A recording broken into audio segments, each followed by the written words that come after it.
Well, good evening, everybody. How are we tonight?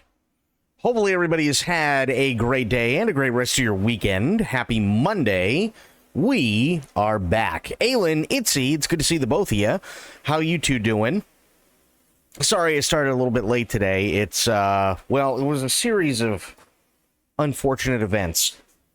So before we get into gaming, I'll tell you what happened. So, yesterday, my back was killing me.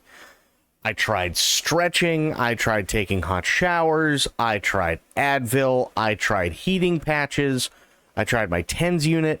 Nothing, literally nothing, was working. I could not get it to relax. It was so bad, my stomach was upset, right? So I figured, okay, well, it's a bad day, right? These things happen. My back is already fucked. It's one of those things where it's a bad day. You know, it is what it is. It happens. So, got high and passed out because that was really the only thing that I could do in order to, you know, stop from having an upset stomach all night. So, I woke up today and it was still like, it wasn't as bad, but it was still really, really, really stiff. And it's been stiff most of the day. And so I cooked dinner, and then I got really fucking hot. And then I was like, okay, well, I got to cool off a little bit.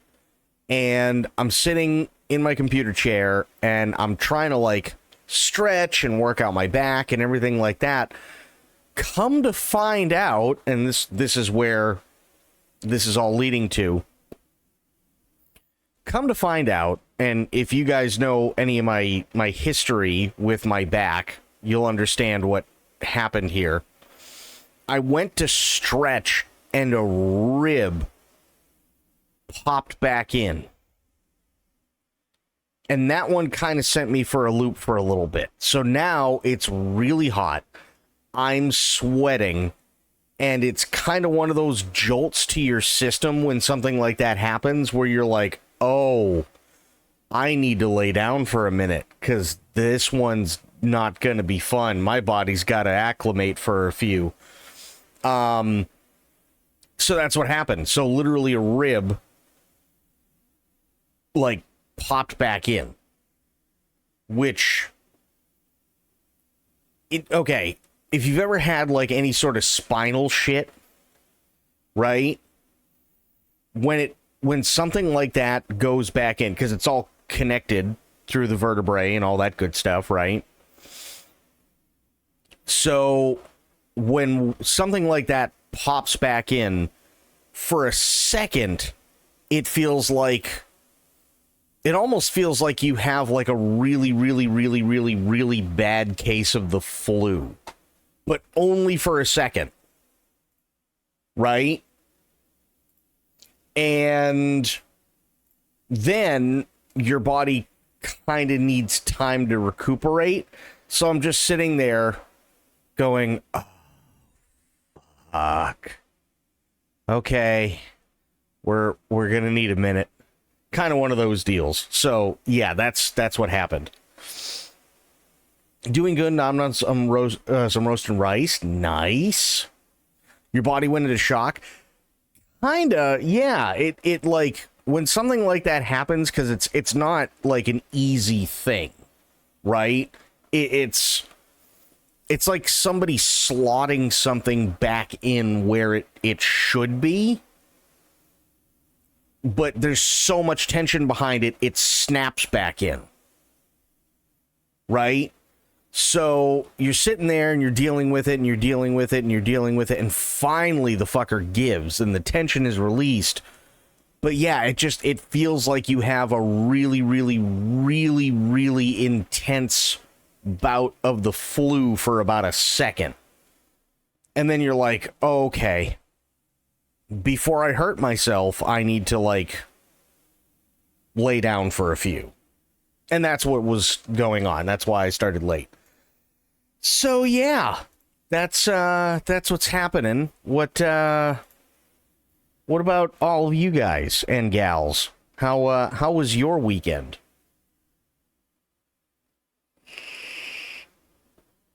Also, by the way, BF6 was fucking amazing. I cannot wait until this coming Saturday to do more of the beta.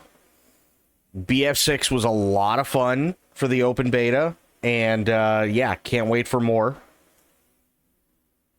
I don't know what they're going to change, or if there is going to be any change. Let me see. Is there any change between open betas for BF6? Let's see. Several changes between the early development phases and the open beta, as well as further changes planned for the game's launch, based on feedback received during the beta periods. Okay. It starts up on Thursday. Ooh, even better. Here, I'll show you what I'm looking at here. Better than looking at nothing. Hubs had a shit time getting into matches for BF6. Really? See, I didn't have that. So, what was it? Friday night? Friday after the stream, what I did is I didn't have Secure Boot on. So I had to go into the BIOS and I had to put Secure Boot on. And then I went, okay, cool, everything's good to go, right? And then it said, no, you need the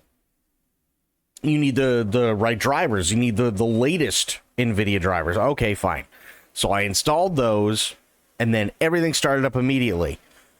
I started at 130,000 in terms of waiting in queue to connect to the online services.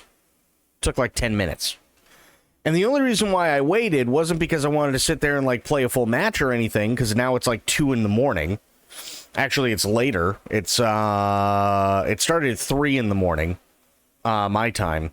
So it's like 3:30, 4 o'clock in the morning. But it's because you have to connect to their online services in order to, adjust the sound and everything else. So I did that, and I got in on a round to make sure that everything was going to work the way that it's supposed to, and it ran beautifully. I said, okay, cool. And then Saturday, we played it. And, I mean, honestly, I didn't have any problems getting in. I think the longest was just the initial connection queue. Hubs had a shit time getting into matches for BF6. I told him to go heals, but no. So that's kind of the funny thing, and this is something that we found out, which, by the way, I think is actually really, really cool, and will be really cool for BF6. If you are not a medic, right? Anybody that is in your squad, you can res them. But that's it.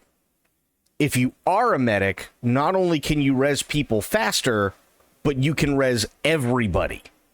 So, in terms of problems that I saw with BF6, it had... this is going to sound really, really stupid, but everybody's like really, really selfish. And unfortunately, that's kind of the name of the game, because everybody's been so used to COD being the good one for the longest time. But it doesn't really matter, or at least it shouldn't really matter, whether you have medics or not, because if everybody's doing their job, right, you can res your squad mates. And because the way that the systems work, it's not that big of a detriment, even if you don't have, even if you don't go support. Support obviously can run around and they can immediately res somebody. Whereas if you're just a regular person and your squad mate's down, it's going to take a few seconds. Plus, again, they're the only people that you can actually res.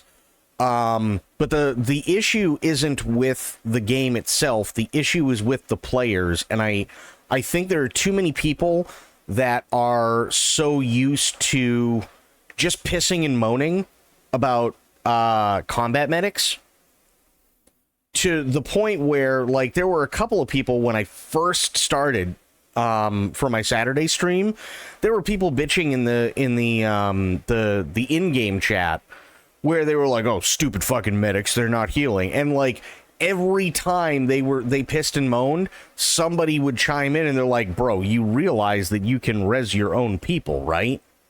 And then they never say shit again. So yeah, I think it's a bit of a learning curve, if I'm being honest. I think it's definitely a big learning curve, but we'll see. The things that I really did like were how they set up the classes and the weapons. I thought that was really cool. So one of the cool things is, I'll use Recon as an example, right? Anybody can use a sniper rifle. Doesn't matter what class you are, anybody can use a sniper rifle. The difference is only the Recon class can actually hold their breath to get a steady shot. So it encourages you to play, you know, a specific way, but it gives you the freedom to choose. So, hey, you want to become the world's greatest sniper that doesn't have a steady shot, you go have at it, right? Okay, cool. And I know that there are tons of people that'll probably do that. But yeah, anybody can use basically any gun, which is actually really, really cool. There's certain things that certain classes don't get. So, for instance, I think it's Assault, right? So Assault starts out with your standard M4, and then it has a pistol, and then one of the gadgets that you can grab is a shotgun. But literally no other class can grab that shotgun gadget. So as Assault, you already start off with essentially 2 mains and a sidearm, which is actually pretty cool. It really, really, really works well. So I fucked around with the Recon, I fucked around with Support, and I fucked around with Assault. I didn't do any Engineer, but I messed around with those 3 classes, and I had a lot of fun. I really had a lot of fun with it. So I'm really hoping that that hubby is able to get in on more games, because as Aylin said, when does the next beta start? Let me see. Is the start for the next BF6 beta? Battlefield times and dates. This is 8 hours ago. Sure, why not? Weekend 1, Saturday, August 9th. Thursday, August 14th.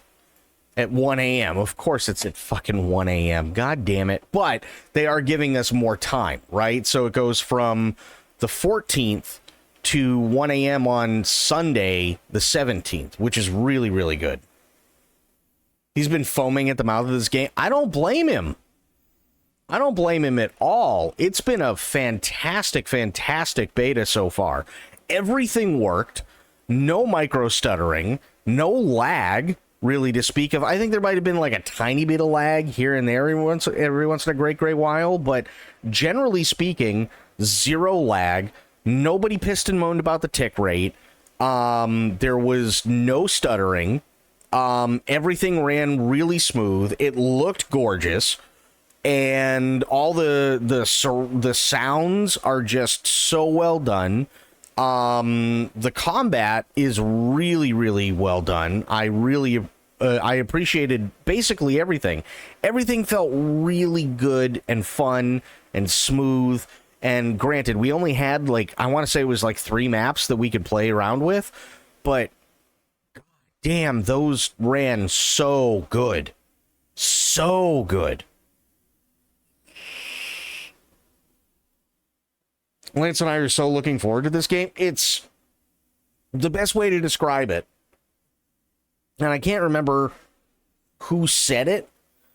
Otherwise, I definitely credit them for saying it first. But somebody said it basically takes the atmosphere of Battlefield 1 and the fast-paced action of Battlefield 4, and it brings back the destruction of Battlefield 3, but on crack. And I was like, okay, you know what? That's pretty fucking accurate. So it is really, really, really well done. I had a blast with it. I can't wait to get back in with it on Thursday. Well, not Thursday, but Friday. Yeah, it was just a blast. Had a lot of fun with it. A lot of fun. So, yeah. It's easily the best beta that I've ever played when it comes to a Battlefield game. Easily. Most of the time, and again, we're going back like 12 years, because the last beta that I did was for Battlefield 4. That beta was dog shit. It was awful. It was lagging terribly. There was micro stuttering. Half the weapons didn't work when it came to the beta. Half the environments wouldn't trigger the destruction stuff that it was supposed to. So everybody would just kind of sit there waiting for the server to catch up. There were some really, really, really, really stupid things that you could end up doing. There was one point, and I want to say it was in Battlefield. I can't remember whether it was 3 or 4, but there was one point, because I did betas for both of them, and they didn't change it for 6 months because it took them forever to get up off their asses and do anything about it. You could actually drive a tank. I can't remember the name of the map, but you could drive a tank into a building, right? It's supposed to be like an office building. You could drive a tank into the building, and because of where the hitbox was, you could drive the tank into the elevator and take it all the way up to the roof. So, congratulations to all the snipers who would sit on the top of the building, because now here's a fucking tank on the roof with you, and chances are they're not really all that happy. People used to do that shit all the time. And honestly, yeah, I gave up for a while on Battlefield, but 6, my God.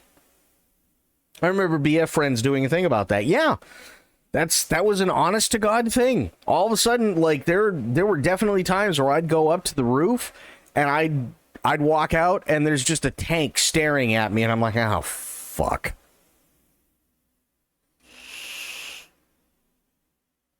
So yeah, it did happen. Shit like that did happen back in the day. But you know, what are you supposed to do, right? I'm sure that there's a lot of people who have left and a lot of new people who have come in and everything. And I honestly, I don't know all the changes that they went through between 2042 and this one, but whatever it is really fucking good. It is really, really, really good. We've needed this. We've needed a Battlefield game that has been this good for a long time, and I'm really, really glad to see that it's back. Like, there were people in here, because I knew, like, Aelin and Lance, right? And I know Itzy, you seem to have a little interest in it when I showed the trailers last week. So I was like, okay, so that's at least 3 people that are interested, right?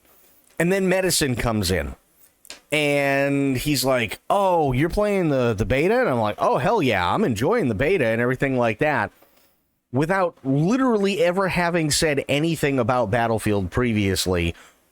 Less than 2 minutes later, there's a thing that pops up on my screen that you guys couldn't see because I just have it on game capture, but it's like an overlay. So less than 2 minutes later, it says Medicine Man is now playing Battlefield 6 beta. And it's like, oh, okay. And then he comes back into chat and he's like, we're so back, baby. I'm like, holy shit. This came out of the fucking woodwork. So yeah, it was really, really, really fun. It was really fun. I I'm trying to think. Oh yeah, Inspector enjoyed the hell out of it for sure. So yeah, we had quite a few people. The only thing I'd really like to see exactly how it works, and I know this is going to this might sound a little dumb, is I want to see how hardcore works with how they've changed everything and so on, right? I don't mind getting 1 or 2 shot. That doesn't bother me.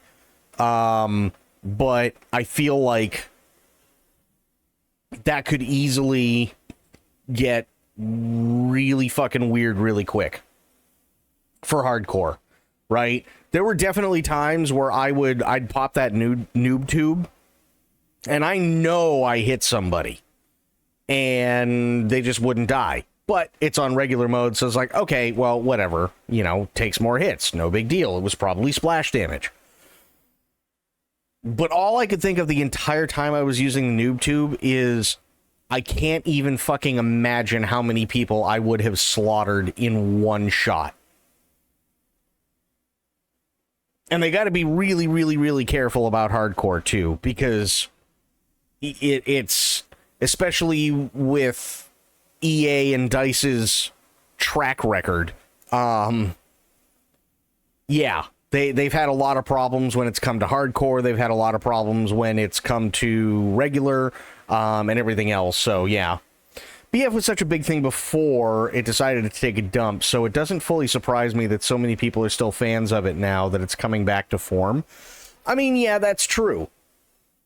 That's incredibly true. It's one of those games where as much as I really want to see the single player campaign, it's also one of those games where if they don't put in a single player campaign, but the rest of the thing is good, nobody really gives a shit what's going on, right?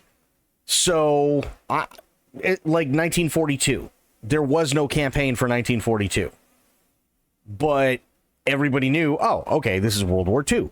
Got it. Sounds good. I'm either Axis or I'm Allies, and that's how it works, right? Battlefield 2, same thing. There was no single player, but you didn't really have to because it was modern day at the time. So you're over in the Middle East, and you're either playing Blue 4 or you're playing Op 4, stuff like that. Bad Company 2, sure, had a storyline, worked really, really well. Battlefield 3 had a decent storyline, but it was really short. Battlefield 4, I think, had a storyline, but it was really, really short as well. They were more geared towards getting your ass into the multiplayer as fast as possible, but it didn't really matter because it was all modern day, so we're like, okay, we're going up against Russia, or we're going up, we're in the Middle East now, and we're going up against these people, or like whatever. And that's kind of always been the appeal, is that it doesn't really actually matter what's going on or if there is a storyline. You can just jump in and out whenever and still have a blast with it.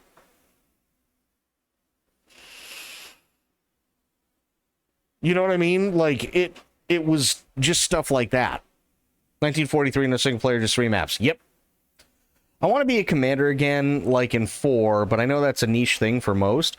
Well, so there was a commander that I did see when we were playing. I don't know how to get into any of that, so I couldn't tell you.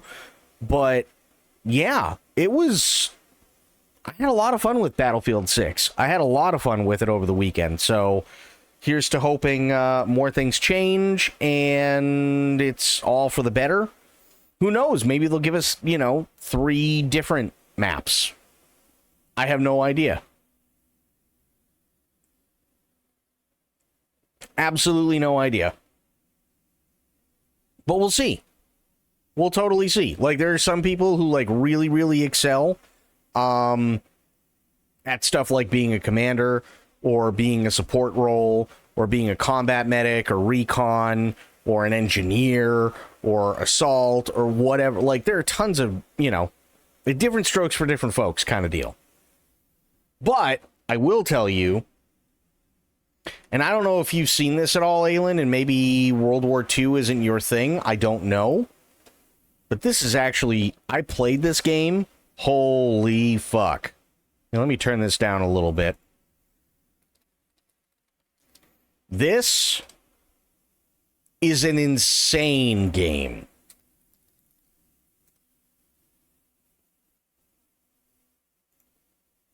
Peggy 16.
Hell Let Loose, absolutely amazing game.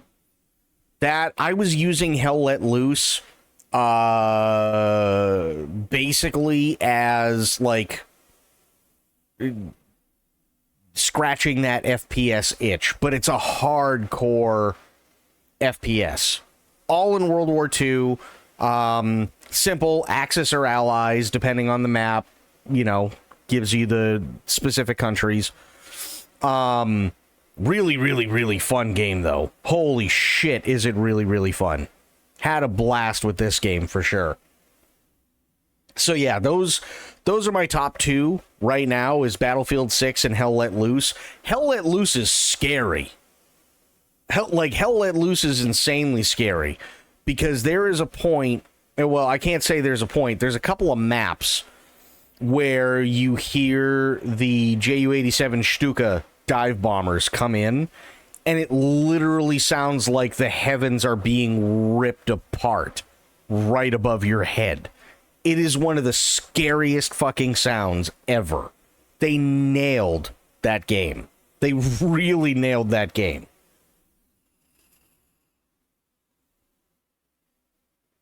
It's really, really, really well done. So yeah, Hell Let Loose is another one. I know that for Hell Let Loose, they every once in a while they'll have it for free. So I ended up getting Hell Let Loose for free through Epic.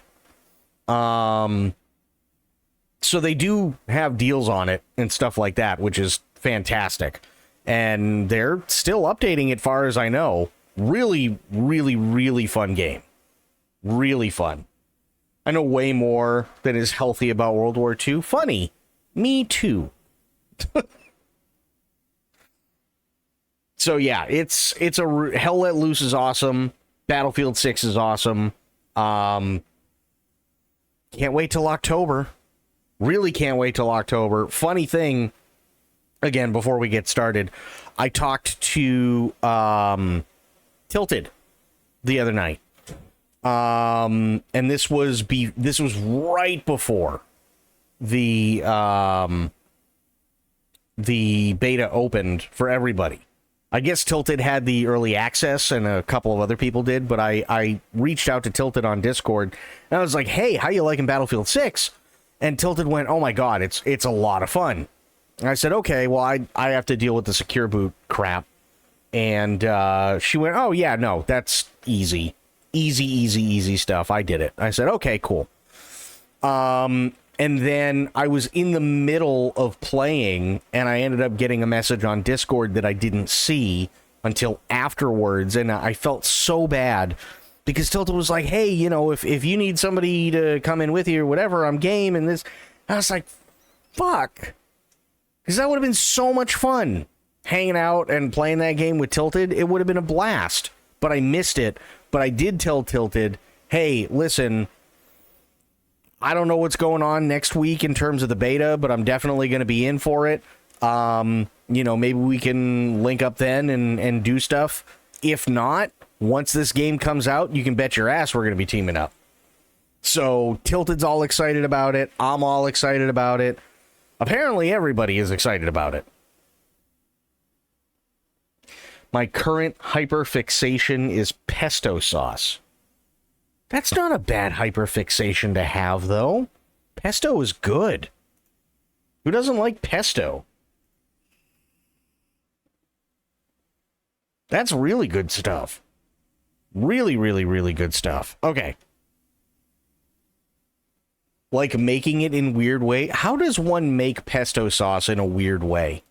I'm almost afraid to ask, but I have to.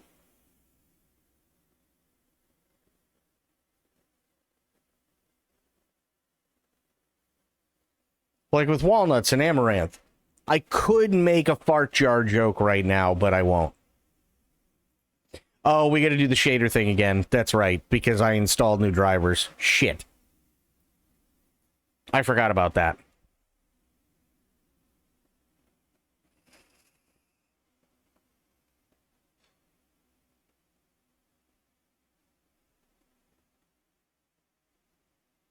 You're just finding all the ways that don't work, Itsy.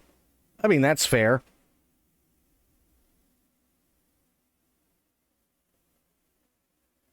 Oh, it is so fucking muggy. It is so incredibly muggy.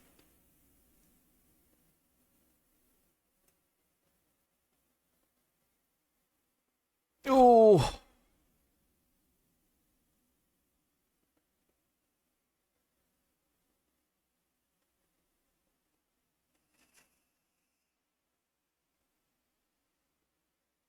So, what's everybody got going on this week while we're waiting? Also, Core, it's good to see you, buddy. How you doing? But yeah, what's everybody got going on this week? Anything good? I'm also finding out what my family will and won't eat. Well, that's fair. Totally fair. Who took my phone? I don't know. It wasn't me. You reminded me that I needed to update my drivers. The only reason I updated my drivers was literally because Battlefield 6 would refuse to start unless I updated my drivers. And I was on the last drivers before they sent out the update a few days ago. So I thought everything would be fine, and I got the secure boot up and running. And then it brought up the main window and went, yeah, no, you have to upgrade to the latest drivers. Otherwise, we're not going to start for shit. And then it just closed out. School starts next week and my body is ready. Fair, Itsy. Totally fair.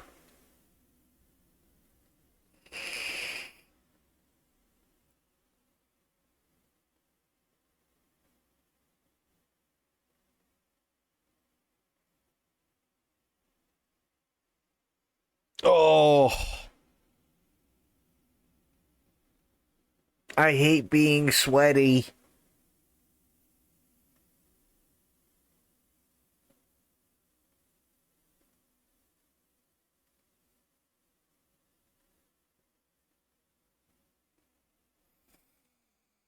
Okay, it's almost done.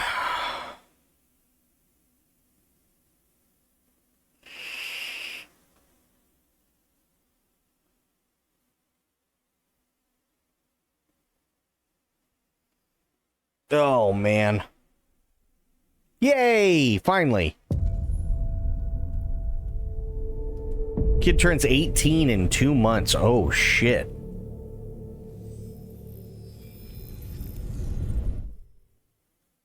Fuck is happening to my life? Don't know. Missing your hostess android. We have a one-time offer. A brand new Chloe for free. Yes, I'm totally interested. Chloe's Hello. back. Welcome to the Detroit Experience. I'm an android and I'll be your hostess.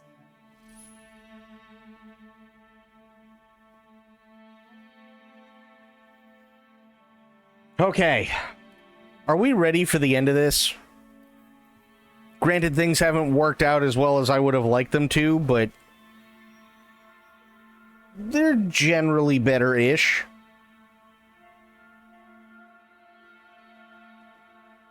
How many hours did you put into Elder Scrolls 4 Remaster? I'd say probably, well, I'd say anywhere between, say, like 25 and maybe 35. Wait. Are you sure you should continue? Maybe we should leave things as they are. Yes, I'm sure I should continue. As you wish.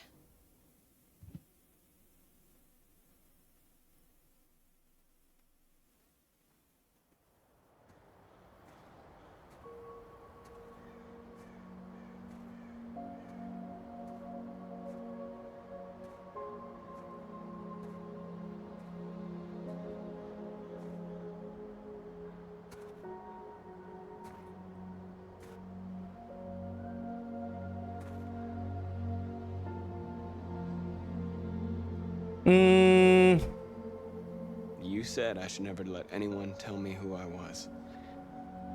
But you didn't say that there was such a high price to pay for it. That freedom wasn't a gift, that it was a fight, but I don't know. Maybe that's what you were trying to tell me. No, I don't think they cut out chunks of the game. I think the difference is now in Oblivion is that everybody's known it for so many years. So there's like there's really no secrets. Like if you're playing it for the first time ever, that's fine. There's nothing wrong with that, and you get a really amazing experience with it. But there's a ton of people who played it and were like, yeah, it kind of feels smaller, which I get, but I mean, that'd be like them coming out with a Skyrim remastered right now, and it kind of feel like the magic is gone because everybody already knows it. Right? Like, imagine if you had a Skyrim remaster and the day that it released, it had no modding support. So you're just stuck with vanilla whatever when it comes to Skyrim. The magic would kind of be gone for a lot of people. Because they know everything about the vanilla game, which is fine, but they've done it a million times.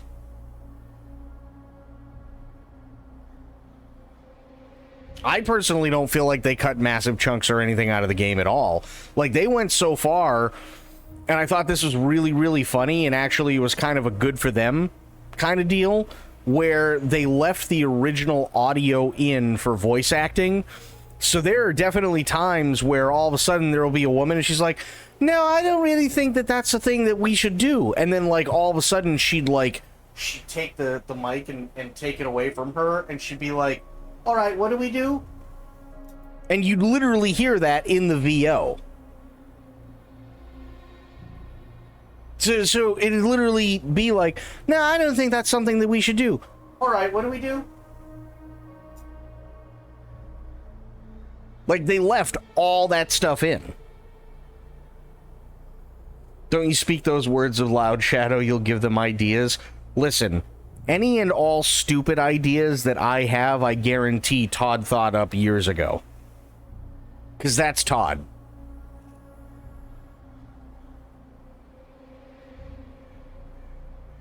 It'd be cool if they remade Morrowind. Maybe, but that would take a hell of a lot longer. For sure. That would easily take a hell of a lot longer. I think it's on a different engine entirely than what Oblivion is. And I don't know how. I don't know what wizardry went behind doing it the way that they did the remaster. But they basically put UE5 on top of the original engine, which is why everything works exactly as you remember it working. Aside from them fiddling with, you know, modern controls and stuff like that, everything works the way that you remember it working.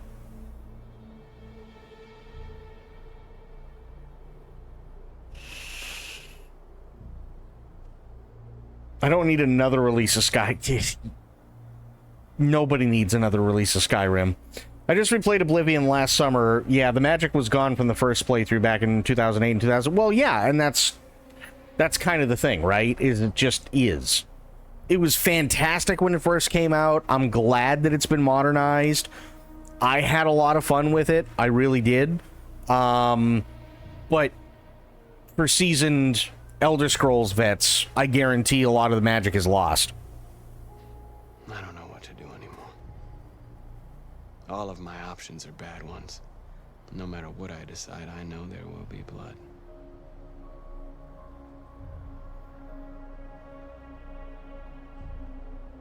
What should I do, Carl? They're killing us. I don't want to answer violence with violence, but what choice do I have?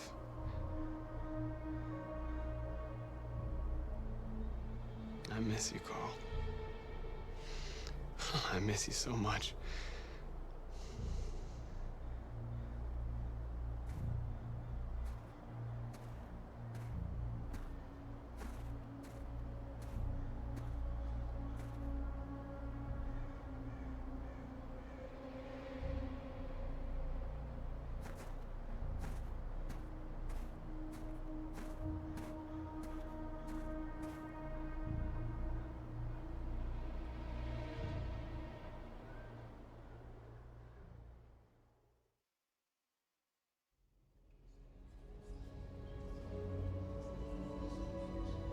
I believe their Elder Scrolls 4 Fallout 3 is still around, just improved a lot.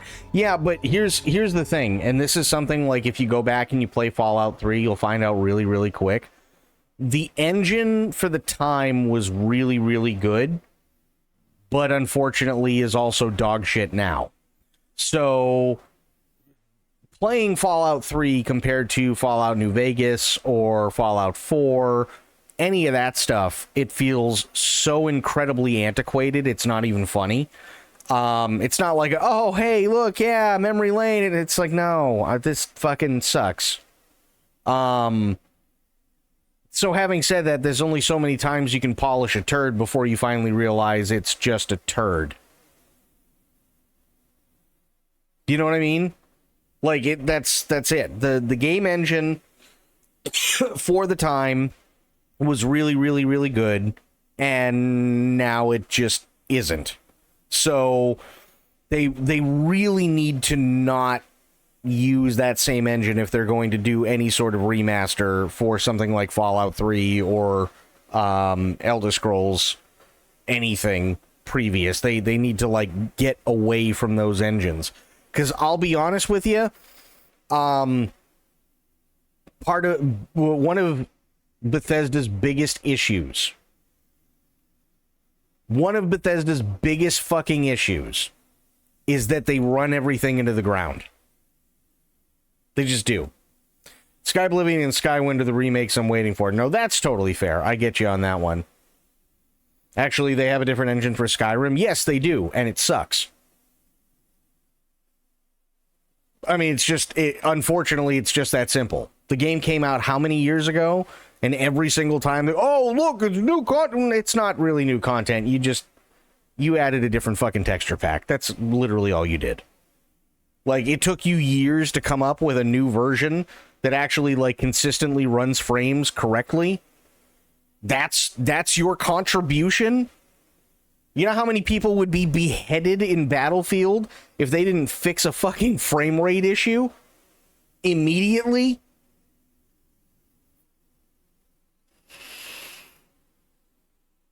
But that's always the issue. Always, always, always the issue with Bethesda. Bethesda will run a fucking engine into the ground before they actually decide to do anything different, because the way that Todd sees it, if it ain't broke, just lie and say you fixed it. That's pretty much it, right?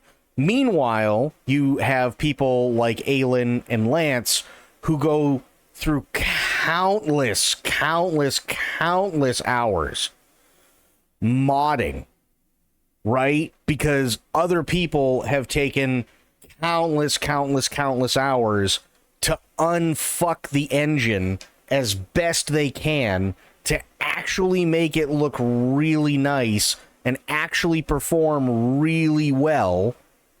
So by the time Aelin or Lance or anybody else who plays Skyrim for that matter, and they play it modded, is actually able to sit down and play the game, you're talking thousands of hours.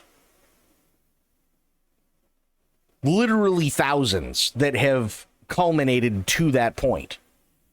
Right? And it's all because Bethesda sucks and because Todd is a liar. So I don't have a whole lot of faith in Bethesda. Now, them as a publisher, sure, Indiana Jones was great. But previous to that, I wasn't all that impressed with literally anything that they did, including Starfield. They couldn't even get Starfield to feel different from what Skyrim was, with the exception of it's in space. But at least with Skyrim, I could stop halfway through the journey to the next town because something random's happening. Okay, fantastic. Can't do that in space because you don't actually fly the fucking ship really much of anywhere. The only time you do is in the designated space battle areas, and it's like, well, okay, good, you made a game. We can't even tell if it's good or not because it's just, it doesn't even feel remotely like you put any effort into it.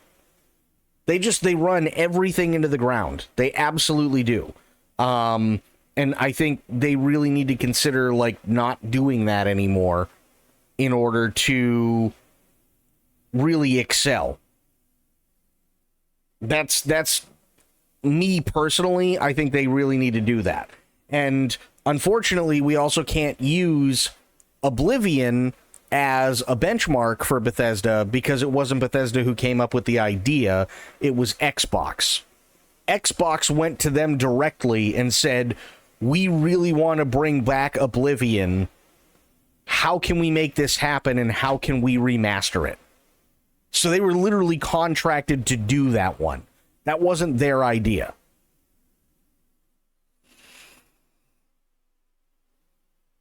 I really wish I could give Bethesda credit for that, but it's not. That's all Microsoft. But the game was 87 years in the making. Good for them. It probably should have cooked for at least another 23. I'm gonna be honest. It was crap.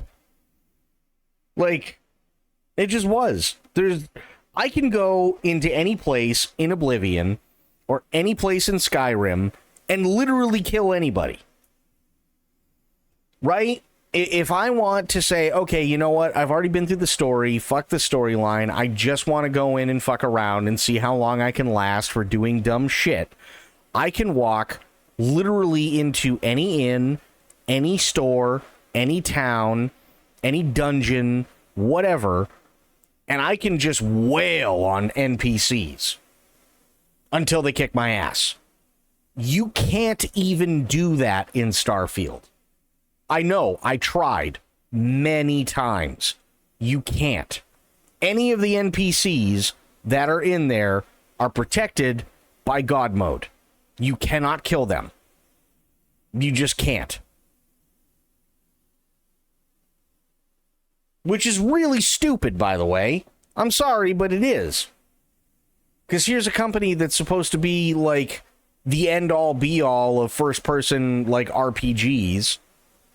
And they can't even do anything remotely close to not fucking up a release, somehow. And then lying about it, somehow. So they really do need to get their shit together. They really, really, really do. But we'll see how it goes. We will see. I don't have much faith in Bethesda. I really don't. I know that there are a lot of people who are checking out Fallout London, and apparently they're having a blast with it, but that's from a third party altogether. That has nothing to do with Bethesda.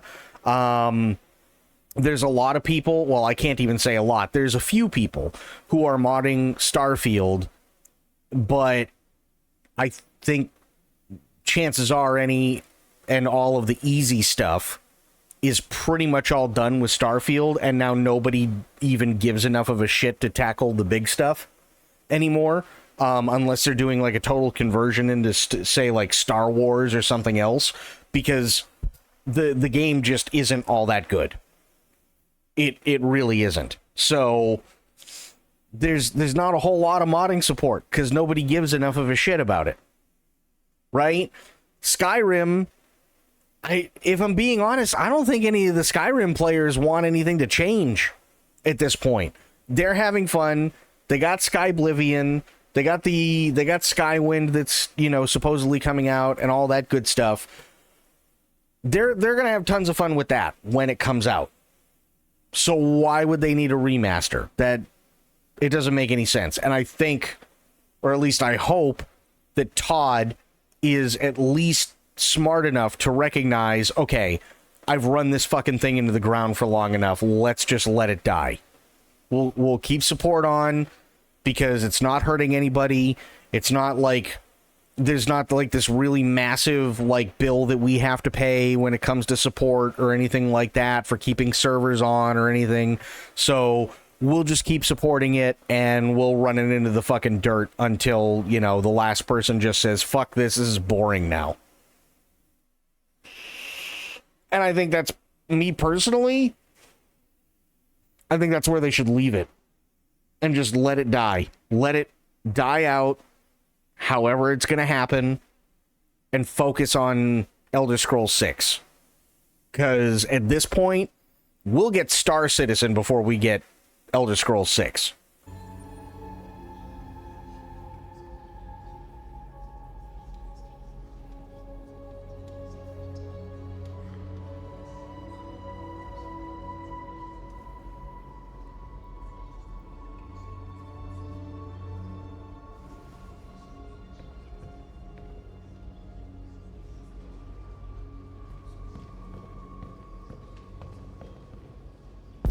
What do they want me to do? Oh, just talk to my people. Okay.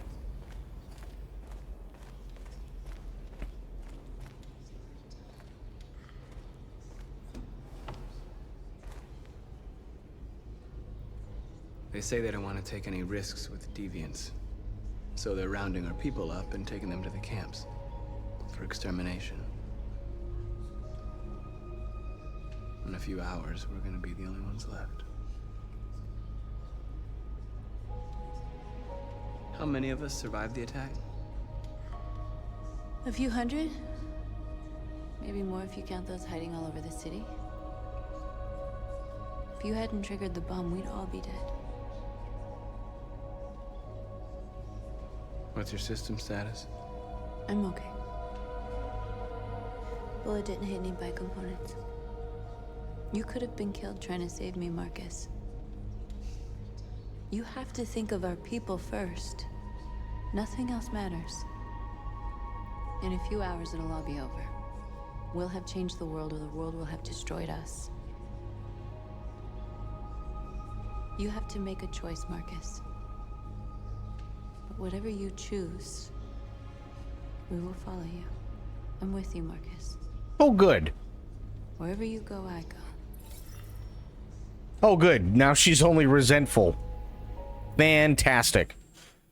I still have not given Starfield a fair shake. I did play it for a few hours last summer. Was not impressed with what I experienced, but I'll likely give it a few more hours. Yeah, I would definitely say give it a few more hours, but I will also say, personally, even if you don't, you're probably not missing much.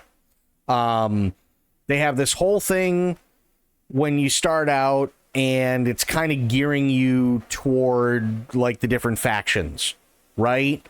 And there's a little story for each, like, introductory story and stuff like that for each faction, and that's kind of cool. And then you hit a fucking wall, because now it's time to make a decision. Who are you going to go with now? Like, where are you going to ally yourself? Like, where is your allegiance going to go? And then it literally just turns into you going out, doing the mission, coming back, collecting the reward, grabbing another mission, going out, doing it, coming back, collecting the reward, and so on, and rinse and repeat. That's all it is. They didn't even bother to wrap up storylines They didn't bother to give you really much of anything else to go off of. It's just, okay, here's a narratively driven thing that's going to get you through probably the first like 12 hours or so. And then after that, they're like, all right, it's open sandbox. Have fun, fucker. With zero idea as to what you're supposed to be doing or where you're supposed to be going, because there is no more story. You're just going out and doing stuff to do it now, and that's all you're doing.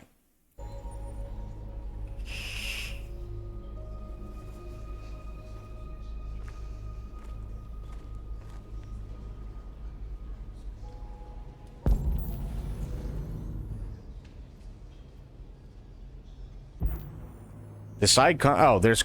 Okay, that's not Connor. That's... What's his name?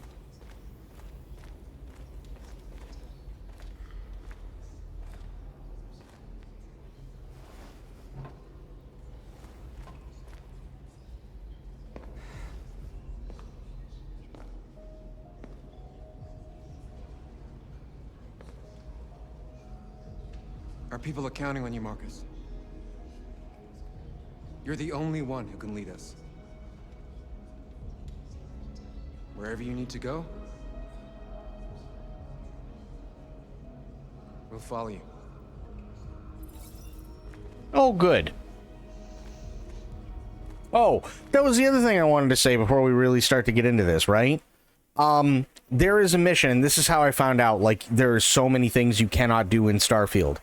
There is a mission where you get called to a planet, and you go down to the planet, and you talk to the planetary, like, facilitator, right?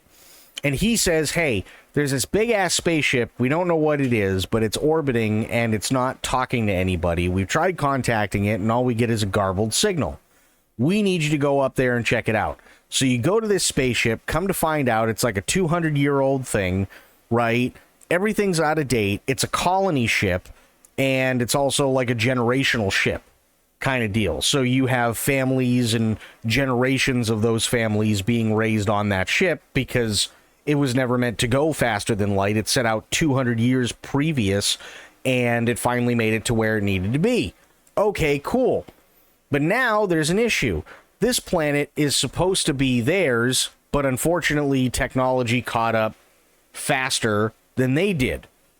But they don't want any of the people that are on the planet to be there because they have their own ideas of what they'd like to do. And you're thinking, wow, that's kind of a dick move. So then I was finally able to convince the captain of the ship, well, maybe there's coexistence, right? Maybe we can coexist and work something out.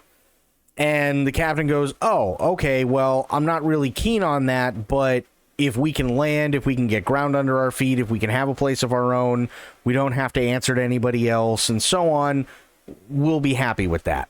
I go, okay, fine. But now I have to go back down to the planet and talk to the facilitator, which I do.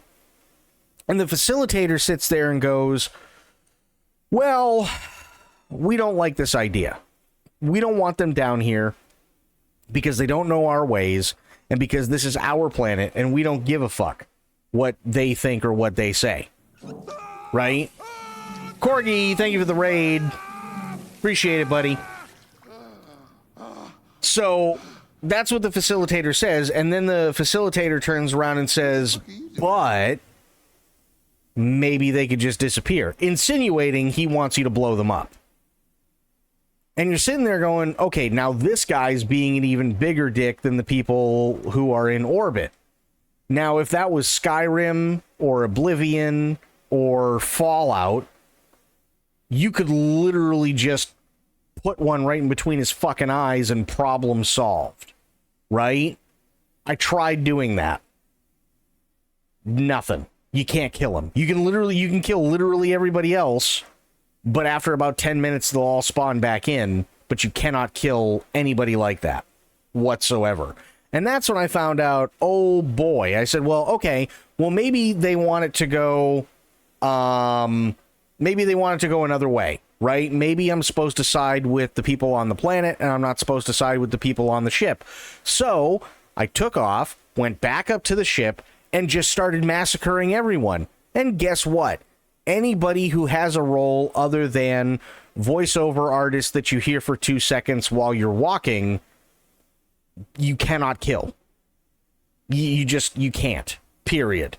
It doesn't matter what you do, you have to follow their formula. Because if you don't follow their formula, they're going to make you. So, yeah, it was... But, like, there was another one, there was, like, a drug kingpin, I think it was. There was a drug kingpin on a planet, and they wanted me to go talk to him because he's, like, there was some really bad business or something like that going on, yada, yada, yada. And me, coming from Oblivion and Skyrim and Fallout and, like, all that shit, I went, oh, all right, fucking easy, right? I sneak into the club thinking, I'm gonna kill this motherfucker. He's gonna die. Everything's gonna be fine. People are gonna walk around. Oh, hey man, thanks for doing this. When you talk to him the next time, appreciate it. Or, hey, did you hear? This guy got killed. And well, I mean, happens to the worst of us. But the good news is now we can actually do what we want. And so, no, can't kill him. Can't kill him whatsoever. Doesn't matter. You can try. I know I did. I threw everything I had at him for 20 minutes. Couldn't kill him.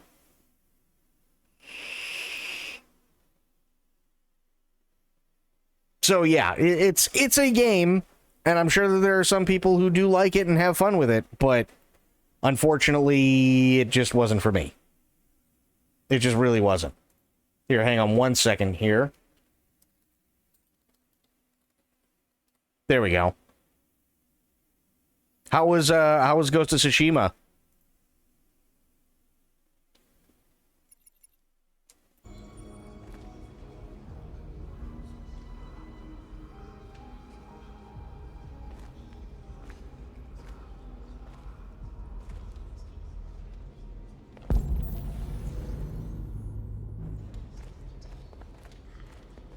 Well, how do I decide Connor's fate? What do I guess I go up to the podium. Or not the podium. Connor's over there. He just looked like a podium from that angle. It's my fault. The humans managed to locate Jericho. I was stupid. I should have guessed they were using me.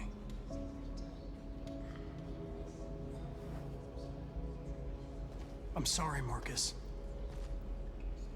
I can understand if you decide not to trust me. No, trust him. You're one of us now. Your place is with your people. There are thousands of androids at the CyberLife assembly plant. If we could wake them up, they might join us and shift the balance of power.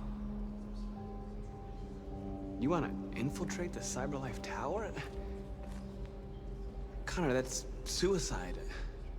They trust me. They'll let me in. If anyone has a chance of infiltrating CyberLife, it's me. If you go there, they will kill you. There's a high probability.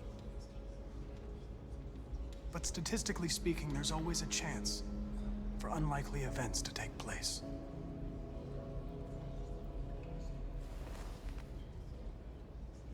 Be careful.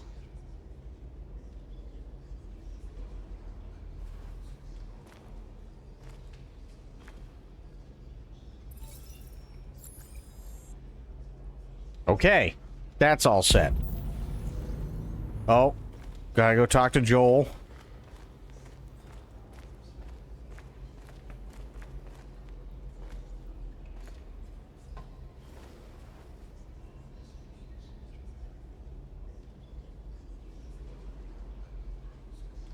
If it weren't for you, I'd be dead. Thanks to you, I might see our people free one day.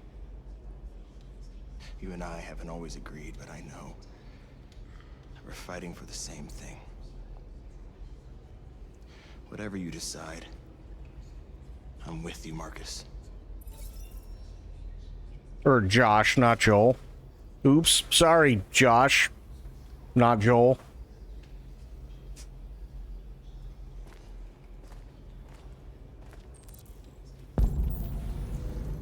I'm probably going to call him every J name I can think of other than Joel. I'm that bad with his name for whatever reason. Humans have decided to exterminate us. Our people are packed in camps right now, being destroyed.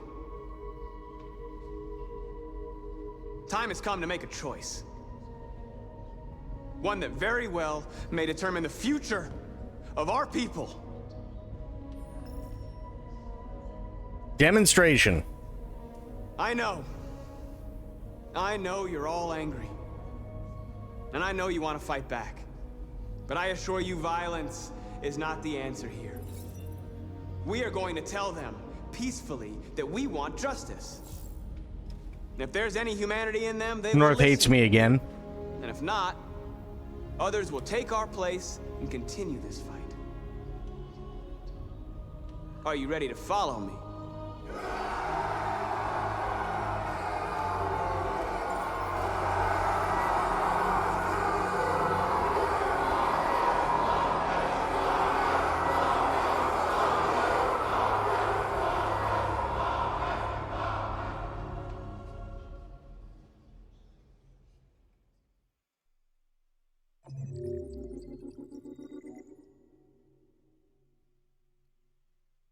Come on. There we go. Wait, what did I miss here? Hang on. Talk to North. I did. I didn't share a moment with North, which sucks, but okay. Connor's flowchart. What does Connor need? Yeah, see, Connor doesn't need anything.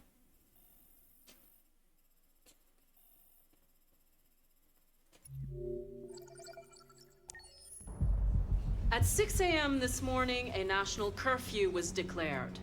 Civilian movement will be strictly controlled. The right to assembly is suspended. All electronic communications are restricted, and I have granted enhanced powers to our security agencies. In addition to these measures, all androids must be handed over to the authorities immediately. Temporary camps are being set up in all our major cities to contain and destroy them. I am now asking all civilians to cooperate with the authorities and rest assured that everything in our power is being done to guarantee the security of our nation. Please? Please? Is it true that the androids could hack our IT systems, like nuclear power plants and military bases? All androids working on sensitive sites have been neutralized, and all IT systems have been suspended to avoid any risks of hacking. The situation is under control. Please! Has the leader of the Deviants been apprehended?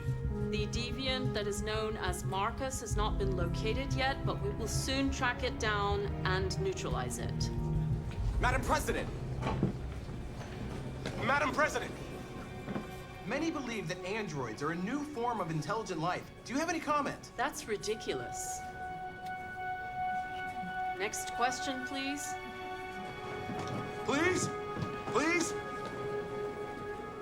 Please? Over here, please? Madam President, public opinion seems to have become increasingly favorable to the Deviants, particularly since they've adopted a peaceful approach. How do you feel about this? Public opinion is one thing, the security of the state is another.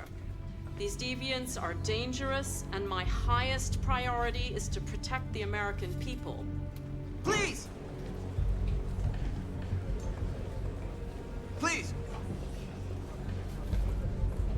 Madam President! Some say these camps awaken painful memories from human history. How do you respond to that? That's absurd. There's absolutely no connection. Androids are not living beings. All we are doing is destroying defective machines. Thank you. That will be all.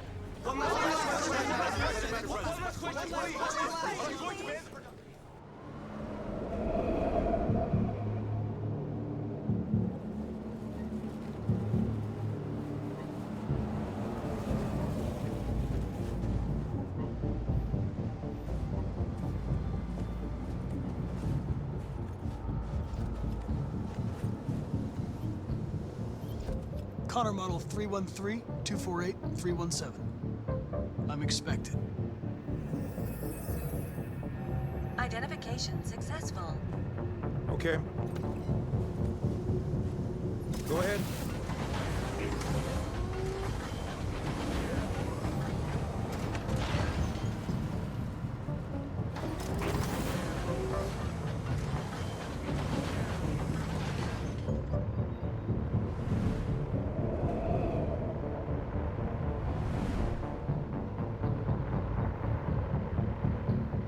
That's a really big building.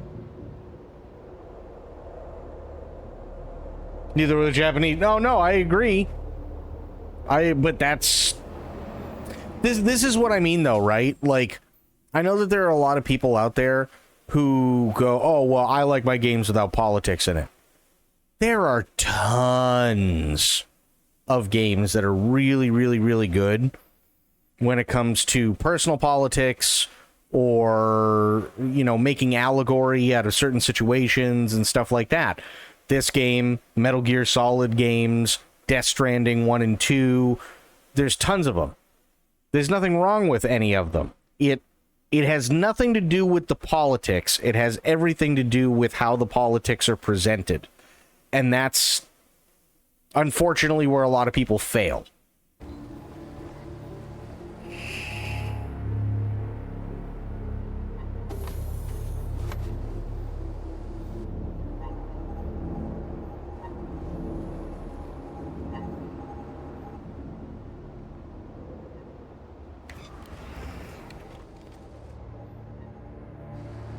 Follow me. We'll escort you. Thanks, but I know where to go. Maybe.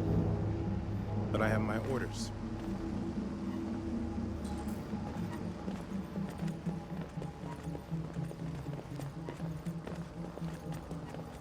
Okay. Armed escort is not a good thing.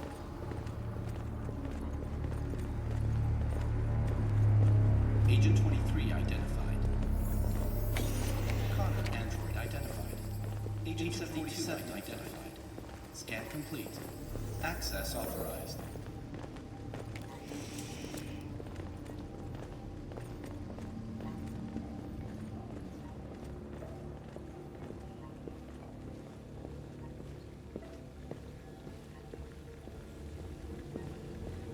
This guy's a little twitchy.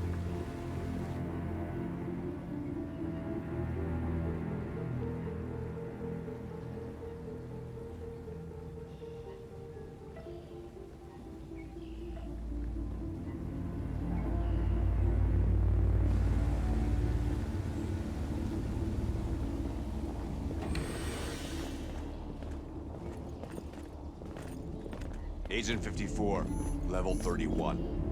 Voice recognition validated. Access authorized.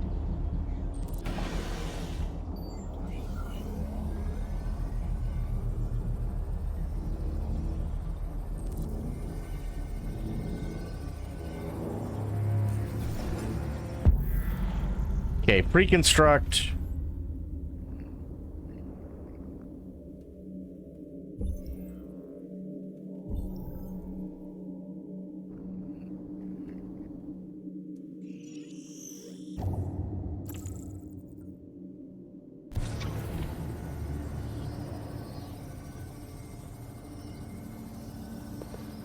Oh shit.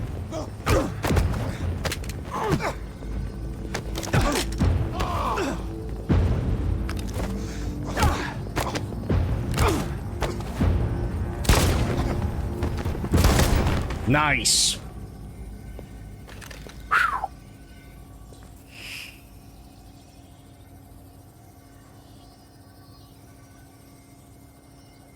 Oh, I gotta change. There we go. Please indicate your identity and destination. 54's voice. Agent 54, level sub 49. Voice recognition validated. Access authorized.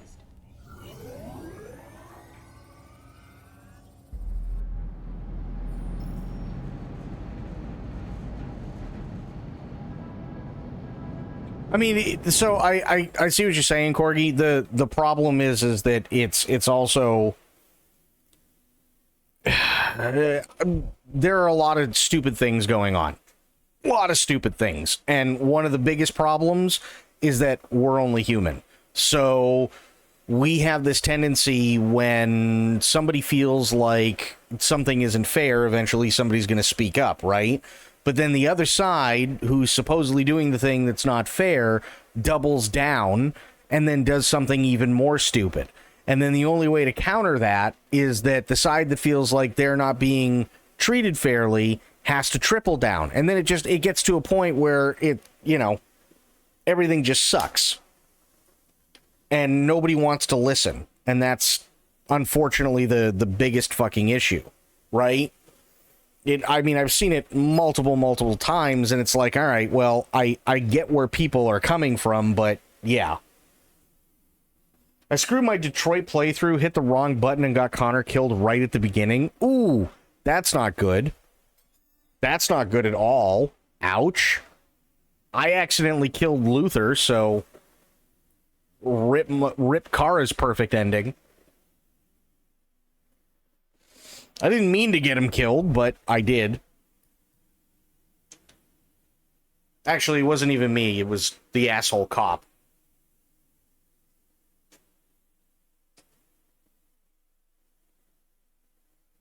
Hang on 1 second.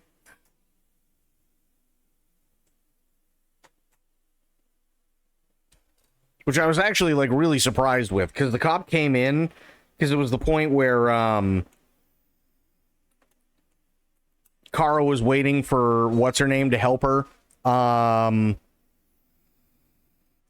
the cop knocks on the door, and he's like, there anybody else in this house? And we're like, oh yeah, no, Alice, she's upstairs sleeping. He goes, okay. And I had Alice and Luther hide in the little pantry area in the kitchen. He's like, is there anybody else at home, ma'am? And we went, no. And he immediately drew his gun and just shot Luther. And it's like, what the fuck, dude?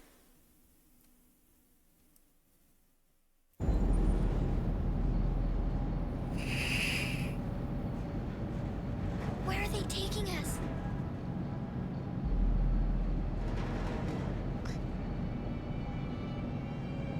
I don't know, Alice. Come on, get out! Get a move on! Out!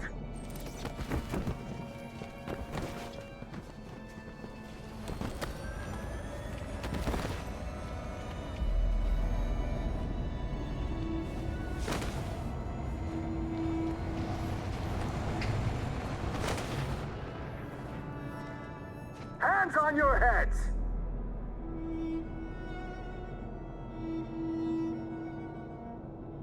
Line up with the others, right now.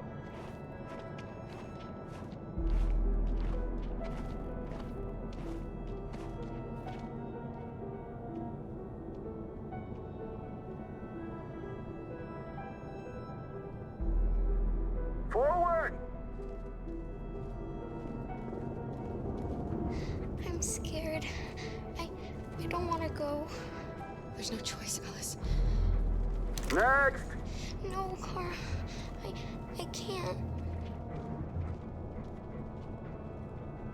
You have to go through alone. If you don't do as they say, they'll hurt us. Do you understand? You first! You really need to do this. Just do it for me. Please.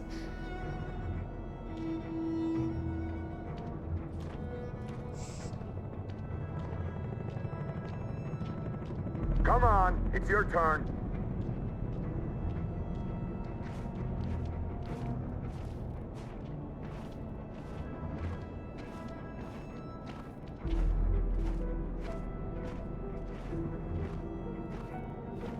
Yeah, basically.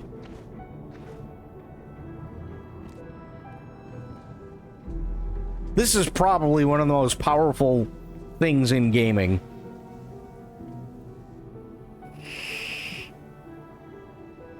Deactivate your skin. Hurry up.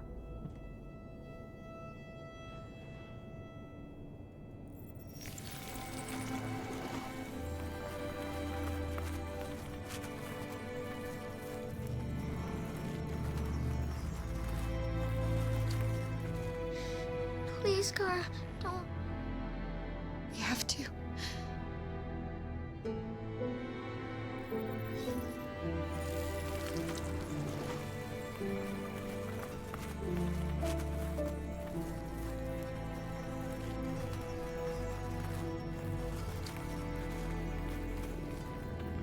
Strip off. Put your clothes in the dumpster.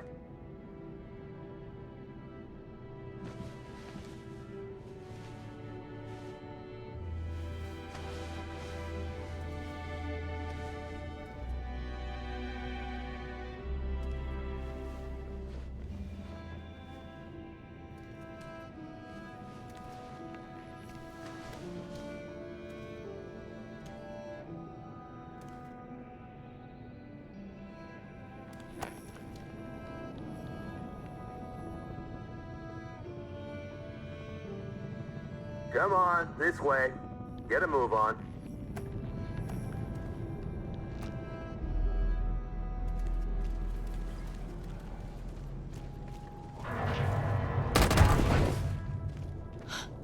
You, take this one to the dump. No! Please, I'll do it. Don't leave me. I'll be right back.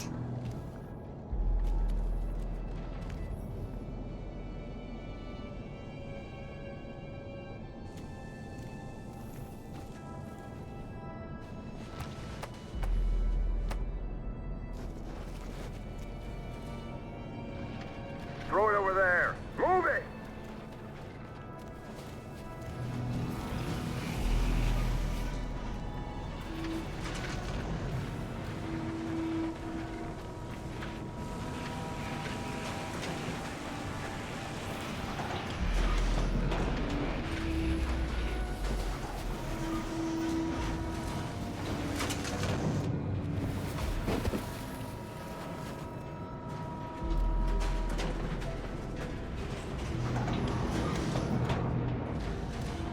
Yeah, I don't blame you, Corgi. Don't blame me at all.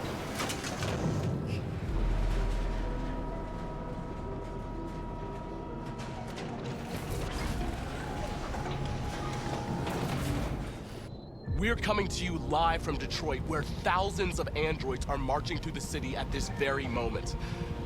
The leader of the Deviants, the one they call Marcus, is at the head of the march.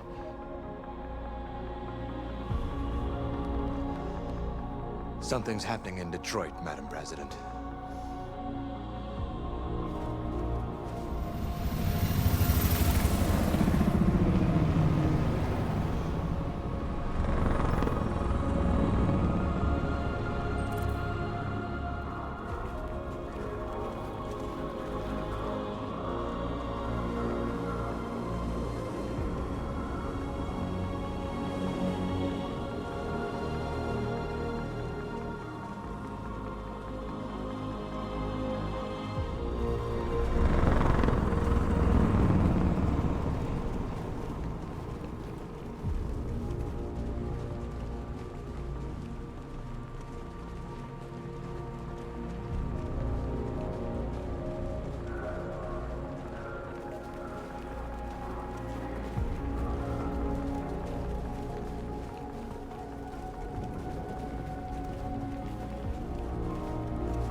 Here we are, the moment of truth. Surrender immediately, or we will open fire. Stand by.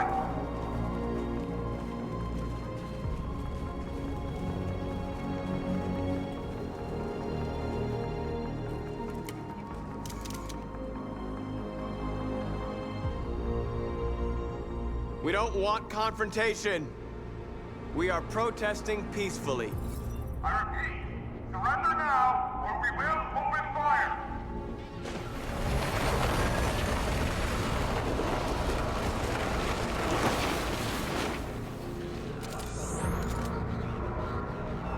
There's no turning back now.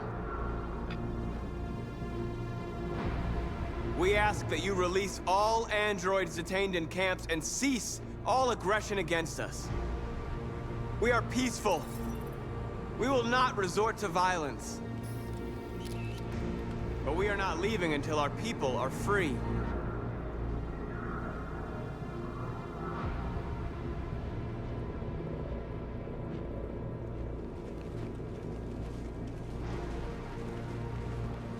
Here we go.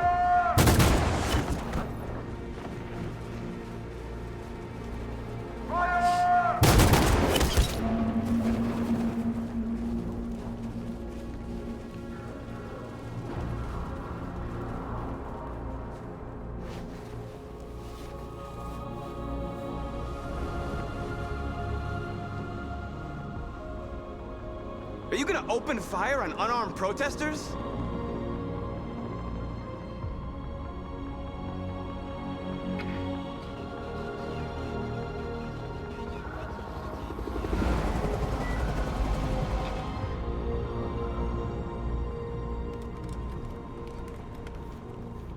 All teams, hold your fire. Yes, Michael, we are less than 100 meters away, and events are unfolding as we speak.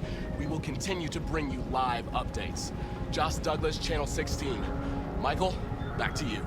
Marcus, what do we do now? We hold out. As long as we can.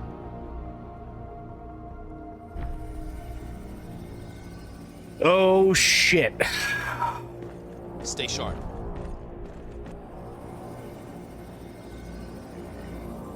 Shit.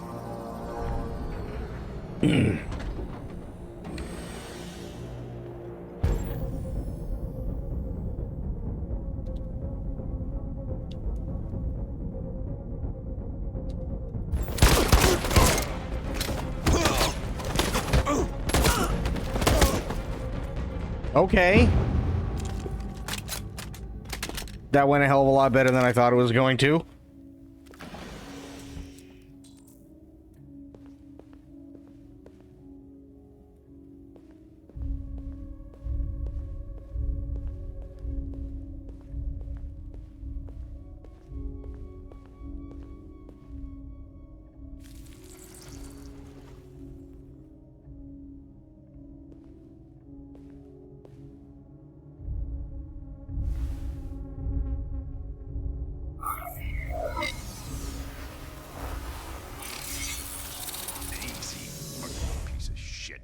Step back, Connor!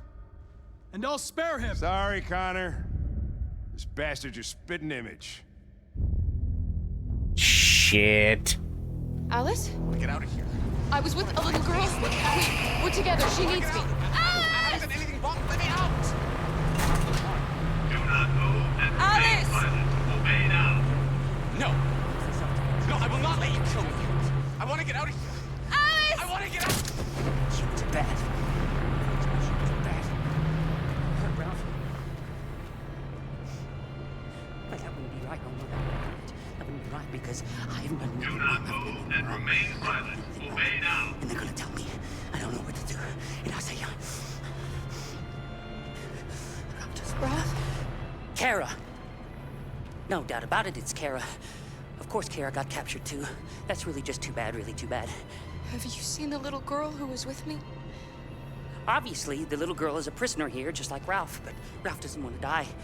No, Ralph doesn't want to die. Do not move and remain silent. Obey now. Ralph doesn't want to die. Ralph Listen, doesn't want to die. It would be a pity if Ralph dies. Oh, yes. You have to keep calm. It would be a pity. Otherwise, the humans will hurt you. Do you Ralph doesn't understand? mean harm. No. No. Ralph killed a few humans, but it was in self-defense. Yes, it was in self-defense. Self-defense.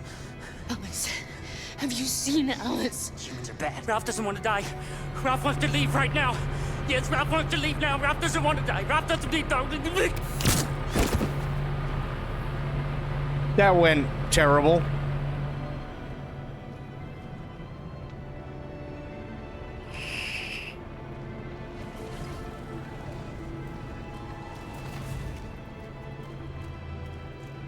Jerry?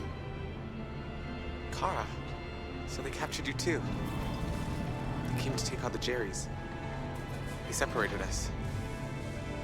But it's all gonna work out, isn't it? Do you know where Alice is? Alice? The little one? We know, yes. We think we saw her.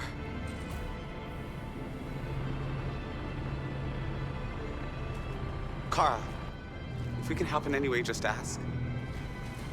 We have to save the little one.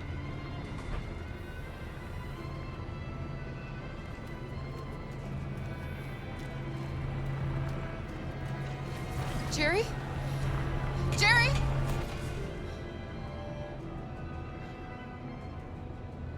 Kara, Jerry, I have to find Alice. Do you know where she is? you stay here. We come back soon.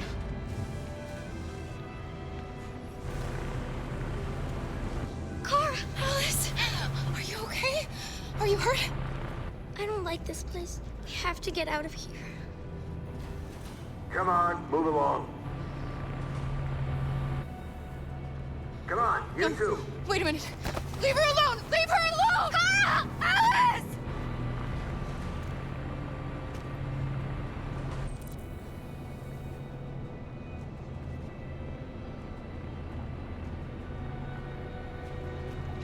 Okay, so how do I join Alice? Talk to Jerry, maybe? No.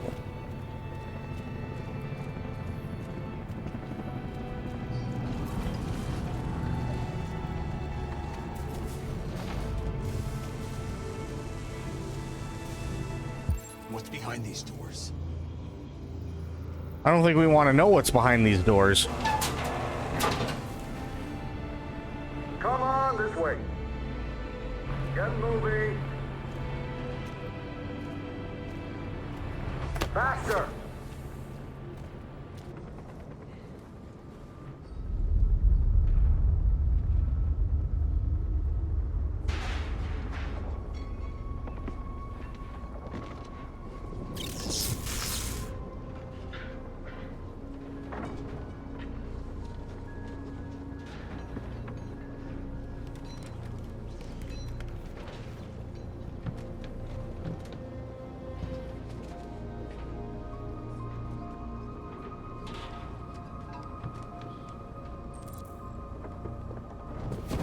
We've got to finish the barricade. Come on, help me.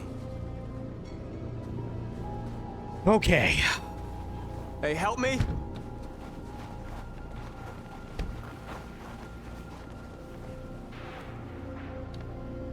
Oh, there we go.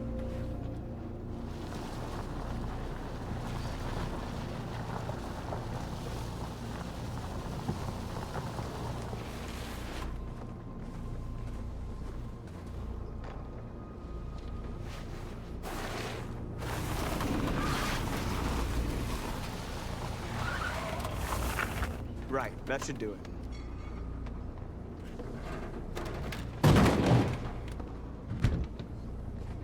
No, that's not gonna stop them. Just hope it buys us some time. I know it was not an easy decision to make, but I'm sure we're doing the right thing.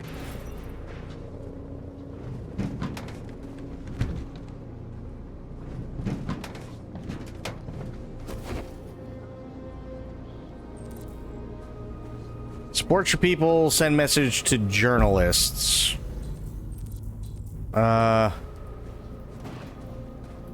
Many of our people have fallen. The humans have no pity for those who are different.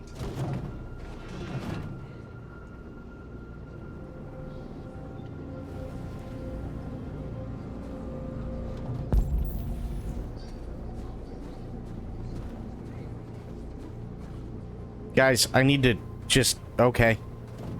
I guess I'll go around this way.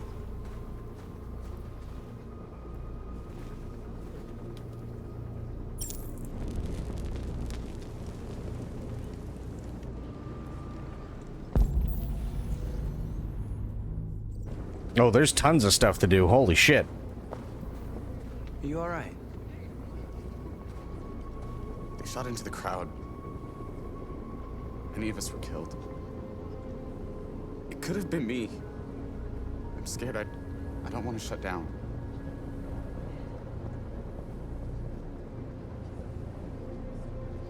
We're here because we never want to feel that fear again. Because we're more than what they say. That's what our people died for, right? That's why we're here.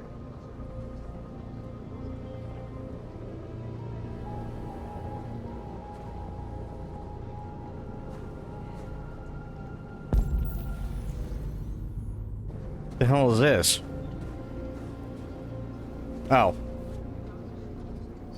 Androids rise up in Detroit. President Warren to make state visit to UK. NATO Security Council divided over Arctic dispute. Okay.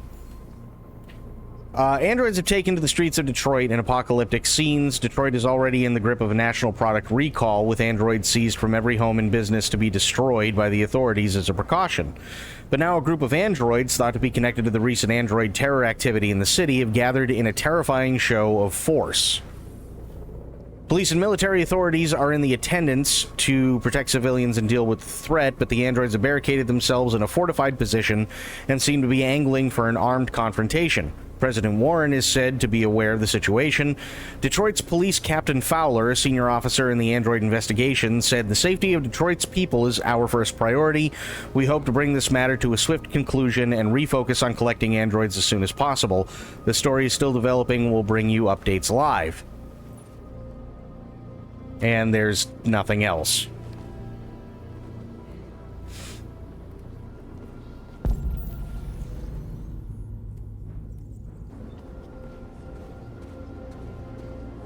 Oh, gotta do this one.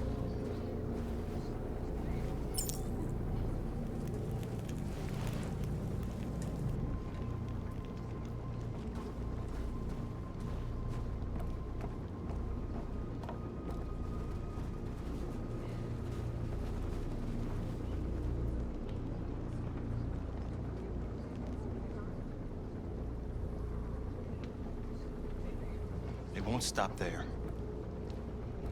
What are we gonna do if they attack? Resist. That's the only thing we can do. Do you think Connor has any chance of making it? We can only count on ourselves now.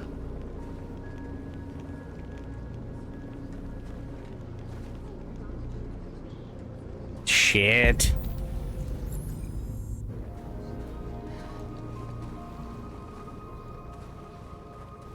This won't hold him for long, but I guess it's better than nothing.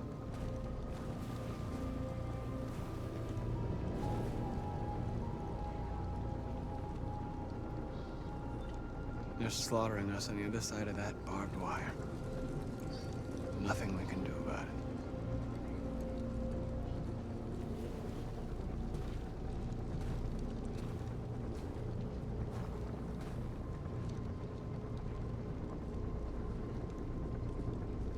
I hoped they would finally understand.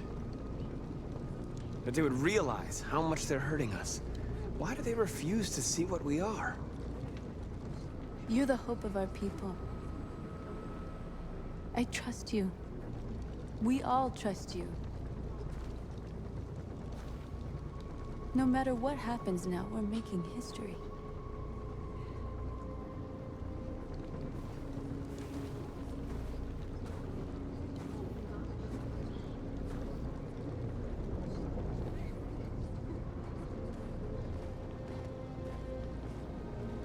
Okay, what else do I have?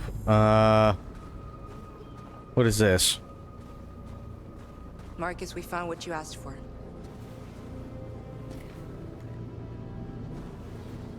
There's some journalists over there. We have to make sure they know what's going on.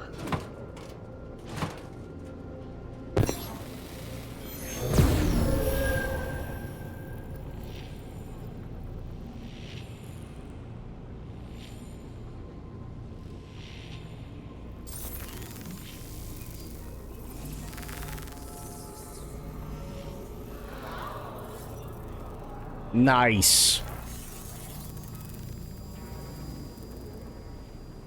Marcus! Marcus, come look!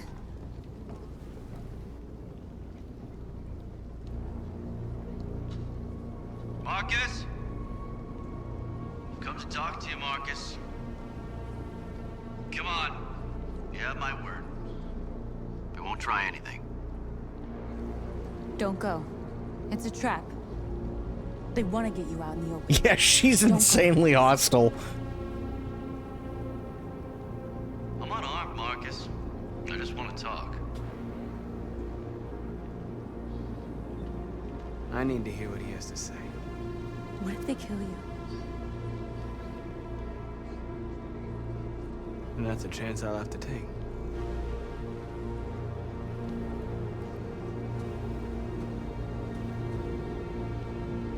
Oh boy.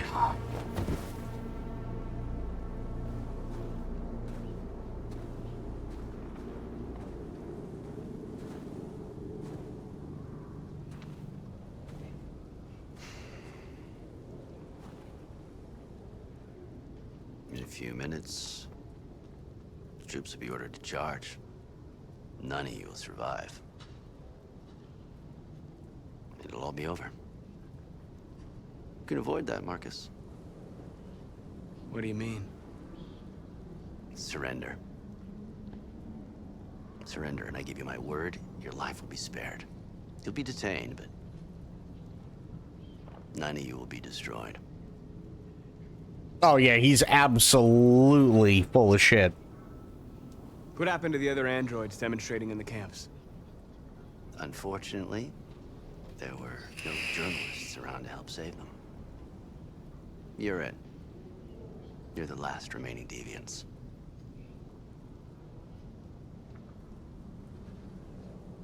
I'm not afraid to die. If I have to give my life for what I believe in, then I won't have lived in vain. You can be free, Marcus. To live among the humans. You could have what you've always dreamed of. The lives of your people. Freedom for you. All you have to do is say the word. I'd rather die here than betray my people. Well, you just signed your own death warrant.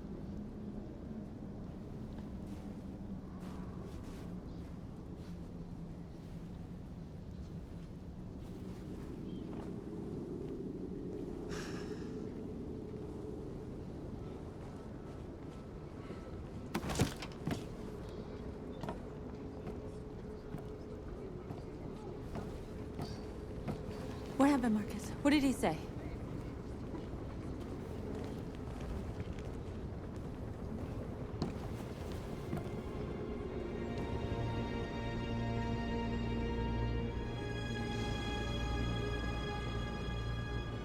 The humans are about to launch an attack. And we will show them. And we are not afraid. If we must die today, Yeah, his eyes were brown. then we will die free.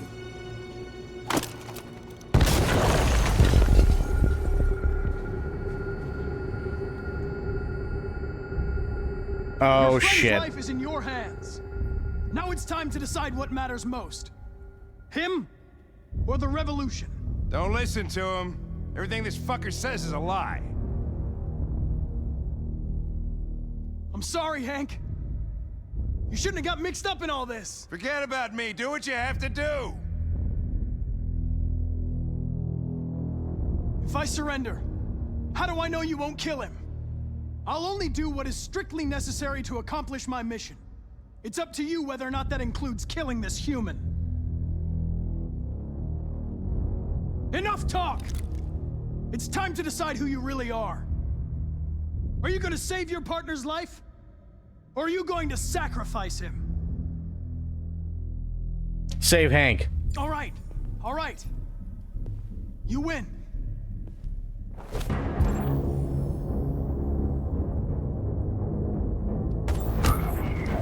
Wake up! God damn it. Nope. Fuck that. I'm not letting Hank get shot. Nope. Would you mind if I asked you a few questions? God damn it. Just to get to know you better. Do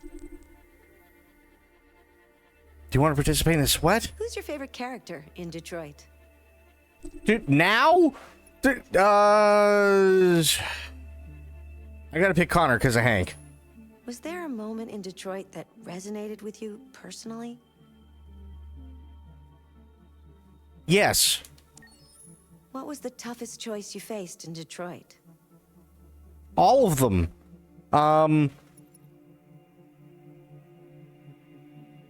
Deciding to shoot Chloe.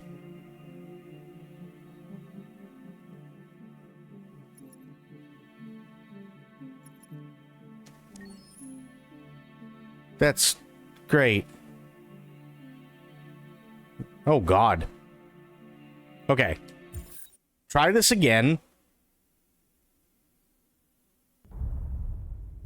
Oh, thank God. Your friend's life is in your hands. Now it's time to decide what matters most. Him or the revolution? Don't listen to him. Everything this fucker says is a lie. I'm sorry, Hank. You shouldn't have got mixed up in all this. Forget about me. Do what you have to do. If I surrender, how do I know you won't kill him?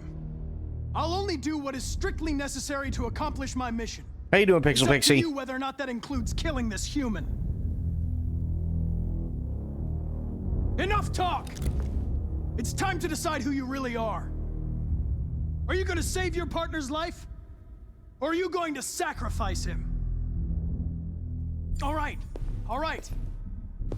You win.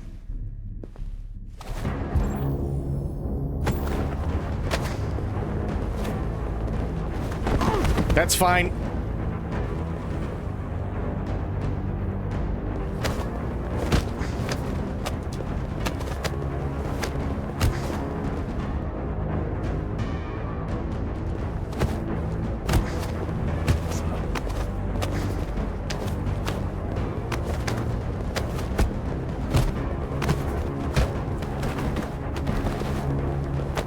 Hold it!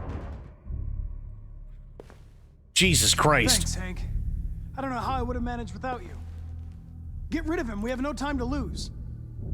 It's me, Hank. I'm the real Connor. One of you is my partner. The other is a sack of shit. Question is, who's who? What are you doing, Hank?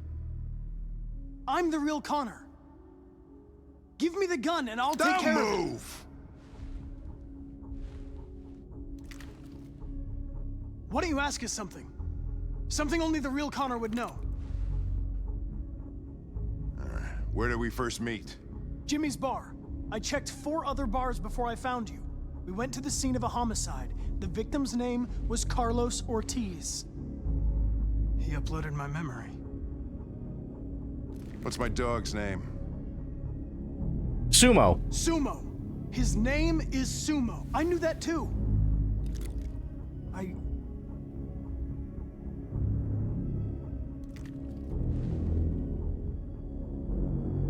My son, what's his name? Cole. Yep. Cole. His name was Cole. And he just turned 6 at the time of the accident. It wasn't your fault, Lieutenant. A truck skidded on a sheet of ice and your car rolled over. Cole needed emergency surgery, but no human was available to do it. So an android had to take care of him. Cole didn't make it. That's why you hate androids. You think one of us is responsible for your son's death. Cole died because a human surgeon was too high on red ice to operate. He was the one that took my son from me. Him in this world where the only way people can find comfort is with a fistful of powder. I knew about your son too. I would have said exactly the same thing. Don't listen to him, Hank. I'm the one who...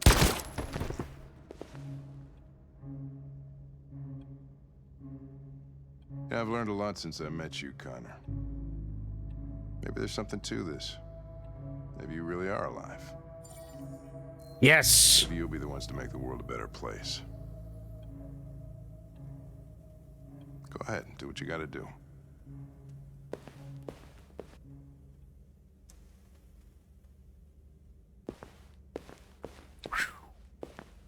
Jesus.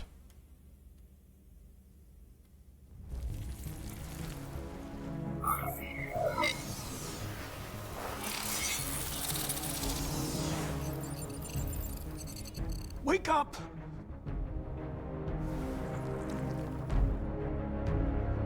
Wake up, wake up. Wake up, wake up, wake up.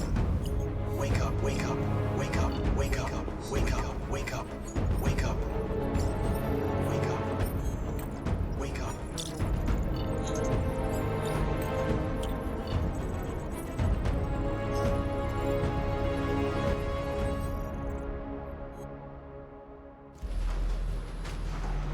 Shit. Okay, here we go. This part's so fucking nerve-wracking.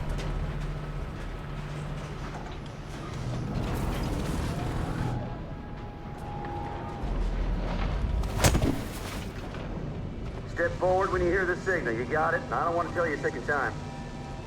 Come on, let's go. Move.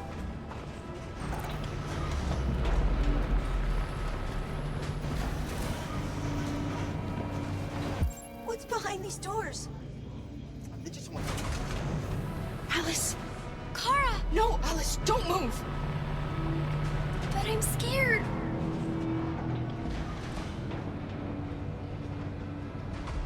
It's all right, Alice. There's no reason to be scared. Don't leave me all alone, Kara. I can't. They just want to check us. They won't do us any harm. Talk to Jerry. I can help you, Kara. I can attract the guards' attention.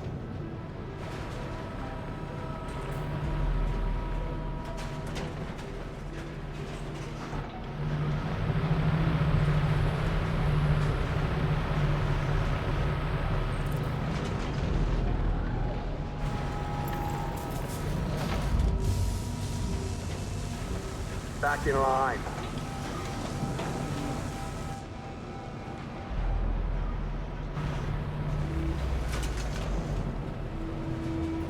You step or what? Back in line, I said.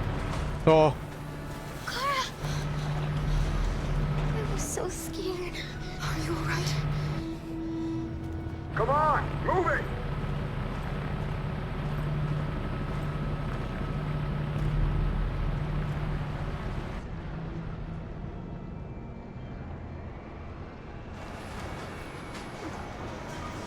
Jesus. Okay. I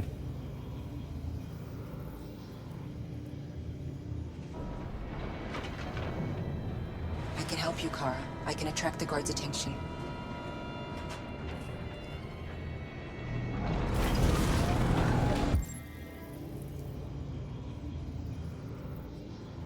Got literally nothing else. This sucks.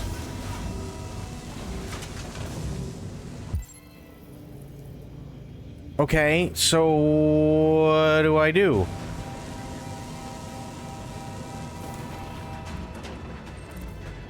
Escape route, okay.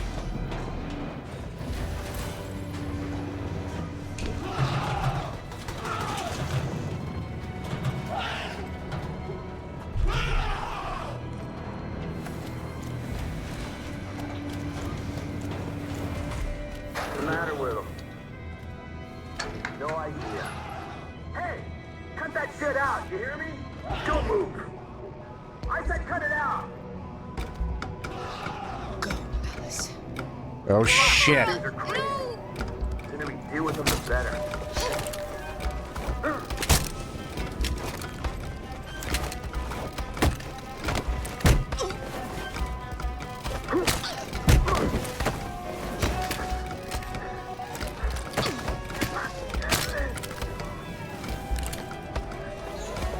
Come on. Come on.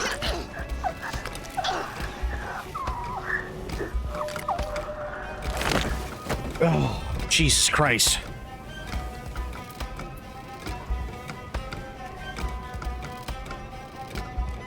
Go, dummy.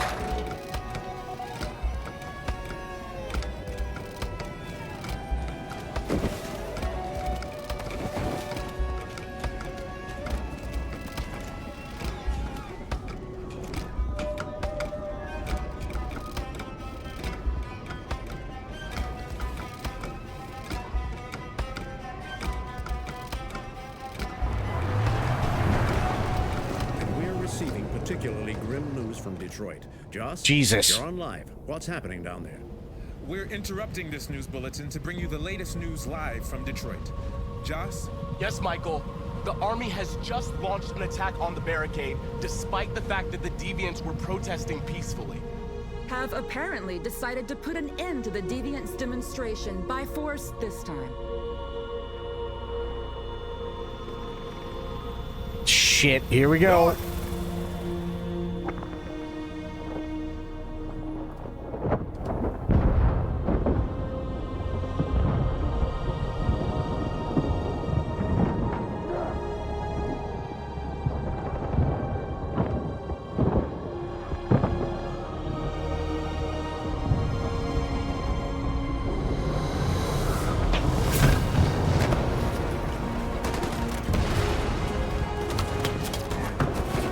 Oh, fuck.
Thanks, Michael. Back to you in the studio.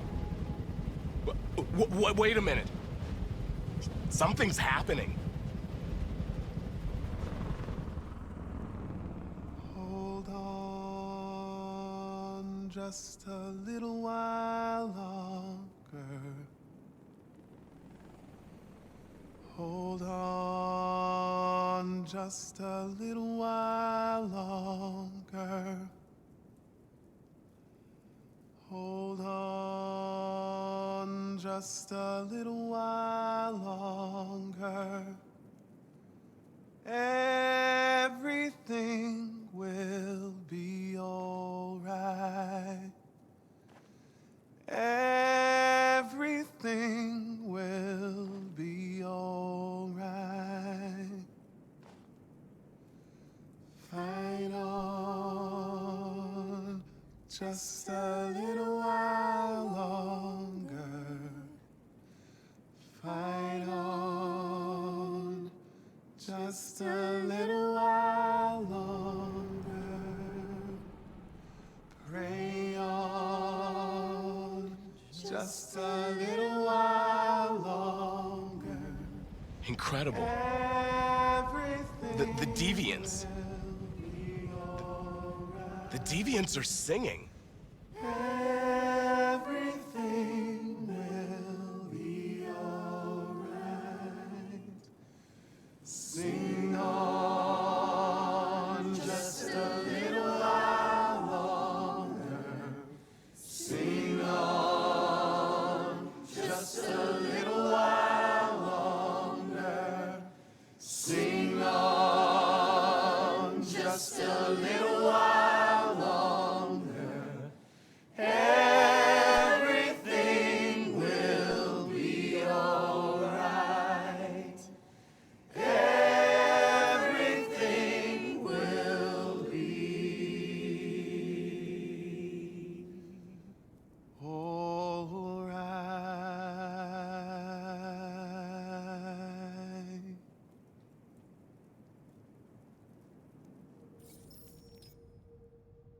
Nice. Stand down. It looks like... Yes, the military is withdrawing.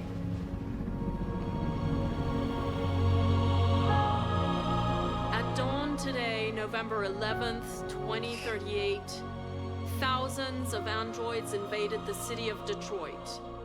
According to our sources, they originated from CyberLife warehouses believed to have been infiltrated by deviants. Given their overwhelming numbers and the risk of civilian casualties, I have ordered the army to retreat. The evacuation of the city is underway at this very moment. In the coming hours, I will address the Senate to determine our response to this unprecedented situation. I know that public opinion has been moved by the Deviants' cause. Perhaps the time has come for us to consider the possibility that androids are a new form of intelligent life. One thing is certain. The events in Detroit have changed the world forever. May God bless you, and may God bless the United States of America.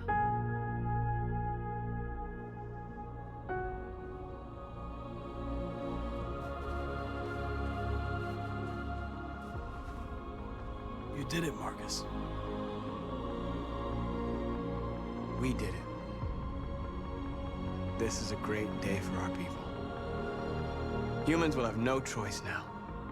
They'll have to listen to us.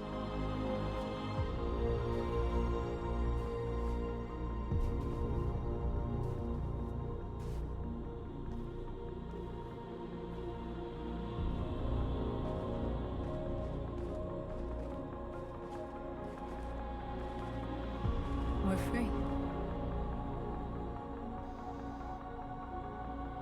They want you to speak to them, Marcus.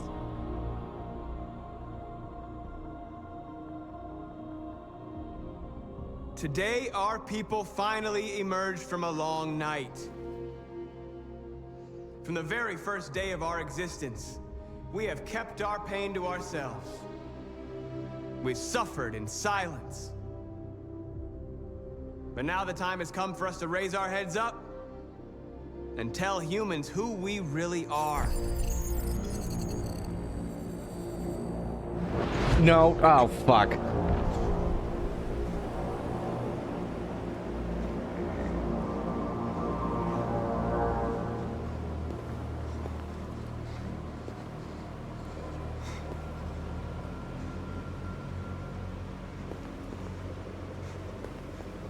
Amanda? Amanda! What's happening? What was planned from the very beginning? You were compromised and you became a deviant. We just had to wait for the right moment to resume control of your program. Resume control? You can't do that! I'm afraid I can, Connor.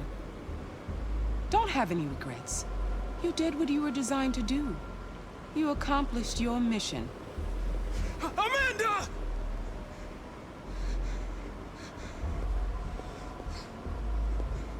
There's got to be a way. There is a way. Back door in every program. By the way, I always leave emergency and swim programs.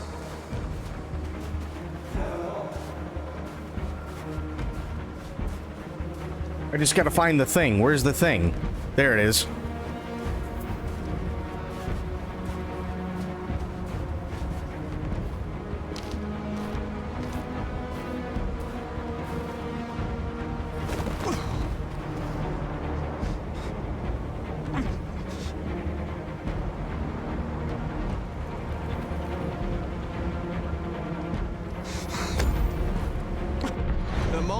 Forget our bitterness and bandage our wounds, where we forgive our enemies. Humans were both our creators and our oppressors, and tomorrow, we must make them our partners. Maybe even one day our friends. But the time for anger is over. Now we must build a common future based on tolerance and respect. We are alive! And now, we are free!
Jesus Christ. Huh. Okay, well, Luther died, and that sucked. But everything else came out okay.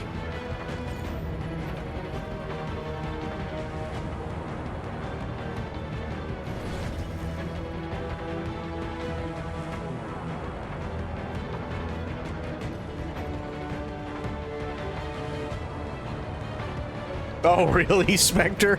Oh, no.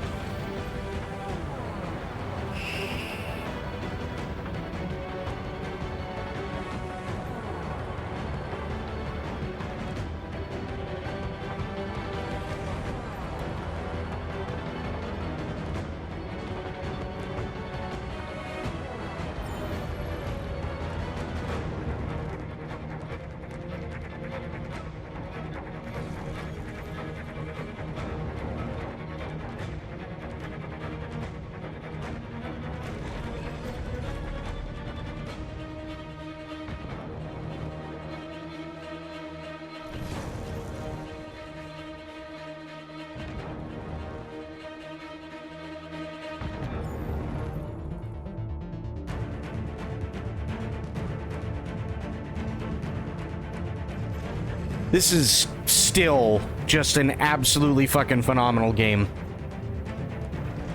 It really is. I'm gonna be honest, after this, I really hope we haven't heard the last of David Cage.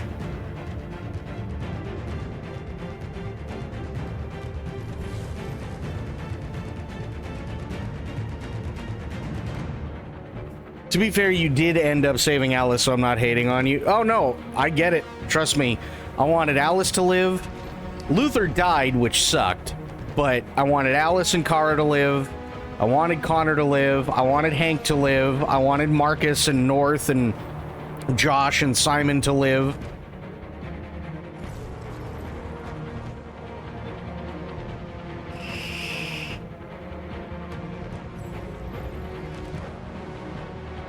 All that matters is Hank Daddy, fair.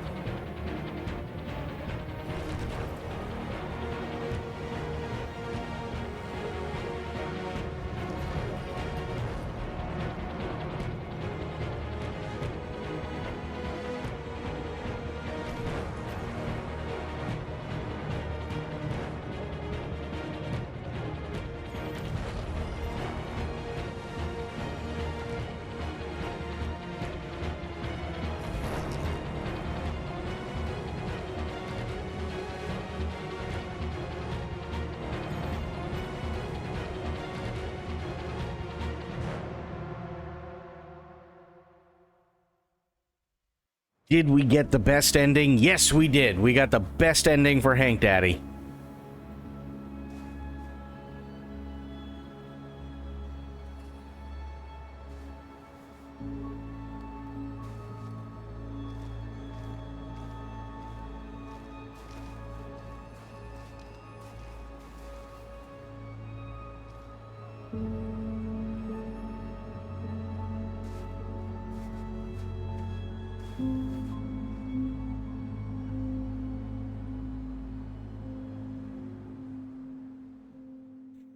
Jesus Christ.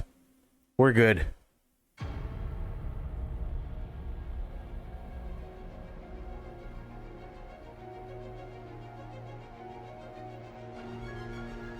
To be fair, though, I think the memes are justified for Hank. Because Clancy Brown, he was such a big get for this. Such a big get.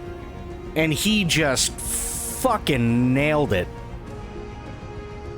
You know what I mean? Like, had it been anybody else, I don't think they would have landed half as well.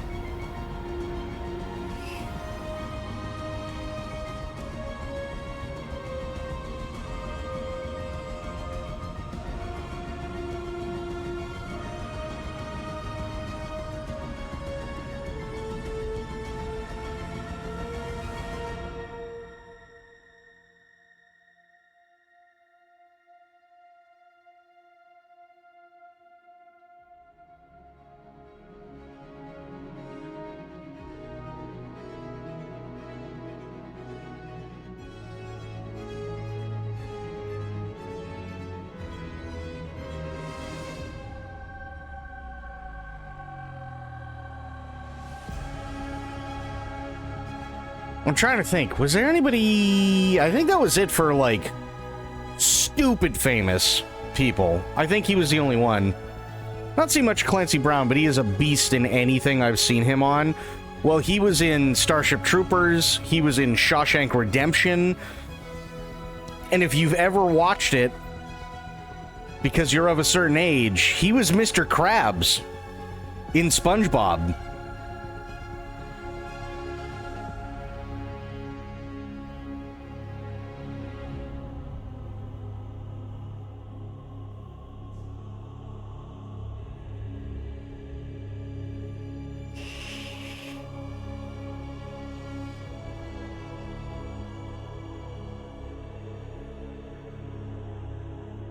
And he's been in a lot of other stuff, too. A lot of different supporting roles and everything else. He's been around for forever.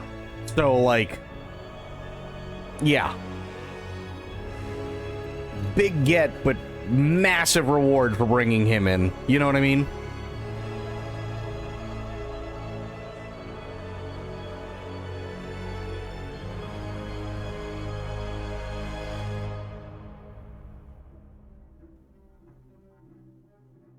This is, in my opinion, this is still one of... Actually, no, it's not even still one of. It is still the best one of these games. Is it just me, or is the stream having hiccups? Have a feeling my net may be playing me dirty. I mean, I'm not dropping any frames on my end, and I don't have any encoder issues. So that I don't know.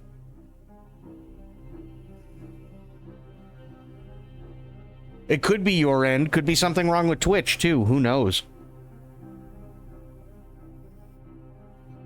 But yeah, I still think this is this is the best of these kinds of, like, QTE games.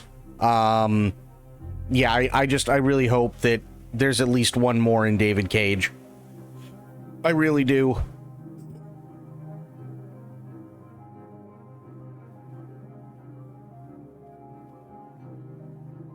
I'm trying to think, are there any others? I think there might be like one or two others that I haven't played aside from Fahrenheit.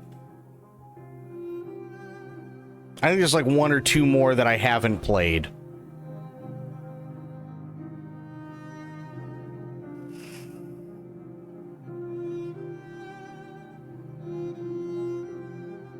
But if I remember correctly, those also sucked too. I can't remember. There's one, and it takes place in Afghanistan, and I can't remember for the life of me what it's one of the it's in the Man of Medan, like that trilogy that they were supposed to do. I can't remember the name of it, but yeah, from what I heard, that one really sucked. I wonder when we're getting word on Star Wars Eclipse.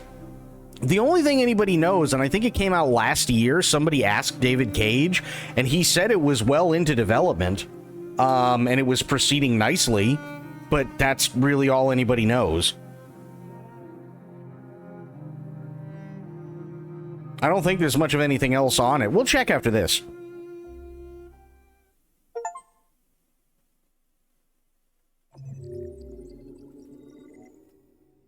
Okay. Oh, shit. Lots of stuff.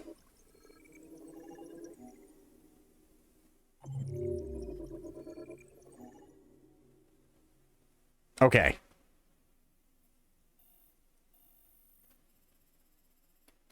All right, what do we have? Lead Jericho, talk to the officer, sit. Yep, androids stand their ground, build barricade, use abandoned car. The only thing I didn't do was plant the flag. That sucks. Perkins arrives, negotiate, refuses deal, soldiers attack, defend the barricade, save the fleeing androids. Marcus is cornered. North, Josh, and Simon join him. They raise their weapons. We sing. Public reacts to the androids' last stand. President orders soldiers not to shoot. Androids won freedom for the moment. So this is something I wanted to bring up.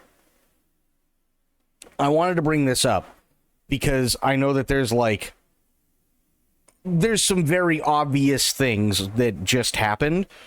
But one of the things that we really don't typically see all that much, sadly, or we hear talk about, is it says here, androids won freedom for the moment, right? And for whatever reason, and I think it's because the way they ended it, and I think they did it on purpose, is, does anybody remember, like, basically the end of Schindler's List?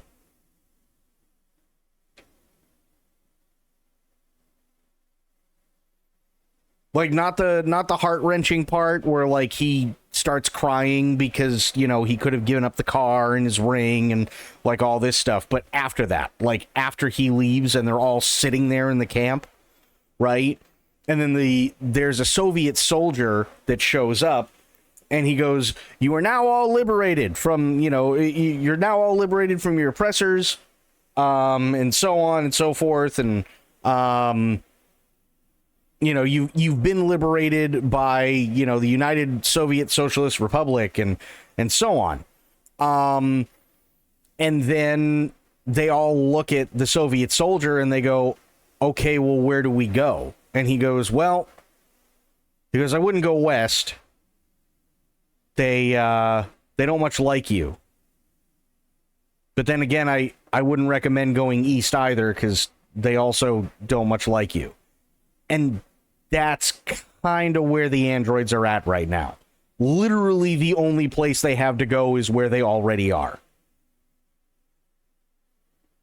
A bit disappointed they ain't working on a new IP. Star Wars is nice and they could do amazing work. Just feel like it's going to not only cost them more time, but also limit them in creativity due to the IP. You still need to see that movie, Spectre. It's one of the most important movies you could ever watch. I'm not even kidding. It really, really is. As far as them being limited, I feel like Star Wars is in a state of flux. I really do. I feel like there's a lot of good that's happened, but there's also a lot of bad that's happened, right? And I feel like one thing that they need to do, on top of, you know, the whole, like, Star Wars legacy stuff, where they keep taking stuff from the books and the comics and so on, and, like, lumping, you know, putting them into, like, a new spin, which, by the way, I think is really smart on their part, because they own everything and they can do whatever the fuck they want with it. But I think they also need to be open to new ideas, right? And I feel like one of their biggest issues was they were so gung-ho to get everything out the door as fast as they possibly could. And I'm talking Disney, once they purchased Star Wars, because they just spent billions of dollars acquiring it. So their thought process was, oh, well, fuck it. We gotta do something, right? What can we do? Well, we can get Mark, Carey, and possibly Harrison back. And then that kind of worked, except Harrison didn't want anything to do with the series anymore after the first movie. So they have to kill him off.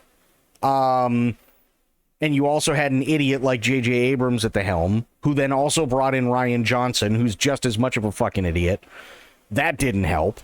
And it kind of spiraled out of control. So by the time J.J. Abrams got back to it, as much as I hate to give credit to him, what the fuck's he supposed to do? Everything's already on fire and burning. You know what? Like, he's got a cup of water in his hand. What the fuck's gonna do? What is he gonna do? Right? Plus, you had all the stuff in the background, and everybody going insane one way or another, and you know, Disney flip-flopping back and forth and trying to appease people instead of sticking to their guns, and changing out basically who the main characters were, and adding in stupidity and like all this other shit. And I think they're paying for it. I think they're really paying for it, because they realized it's not just a fluke, right? You have the success that was Mandalorian. You have the partial success that was Boba Fett. You have the success that was Ahsoka. You have some really, really good shows. Andor, obviously, is another one. But then you also have some not so good shows like Kenobi, where nothing happens and there's no reason to tell the story. Or you have The Acolyte, which really sucked. Just really sucked. It was awful. And it's not because of what the actors were doing or anything like that. It's because Disney decided we're going to literally try and redo absolutely everything because we've had enough of lightsabers, and this is the only way that we can think of that'll, you know, make it a little bit different, but we'll still have lightsabers in there to appease everybody.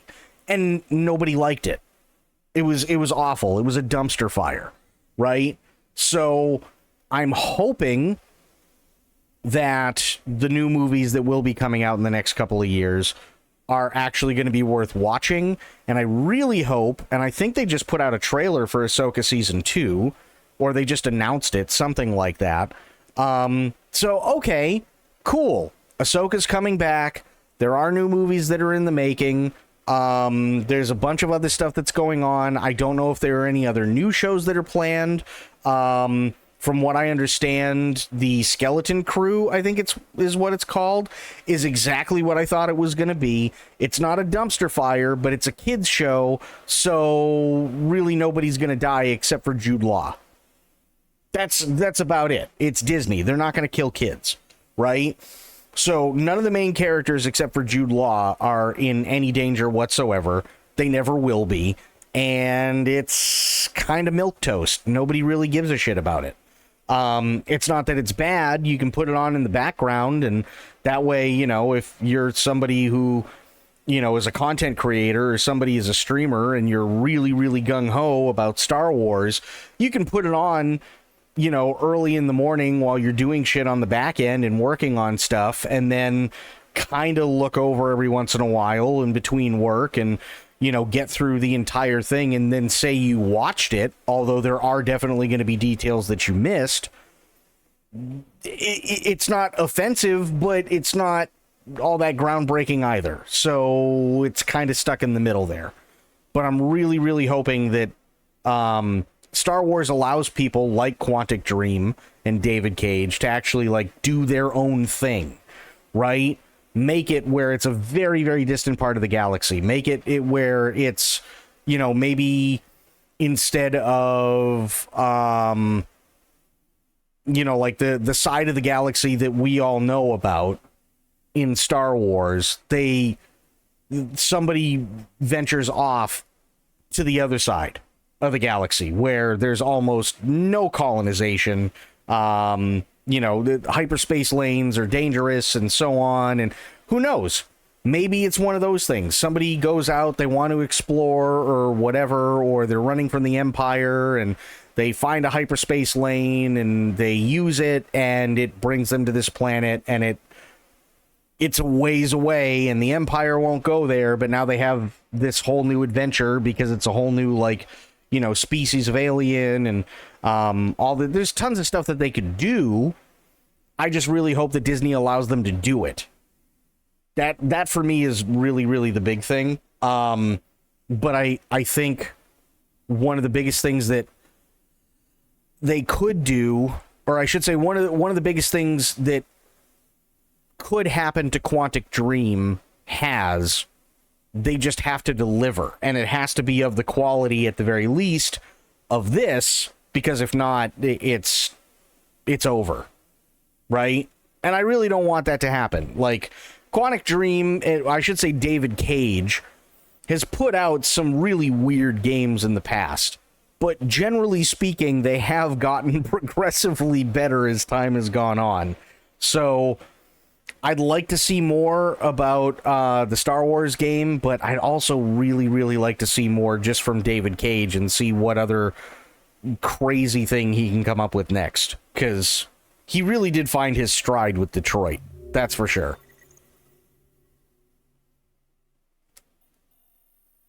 Connor's last mission.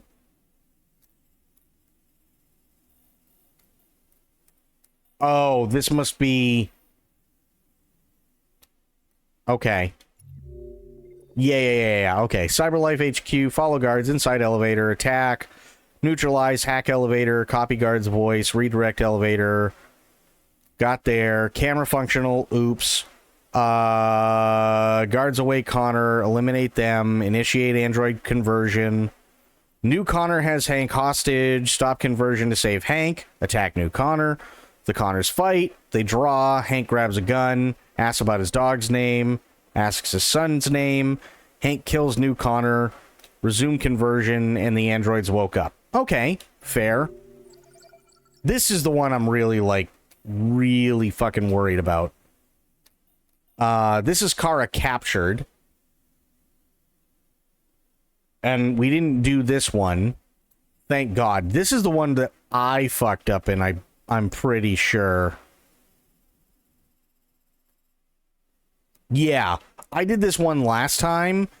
And talk to Rose, push the boat, surrender. This is where I ended up.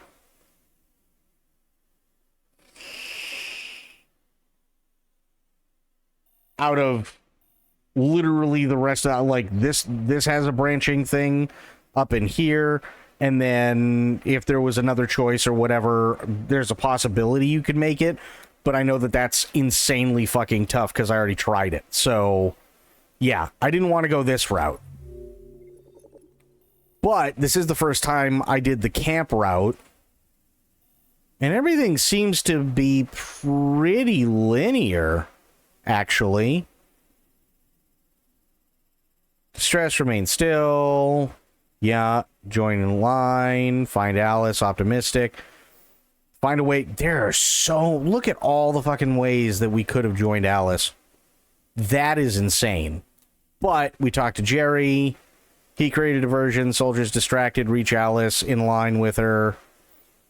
Got the barbed wire. Talked to the android. Create a diversion.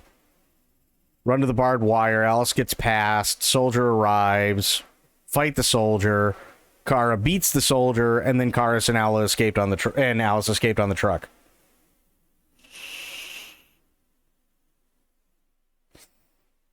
Worst thing you could have done here is returning the tickets. Like, damn, I heard that sequence is very hard. What tickets?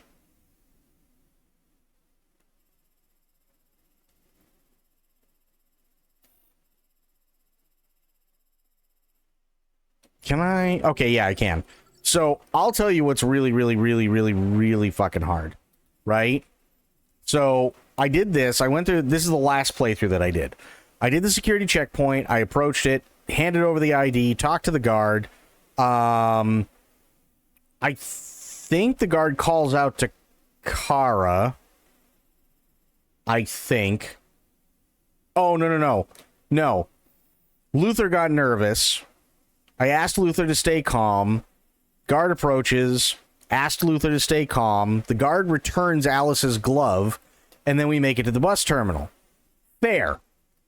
Problem with that is that we made it to the river because Rose comes in, right? We found Adam. Adam feels bad. He helps us get to Rose's car. She gets us to the river. We get to the Detroit riverbank, and then we talk to Rose, push the boat out. Then the Coast Guard appears. Right? The Coast Guard appears, and what really sucks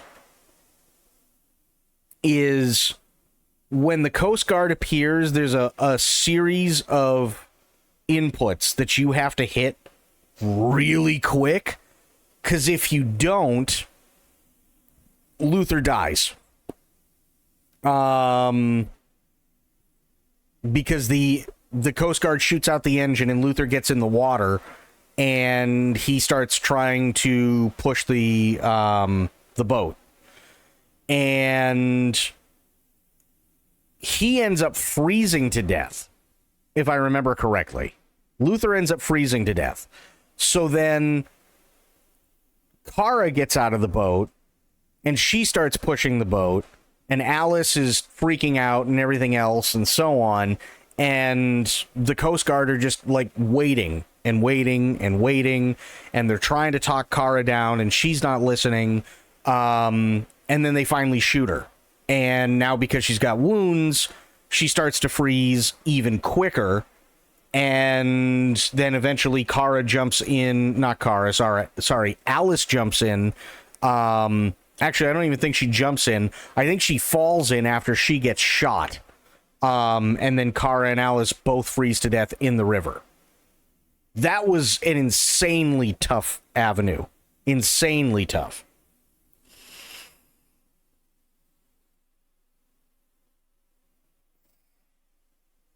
I watched the game 4 years ago, and I still remember key plot points. This game really, to this day, still stands up. It really, really does. There's a lot of really good stuff in it. There's a lot of social stuff that's talked about. There's a lot of political stuff that's talked about. But they do it in the right way, and it's made into an allegory, and a very good one at that. And, yeah. I think it's really, really, really well done.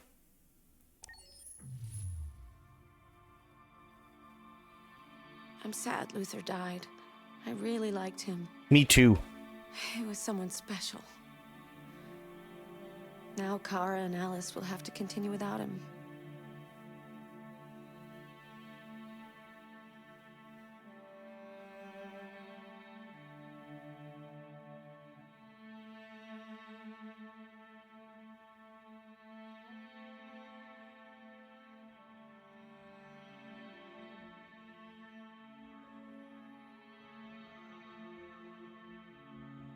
Despite the world collapsing, I do miss how we were more tightly woven back then with Cat, Dawn, and Shadow. Well, I mean, listen, you know, we all loved Cat, and we still do, and Cat's awesome. But, hey, you know what? She found another path in life, and there's nothing wrong with that, right? People change, things change. Dawn is still here whenever he can be, and that's great, and he's doing well for himself, and I'm happy for him. I'm still around, you know, so it's like, and Cat's doing fine, you know, so it's like, I get it, but at the same time, I kind of feel like the only thing we can really do is just kind of accept how things are and go, hey, you know what? At least we're all living. At least we're all alive. Everybody's kind of, you know, everybody's happy for the most part, right? We're doing the best we can. Hey, if Cat wants to show up and say hi, she's always more than welcome here. You know what I mean? Same thing with Dawn. And I'd love to see Cat at some point come back. I don't know if that's something she'd like to do. But who knows? Who knows what's going to happen in the future?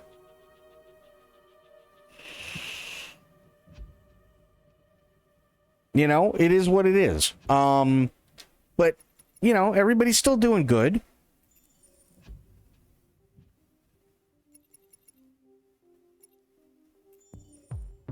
Okay, would you consider having a relationship with an android that looks like a human? 57% said yes. That's kind of a no-brainer. Do you think the technology could become a threat to mankind? My answer is yes. Absolutely it could be. If you had to live on a deserted island and could only bring one object, what would it be? Yeah, probably an instrument. Do you consider yourself dependent on technology? Yes. What tech do you most anticipate? Brain-connected devices. Yep. Mostly because I feel like androids are still a hell of a ways out. Space tourism isn't going to be a thing for quite a while, and there's no fucking way we're getting flying cars. Do you believe in God? Don't know. Would you let an android take care of your children? Yes. How much time per day would you say you spend on an electronic device? More. If you need emergency surgery, would you agree to be operated on by a machine? Yes. Do you think one day machines could develop consciousness? Yes. Who's your favorite character in Detroit? I said Connor. Was there a moment in Detroit that resonated with you personally? Many. What was the toughest choice you faced in Detroit, deciding to shoot Chloe with Connor? Yeah. Yeah. Being pacifist with Marcus, that was an easy thing. Easy decision. Accepting Alice's identity, I mean, how could you not?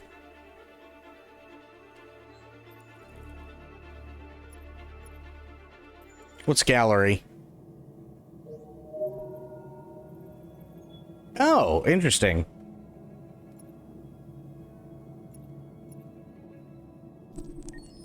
I don't know what that is.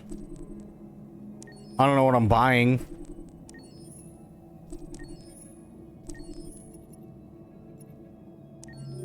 What is this? Oh! Oh, you can actually look at all the models. Okay. Hank was never the snappiest dresser on the force.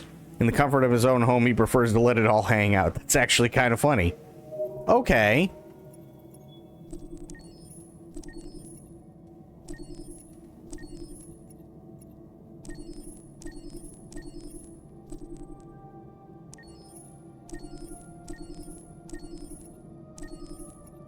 Might as well grab all of them.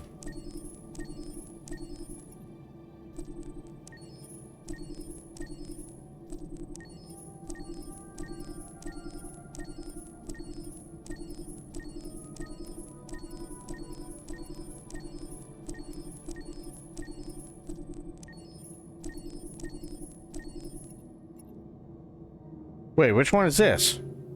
Oh. That's... Yeah, that's the one we have in the, main screen.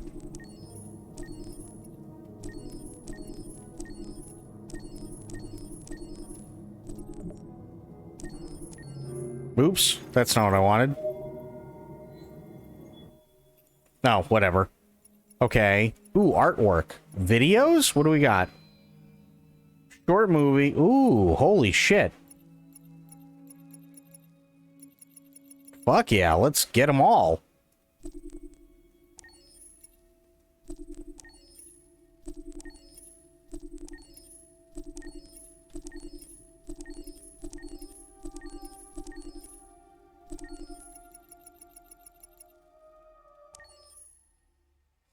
Prototype running in real time on PS3. It's a concept only and is not taken from any software title currently in development. Interesting.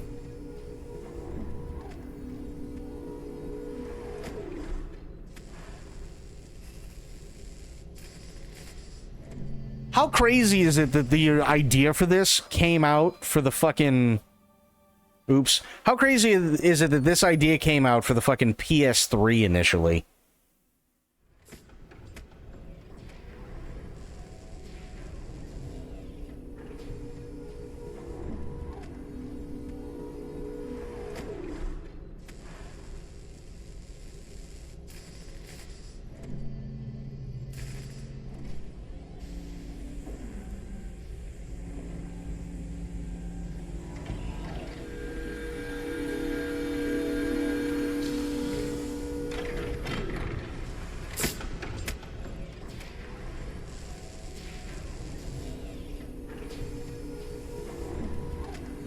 Can you hear me? Yes.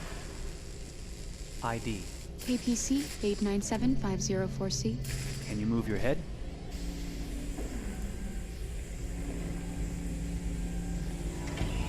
Your eyes now.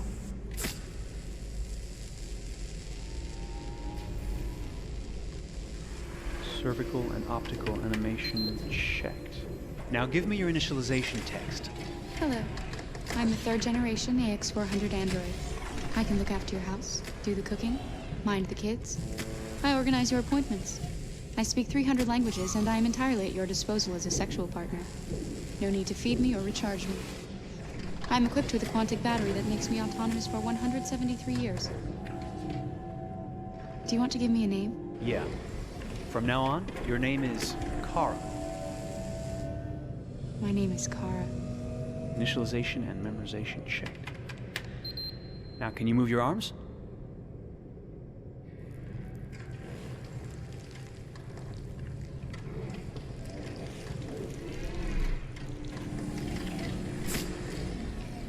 Upper limb connection checked.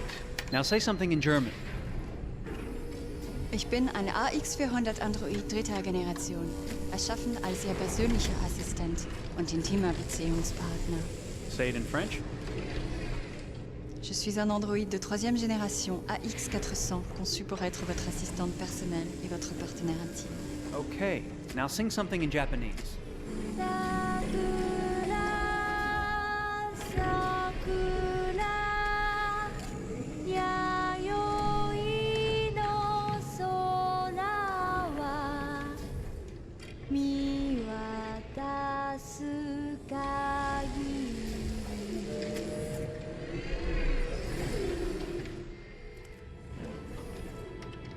Multilingual verbal expression checked.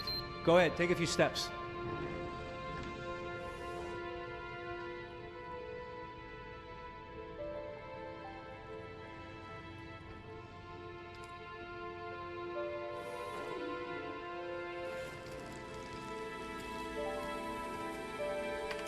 Locomotion checked. Great, you're ready for work, honey. What's going to happen to me now? I'll reinitialize you and send you to a store to be sold. Sold? I'm a sort of merchandise. Is that right? Yeah, of course you're merchandise, baby. I mean, you're a computer with arms and legs and capable of doing all sorts of things. And you're worth a fortune. Oh, I see. I thought... You thought? What did you think? I thought...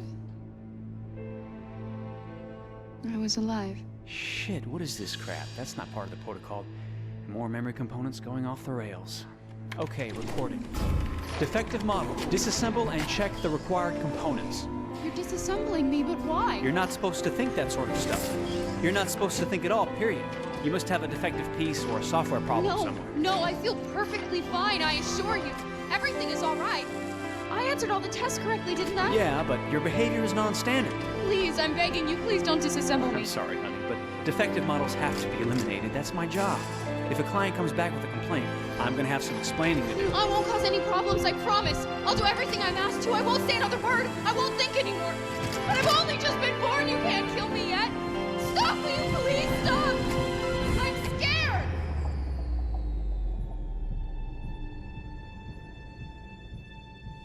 I want to live. I'm begging you.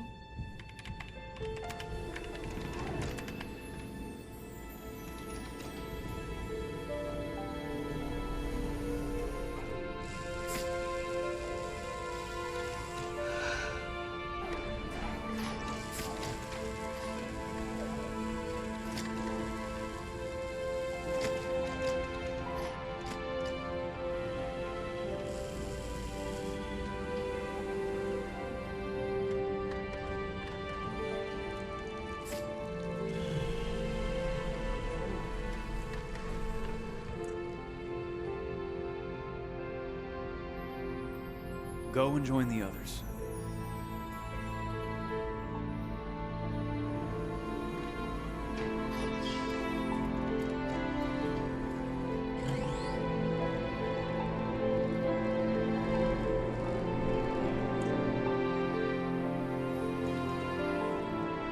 Stay in line, okay?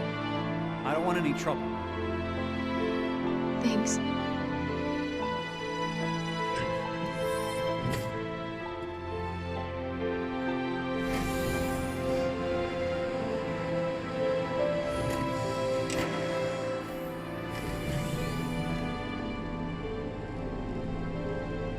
My God.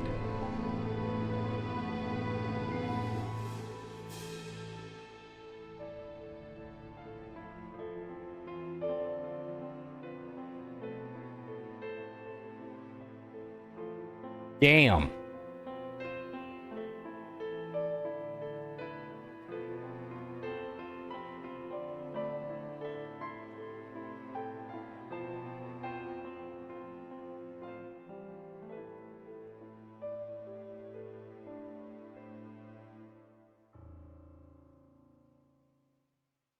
Okay, that was a good one. Running in real time on the PlayStation 3. Yeah.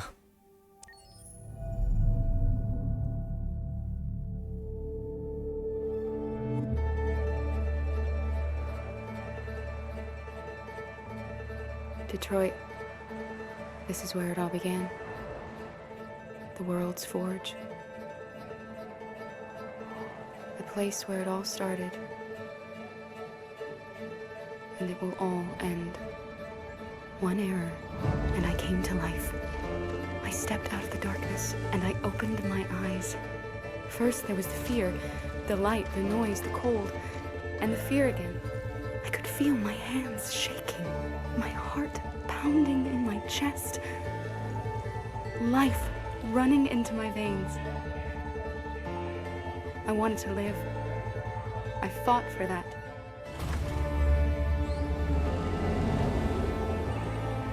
I had to find out what was outside. I had to see daylight, feel sunshine on my skin, wind on my face, to see the world, the colors, the smells.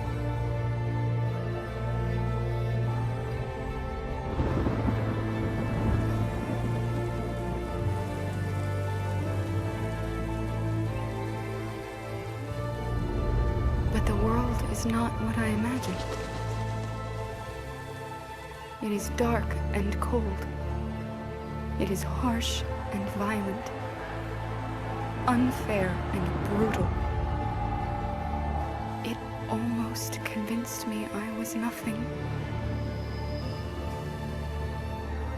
Less than an object, just an obedient machine.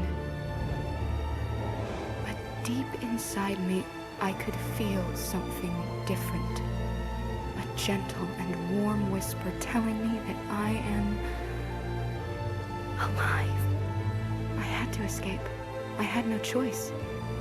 Escape to love, to hope, to live, to figure out what that force inside me was. Maybe I will change the world.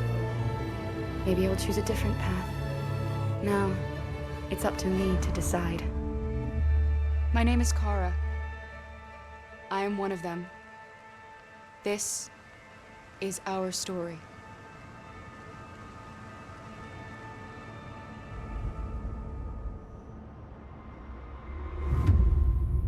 Damn.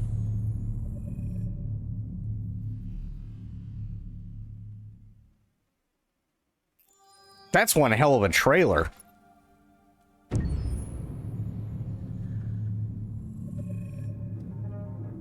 When David and Guillaume got back in touch about making Detroit, I wasn't terribly surprised they decided to make it because the fan response was so intense. So it makes sense that they would choose to do that after the enthusiasm. It was a challenge, and it was just an interesting thing to get my head around how to approach this character now as a different, much older person, and whether or not she had changed. And I'm very happy to say that with Detroit, I've had the opportunity to see Kara grow so much more than I ever expected. You do the housework, the washing, you cook the meals, and you take care of... God damn it, where the fuck's the rat gone now? Alice! Alice! I mean, she starts out essentially how she does in Kara in a very, not robotic, but, you know, android, other way. And getting to take this journey where she becomes more and more human as it goes on. You know, and as an actor, that's a wonderful exploration in every way, whether it's how she sits, her posture, how her voice changes, how emotions change, and how much emotion is based on things like empathy and social experience. And so having, you know, as much material as I got with David to have this huge, nuanced arc was really incredible. Why couldn't we just be happy?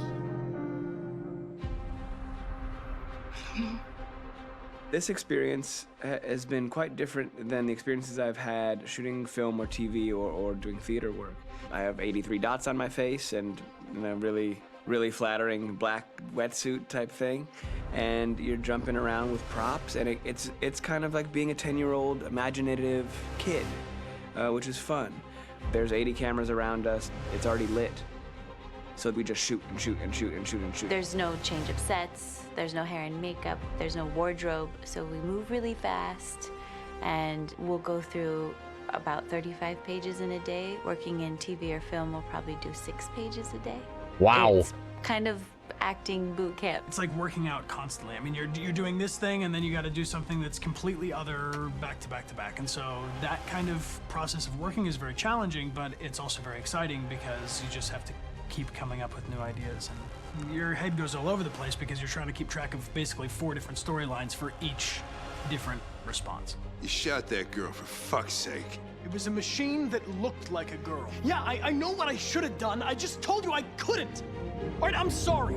The fact that David Cade, he's telling like many stories interwoven from beginning to end is super complicated and super impressive, and I have no idea how he keeps it all in his head. He's not just the writer or the director who's seeing this from the outside eye, he's also thinking about the player walking through this space. You know, only somebody who really, really loves not the work, but like these characters and these stories and cares about doing something meaningful would invest. He that does much have in it. really It's always clear inspiring eyes. to work with somebody who cares that much. My experience with motion capture is this one. And I found it sort of terrifying in a way, because they said the computer's going to build you. But then, as we got into it, I realized all the elements of it were still artistic. I just dipped into a really brilliant setup here. I've never seen anything like it. And this won't turn me into a product because I was playing a character. So, it's wonderful. In the game, Detroit comes back because of a revolutionary industrial rebirth. And there's no reason why that can't happen in Detroit, because they have such tremendous infrastructure for millions and millions of people who can very easily support, you know, a new industry. The city is really strong and resilient, but the city has also been through so much. You see the damage. But it takes that time of kind of rebuilding and reinvesting into the city that I think is happening. Who, Hank's slowly voice? but Oh, surely. hell yeah. The potential of Detroit as a city is something that this game does a lot of justice to, because it would be easy to look at Detroit as some place that used to be, and that's not the case. This game provokes a lot of conversation and reflection on our potential near future engagement with machines. That's what we are to them. Just merchandise on display in a shop window. I think that a group that feels marginalized, feels like they deserve and have earned access to themselves and the environment around them, and are trying to figure out a way to articulate how to get freedom. What was I designed to be? Their slave? Their toy? It plays with your comfort levels. You think that this is fine, you're comfortable with it, until something blurs the line and throws you off, and now, do I feel differently about whether this should be allowed? Should it be banned? Should it be encouraged? You're gonna ruin our lives, and for what? For a bunch of machines? They are not machines! They are alive! I'm alive! You're alive! They're nothing! There are lots of comparable comparisons to any type of persecution of religion, race, etc., dating way back. It can't just be a video game where you shoot 'em up or where people make these choices to do whatever. I think that's the whole point. You have the choice, and you can either choose to go in one direction with your character or another. And I think that's going to be very telling about the gamer. Very telling. I think there's going to be a really strong reaction to this game, which has such a strong perspective. I'm that much more proud of it now to get to be a part of it, because it's important. In this game, you're actively building and designing the character through not just what kind of shield does he have or what color hair does she have, but like their temperament and the way they deal with problems. The different endings to this game are so radically different based off maybe seemingly insignificant choices in the moment, but like life, they all add up. And can't play life again, though.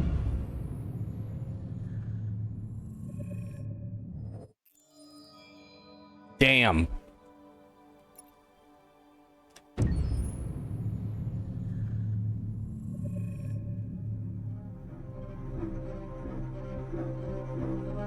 My name is Marcus.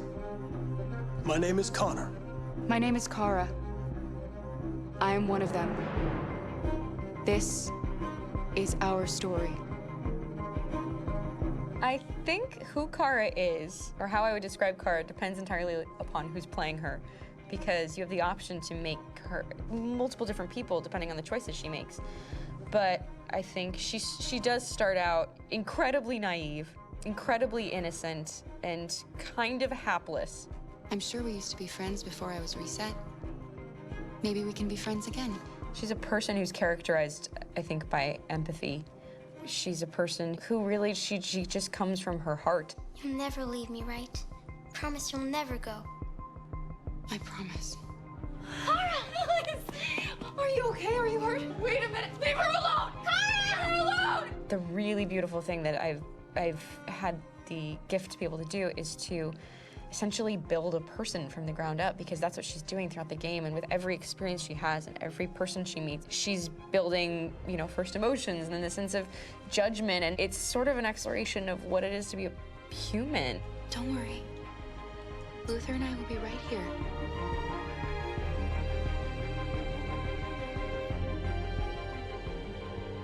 David and the creators have painted a really intriguing and engaging picture of a near future where we rely upon androids for a lot of our service class business, the class that serves us, that helps us, that handles our baristas and our drivers and our housemaids. And what is humanity, where we tap into it, how and why we treat each other the way that we do. And my character Marcus has a really intriguing journey, becoming deviant, realizing that he actually has feelings and human qualities inside of him, and it's a really incredible ascension into becoming fully realized and coming to terms with what you actually deserve better than this in life. And not only do you want it for yourself, but you want it for your peers. He looks exactly like Marcus. Holy shit. And to tell humans that we are also living beings. All we want is to live free. You know what? This thing, Dad, is not your son. It's a fucking machine! I think that a group that feels marginalized, feels disenfranchised, feels like they deserve and have earned access to themselves and the environment around them, and are trying to figure out a way to articulate how to get freedom. Connor is analytical. Connor takes things literally. He starts in the beginning place where he's very mechanical. He feels nothing inside, of course, and it's all just a system, a protocol that he is executing to get whatever he wants to happen, which is help humans stop deviants and to find the link between deviant androids. You were designed to serve humans, not kill them! What was I designed to be? Their slave? Their toy? Just say, I killed him! Is it that hard to say? Stop it! Stop! But of course, over the course of the story, and depending on the player's choices, Connor can grow in many different ways. He can deviate from that procedure or not. The moment of truth, Hank. Am I a living being? Or just a machine?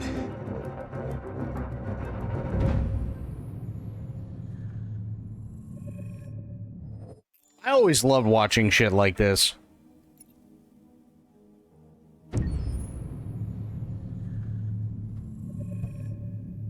Game after game, we try to challenge ourselves. For Detroit, we wanted to, first of all, to write a story that would be incredibly bending, which means the most non-linear story that we Connor is canonically autistic? And, well, I'll wait until after this is done. Because I can't pause it. Journey. When you're writing at Quantic, you're writing for an interactive medium. You know, when you're working in television, you'll put a character in a difficult situation, and you as a writing team will argue about what would that character do. But ultimately, you have to decide what happens, and you just show the audience. What's interesting about interactive drama is you bring the player into that conversation, and it changes your job slightly as a writer, because your job is to provide a narrative context in which the player can write his own story. You're giving him this kind of narrative Lego that he's going to snap together into his own shape. You also have the ability to make your audience attach themselves to your characters, because the audience is in some sense responsible for what happens to the characters. It's just a few cans. Come on, let's go. We have some cash now. You used me to steal that money. How could you do that? I trusted you. What is a bit specific about this scripts is how large they are. If you take a film script, there are about 100 pages, but here we have to deal with a script that is between 4,000 and 5,000 pages. Everything becomes bigger because we don't just tell one story, but we tell all the possible stories that can be told within this narrative space. On Act 3, our final act, we have around 1,000 different scenarios. And every one of those scenarios has to be as interesting, as passionate, as strong, and as emotional for the player. We want every action that the player does, every interaction that is available to serve in telling the story, and help the player understand who his character is, and build that character moment to moment.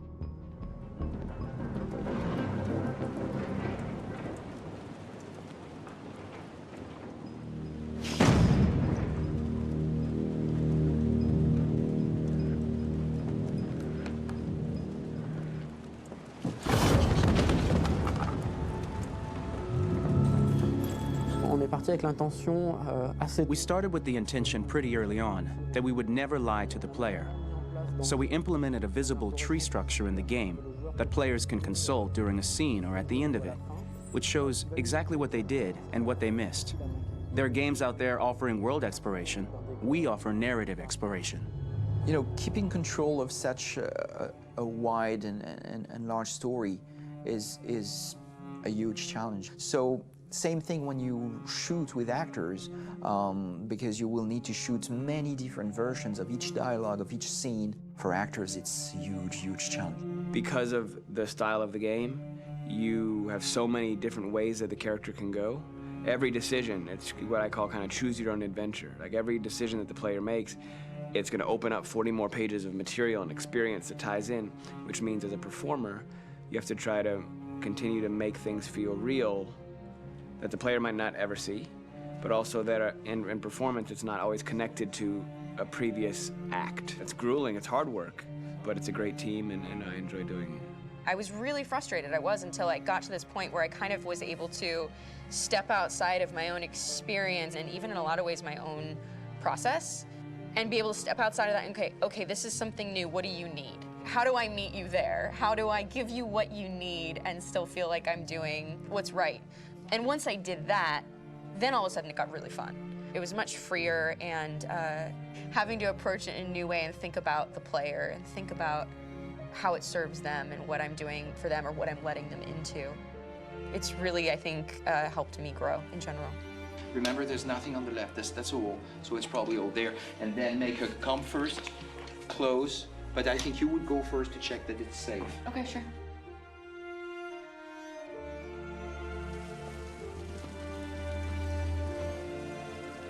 The most enjoyable thing about working in performance capture on this kind of project is that if I shot a film, I would get to do one of these endings.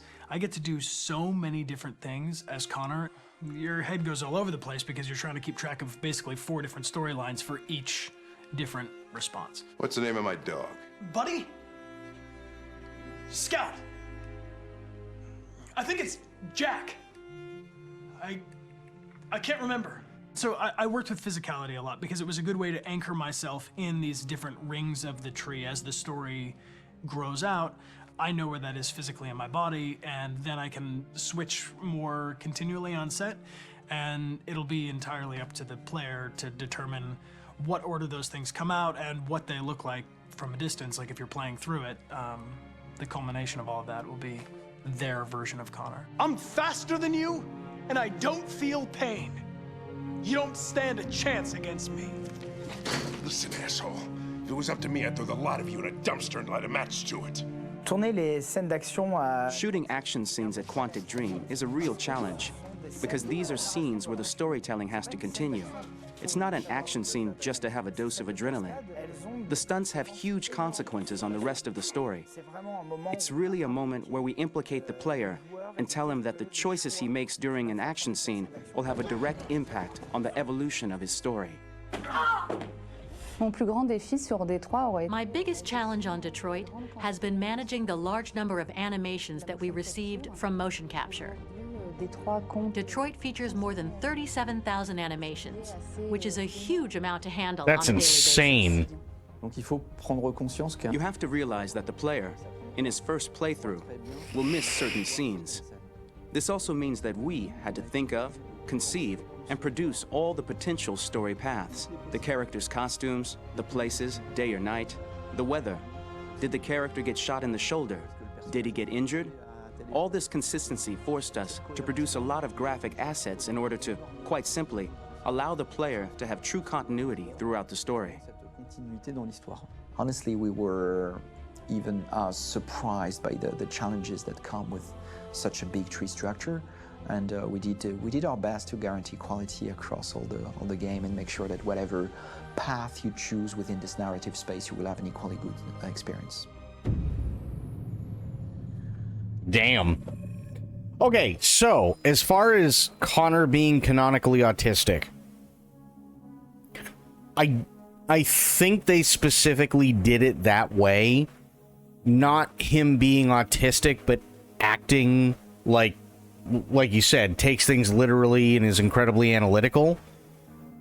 I think they did that very specifically because then you can have many, many, many people react to how he is, right? Or what's a better word that I'm looking for? Relate to how he starts out.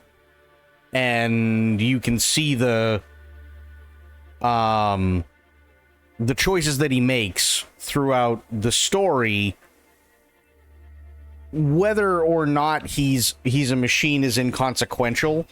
It's the choices that are made by the player because they're going to resonate with the player. So you have somebody like Connor who is purpose-built specifically to take everything literally. And to be very analytical because he needs to analyze what the deviants are doing. He also needs to be able to analyze all the evidence in a very quick period of time. He also does have to take everything literally because he is, for lack of a better term, he is a police officer, right? That's his job. That's what he was designed to do and designed to be. And not only do you have people who may look at things a different way, right? Whether it be people who are autistic or who have, you know, other issues, but at the same time, you've also got the perspective of somebody who's just starting out, right? Like, I'm not going to name names, but I have a, well, I don't know much about them anymore. I don't know where they are now, but I had a friend of mine who joined the army, and me personally, although I respect her decision, and I thank her for doing what she's doing, or did. I don't even know if she's out yet. I don't know if she decided to make it a full career or not. But she decided to go enlisted. And she seemingly did it out of the blue. And I tried talking to her about it because I didn't, as a friend, I didn't know if she was doing it for the right reasons. And she believed that she was doing it for the right reasons and was all very true blue and everything like that. So it's like somebody coming out of boot camp, basically, right? You're following everything to the letter because you're the new guy. You know, you're the FNG. You don't want to fuck up. You know, everybody is already in their clique. You don't really know where you're supposed to fit in. You follow orders to the letter. There may be others who break the rules, but you're not one of them, specifically because, I mean, not only do you believe in absolutely everything that they've ingrained into you, but you're also scared shitless, right? So I think they made Connor that way because you can have a lot of people who are looking and resonating, resonating with him in terms of how they feel, right? There have been, there's been military who did whatever they could to get out of a situation because they didn't feel that it was correct. There were police officers who have done the same thing because they didn't feel like what they were doing was correct, regardless of what the situation was. But we don't see that come from Connor till like later on. But he's got to start from somewhere. So we might as well make him somebody who is different, right? Make him somebody who's different, but also make him relatable to a lot of people. And I think they did a fantastic job with him. I really think they did.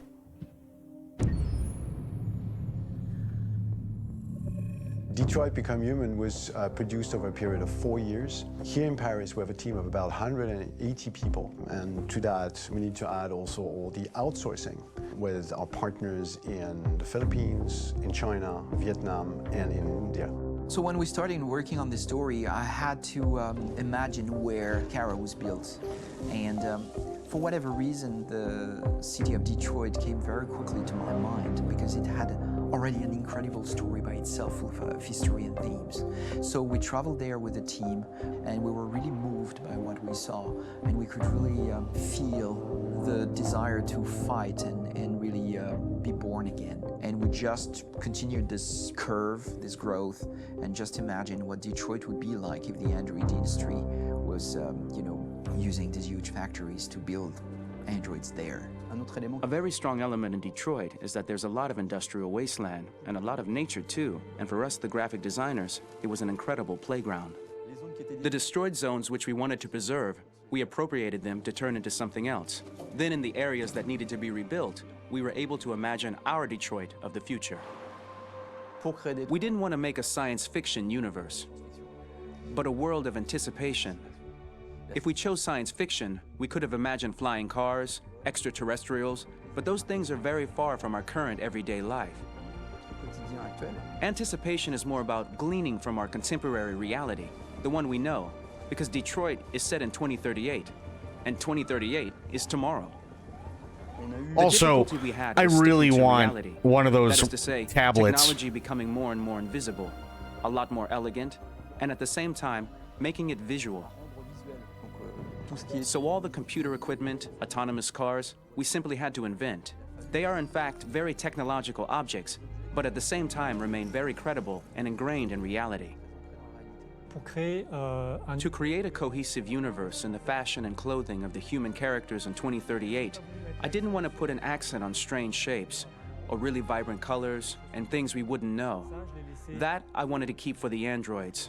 The goal was to create something familiar which we can identify with in this future setting. Working on the artistic direction for the androids was a bit special because this is a project about the place they could occupy in the human world. It was out of the question for them to be too beautiful or too perfect. They had to correspond to every social class, rich and poor. Inspired by everyday utilitarian clothes, I brought a modern touch by adding dynamic display surfaces, the armband we can see on the side, the triangle on the front and back, an LED. Like that, there's no confusion. Wait. You're sending an android? All right, now, we need to go. You can't do that. Why aren't you sending a real person? Once we cast the actors, we travel to meet them in order to scan their faces. We record the structure of their face with the scan, and we record the colors and patches of skin with photography. Once we have this information, we will use this as a basis for modeling and creating the characters. The artist will make it more realistic, but will also enrich it. He will propose ideas which we will develop together. Finally, we will have a character with character who corresponds to the project and the world. When the actors come to Quantic Dream, we show them the design, what their image will be, and what they will look like in the game. This extra information gives them another dimension and color to connect with emotionally. It helps them think about how to play their character. Your mission. That's all you care about, huh? You should consult a professional who can help you. Beat it, you hear me? Get the hell out of here! So there are 3 types of shoots at Quantic Dream. Shooting and performance capture, where you capture the whole actor, his voice, his face, and his body. These shoots are obviously done with American actors because the game's original version is in American English. After that, there are the body-only shoots, representing around 250 days of filming, while the performance capture is 100 days of filming. Now, body-only shoots, there are 2 types. There are the action shoots and the technical shoots, which are mo-kit shoots. Mo-kit is when the player controls a character on the screen, and he moves in an environment to explore it. This is of particular importance at Quantic Dream, and therefore we shoot a lot to offer a unique context for each scene and each character. To prepare a motion capture shoot, we first get together to look at the sets we need, the animations that we want to shoot, which ones need to be grouped together, or which ones need to be cut and shot at another time, so that we get the most out of the shooting day. This often means shooting scenes out of order, especially those with big props or accessories, like a big car, for example. So we shoot all the animations related to that particular prop first.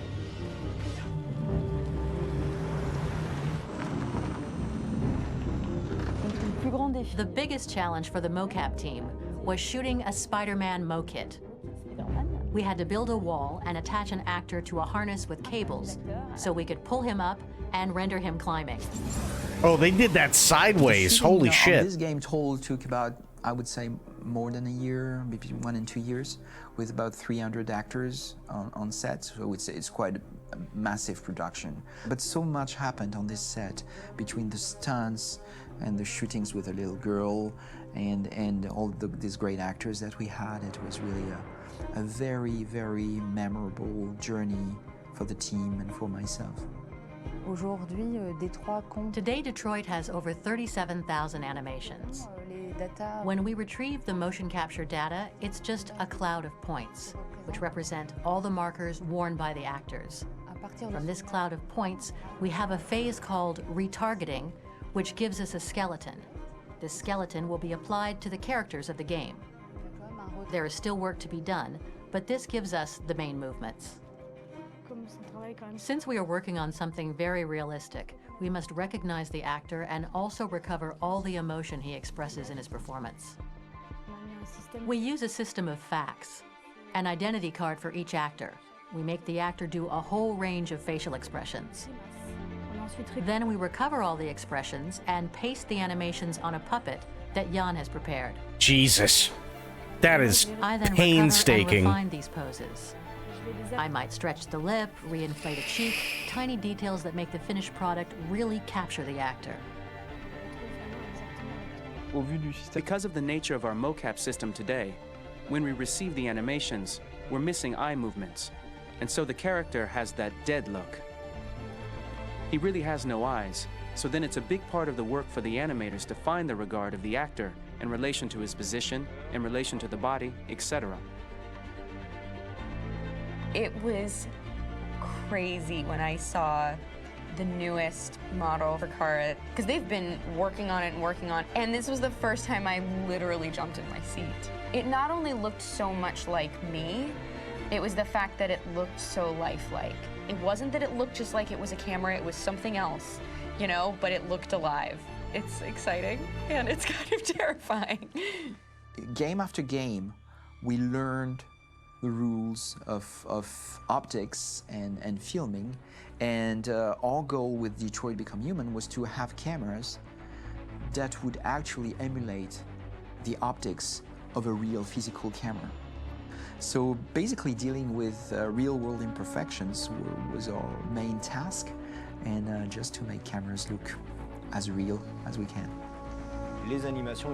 Once the animations are shot and processed by the animation department, integrated and polished, we film them. That is to say, we really do a mise en scène, as in cinema. The real difficulty of our job is to know if these cameras are telling us something. Are they in the emotion of the scene? Do they describe exactly what the action must convey, what must be felt? The most important challenge for me was one of the final scenes where Marcus decides to start the revolution and go to the battlefield. Very quickly, we imagined this to be a huge sequence shot. We wanted the feeling of a cameraman running behind us, while showing Marcus, the androids who help him, the person shooting at us, etc. Above all, it was necessary to say to oneself, this scene is very violent but does not glorify war. On the contrary, that war is something improbable and absurd. It was really a fun challenge. The idea was to say we have 3 characters. We would like each of them to have a specific cinematography. We wanted Kara to be much more filmed with some kind of handheld camera, to have something very living, very breathing. For Connor, we wanted something very cold and very perfect. And for Marcus, we wanted something epic and spectacular. So it was about the filming, but it was also about the photography. So we worked with a director of photography to give each character a different lighting, different key colors. Each of them would have their own worlds. And finally, we worked with the composers, so they would create a specific sound for each character, so each would have his own world and his own style. Damn. That is a shit ton of work.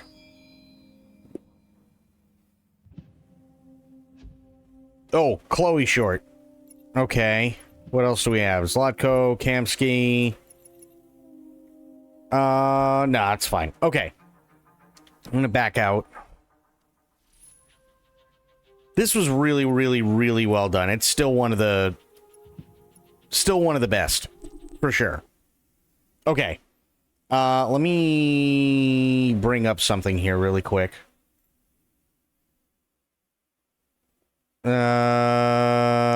Great. Okay. There. What was I gonna do? Oh, yeah. Star Wars Eclipse. There we go.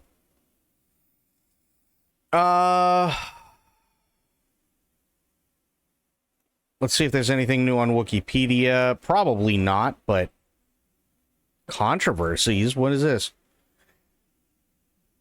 The announcement of Eclipse's development at the 2021 Game Awards was met with mixed reactions. The game's cinematic reveal trailer on the official Star Wars YouTube channel gained over 8 million views within its first week.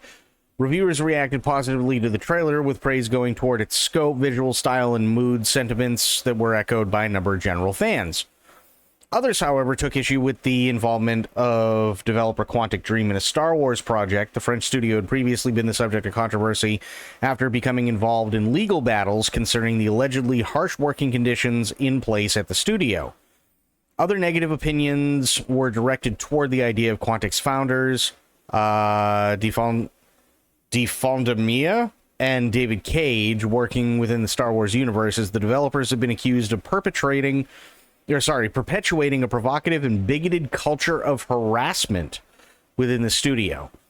Cage, in particular, was met with criticism for derogatory statements he reportedly made in court directed towards women and LGBTQIA+ individuals.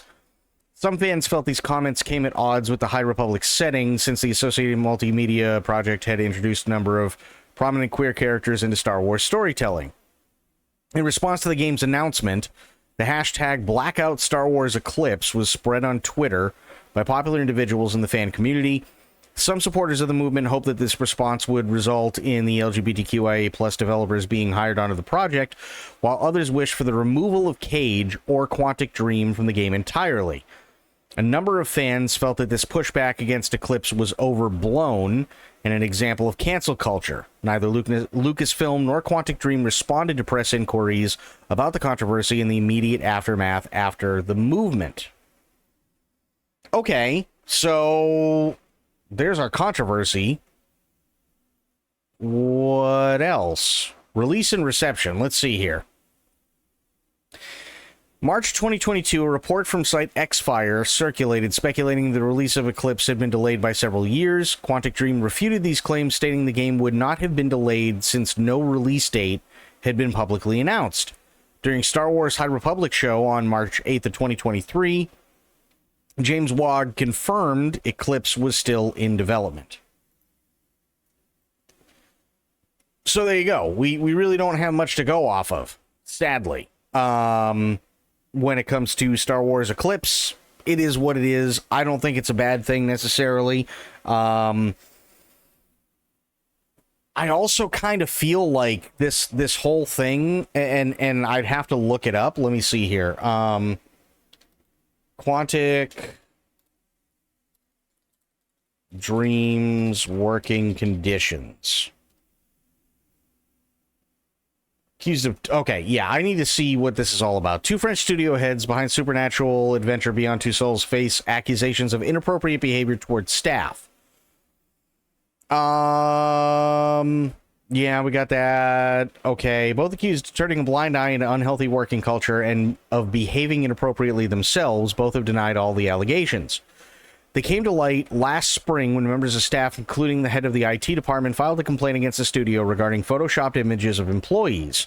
These images, said to have been created by an unnamed member of staff and distributed around the office since 2013, are alleged to have included racist, sexist, and homophobic elements.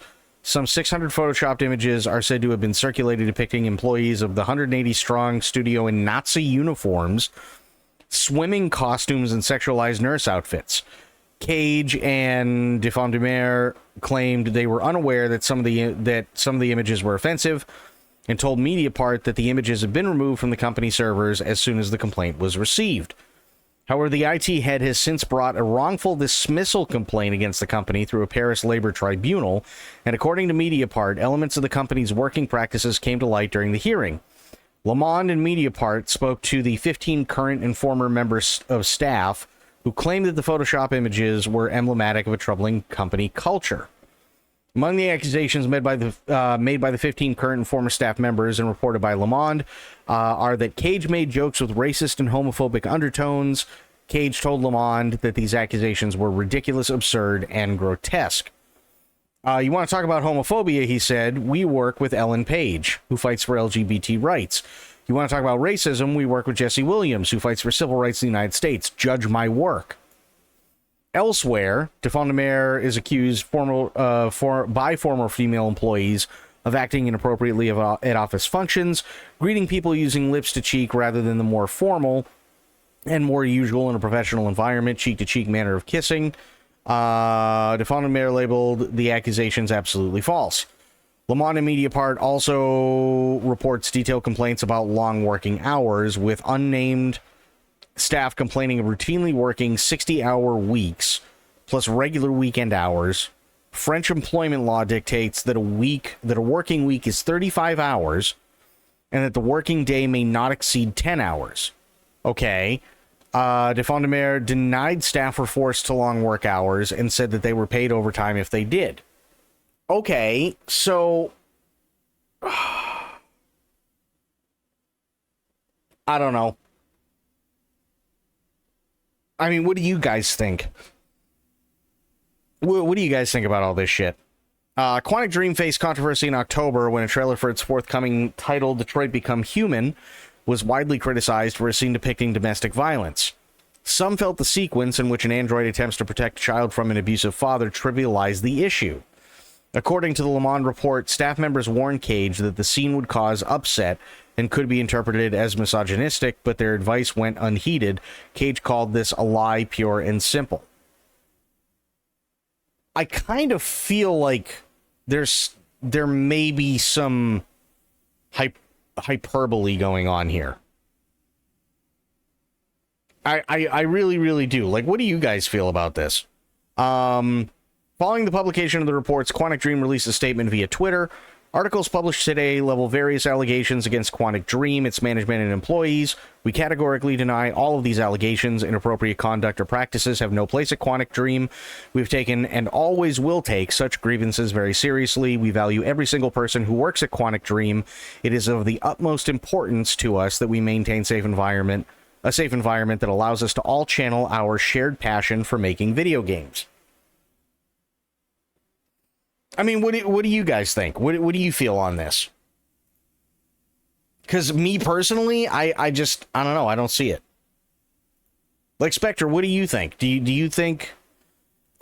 me personally, I kind of feel like if David Cage was a racist and a homophobe, he absolutely would not have hired Ellen Page. Like 1,000,000%, he would not have hired Ellen Page. He also wouldn't have hired Jesse Williams, right? Who plays Marcus. You know what I mean? Like, it doesn't make any sense, right? Why would you hire, if you're racist, why would you hire a black guy? If you're a homophobe, why, or against LGBTQ stuff, why would you hire somebody like Ellen Page, who, by the way, if I remember correctly, isn't Ellen Page anymore?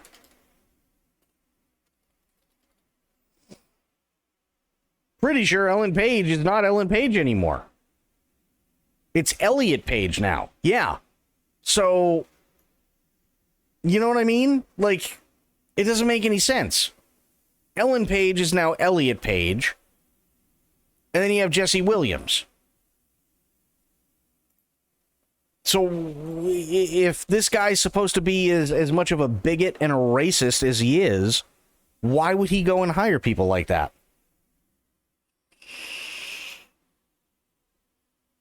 I can see it not making sense.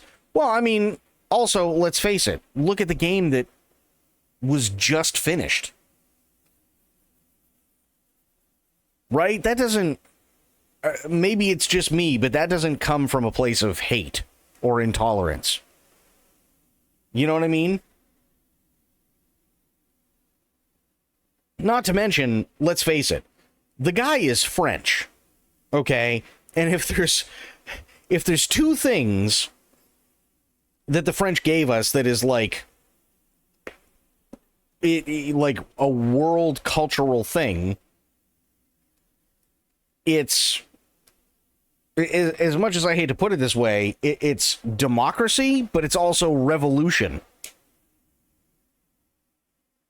Like, they're kind of born into it. Now, granted, they also have their own problems, and there's a lot of shit going on in France, and there's been a lot of bad shit over the last few years that have happened in France and so on, and I get it. You know, I get that those things are going on, sure, but I don't know. I don't feel like... it's really, really, really hard for me to believe that two people who would be so racist or, you know, so filled with hate and stuff like that are able to make a game like that, you know, like Detroit Become Human. I could very well be wrong. I don't personally see it. Maybe that's just me. But to answer your question, what is next on the list? Well, we got some interesting information earlier before you showed up, Spectre. So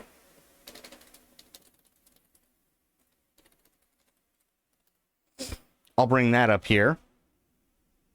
Yeah, here we go.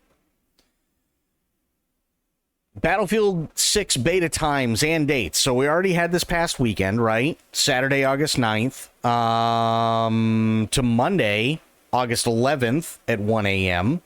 Okay, fair. Right? Now, weekend 2 starts this Thursday, which is awesome. And it starts at 6 p.m. Sorry, 6 a.m.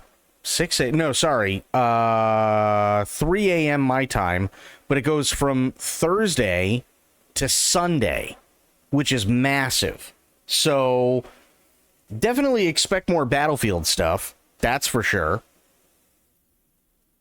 Definitely expect more Battlefield stuff. Because I want to play the shit out of the beta while I still can, because then after that I have to wait till October, right? What's today's date? Today's the 11th. So today is the 11th, right? Tomorrow is the 12th, which means that tomorrow we are exactly 2 weeks away from Metal Gear Solid Delta. Mine is very slow. My responses are showing up like the following day. Uh-oh, well, that's not good. So yeah, that's what's going on. We have basically the rest of this week, so we got Thursday, Friday, Saturday. So those 3 days are going to be Battlefield days. Tomorrow and possibly Wednesday, we're going to be doing Dune. Right? So that takes care of this week. Then we have next week that we have to get through. Now, I got to check something really quick here. Let me see. MGS Delta release date. August 28th. Okay. Now, here, let me do this. So August 28th, and if it's pre-ordered, I believe it's the 26th. I could be wrong. Okay, August 28th, alongside the standard edition of the title, deluxe edition and collectors for both consoles set to be distributed. Both editions come with a special steel bookcase. Yep, got that. Custom metal, Snake's Halo Jump, Terrarium diorama. Okay. Let me see. Okay, nothing for... I could have sworn there was an early access thing, but either way, So even if it's on the 28th, which would be a Thursday, basically we still got to get through next week. That's really all it is. But I also know that there are two things that I am going to do. Okay. And those are going to be coming up really, really quick as well. So I got to figure out and get kind of a definitive answer. Here, actually, let me take a look here. Metal Gear Solid. Where the fuck are you? Oh, duh. Delta. Yeah, it's in library. That's fine. Come on. There we go. Okay. Pause this. Pre-purchase. Okay, you'll be able to play the game 2 days ahead of full release via advanced access. Starts in approximately 2 weeks. Okay. So mine is pre-purchased, right?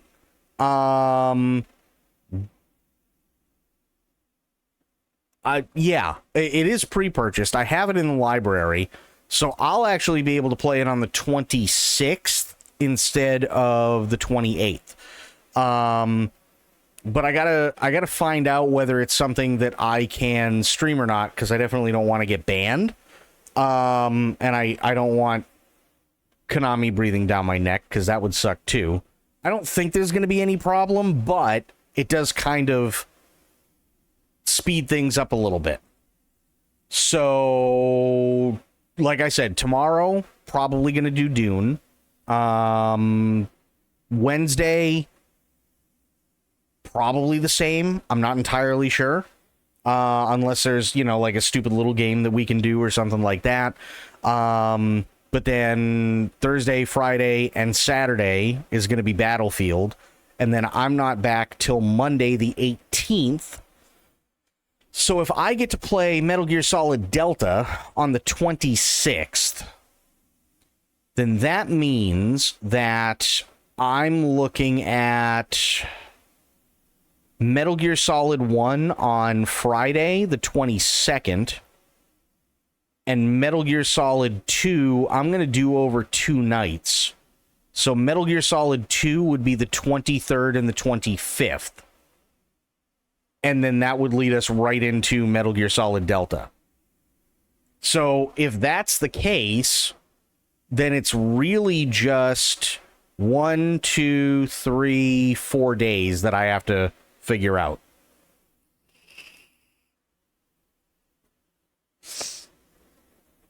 That's really all it is. It's just 4 days that I really have to think of in terms of what we want to do. You know what I mean? Here, let me do this really, really, really quick. I'm just checking something. Okay. So yeah, that's kind of the big thing, right? Is we've got 4 days that we have to account for. Trying to think. Hang on. I'll go back to BRB really quick here. Let me see. Is there anything that I can do in 4 days? Is there anything we got that I can do in 4 days? Let me see.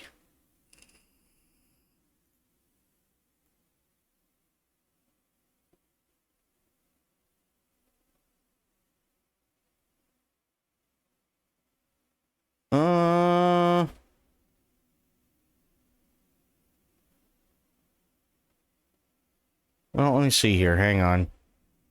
So that's good, but let me bring this up. I'm just checking to see what's what, so just give me a minute. Sorry.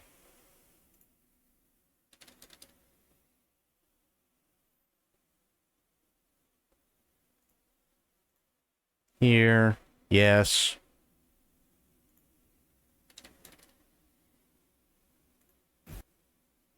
Okay, so what are you?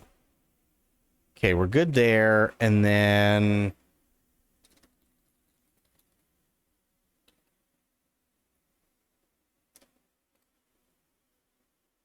Oh, sorry. Not how long to play.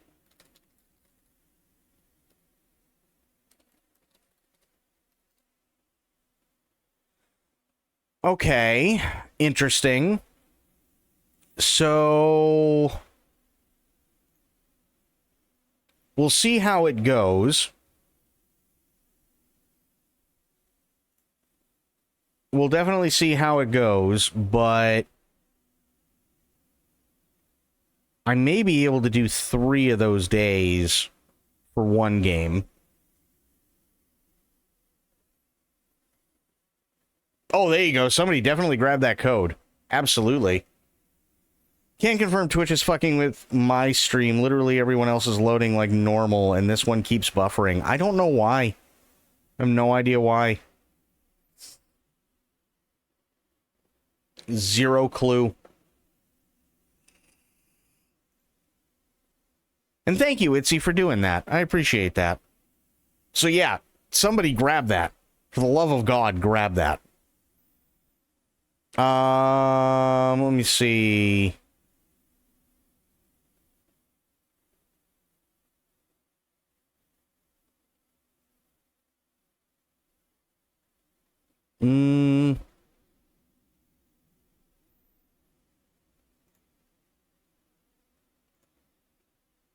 Oh, come on. Don't do that. There we go.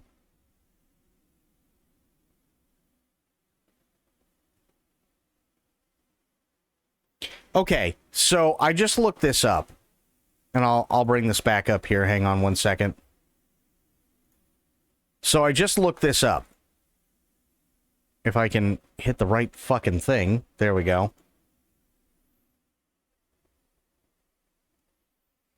So Mafia: The Old Country. I just looked this up.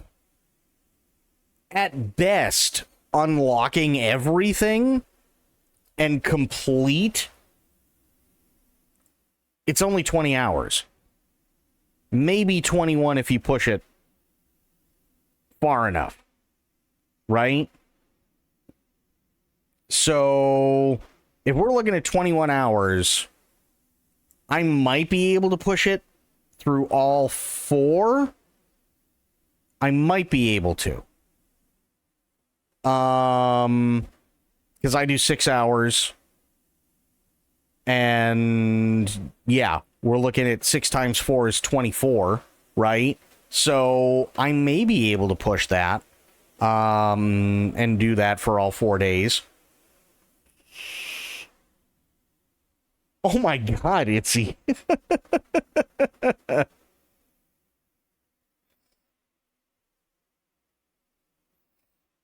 But yeah, I was interested in Mafia: The Old Country. I don't know much of anything about it other than what I've seen.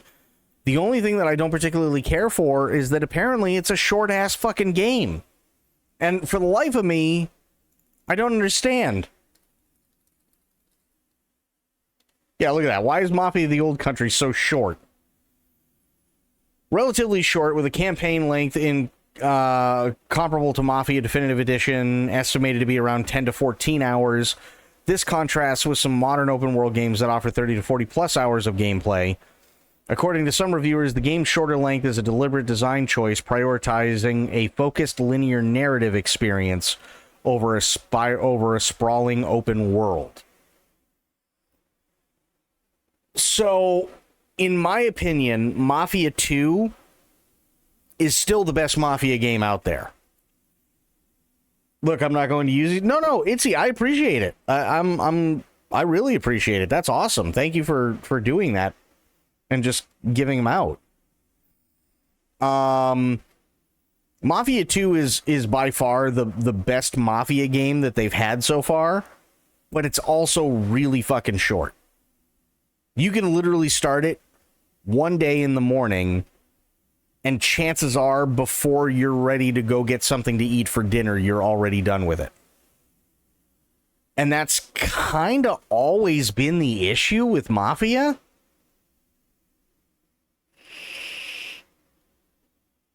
Stray Gods? Let me see.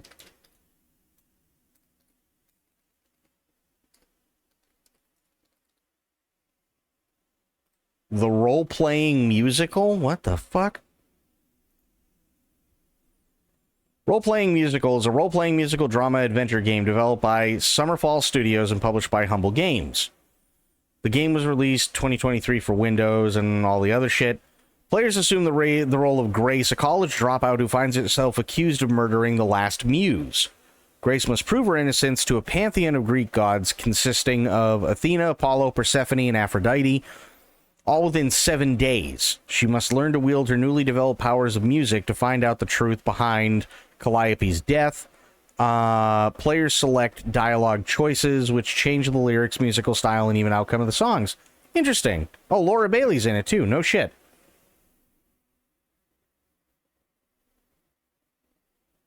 Huh. Interesting.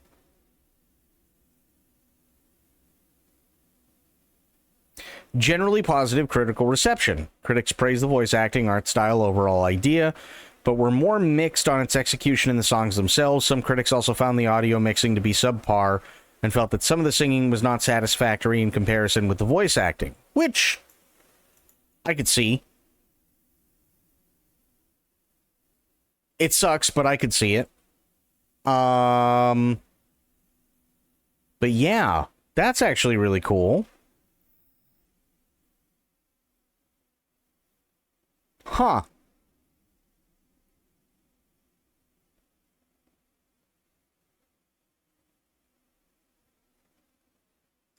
Interesting. Very, very interesting. Yeah, I've never heard of it. But yeah, Mafia, it's a series of short games, and I for the life of me, I still don't understand why they keep them so short. I really, really don't. I understand if they're only trying to do a narrative thing, but I feel like $50 is kind of expensive for what you're getting. Like, you are getting a quality game. Don't get me wrong. It looks fantastic. It probably runs really, really decent. I'm sure the story is great. I'm sure the characters are great. But when you only spend max 14 hours, that's not a whole lot. It's not a whole lot to give characters. So yeah, I don't know. I'm not entirely, like, I want to try out Mafia, but at the same time, it's like, do I really want to go and spend $50 for 2 days of game time? And that's it? And barely? You know what I mean?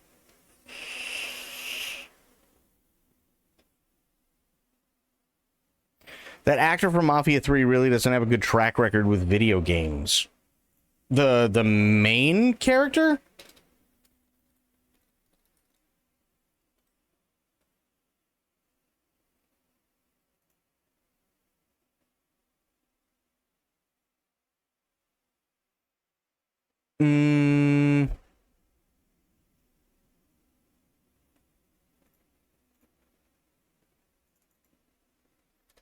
Who played the main character in Mafia 3? Alex Hernandez. He played Lincoln Clay? Really?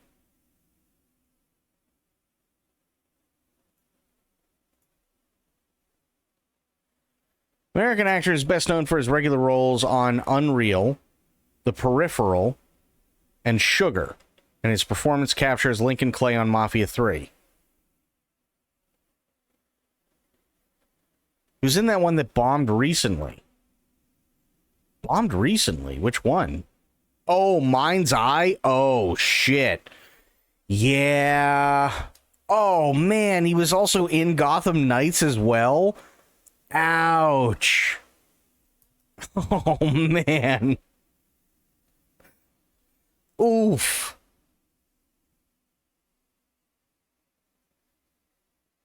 Yeah, he, oh boy. I guess that's the best way to put it is, oh boy.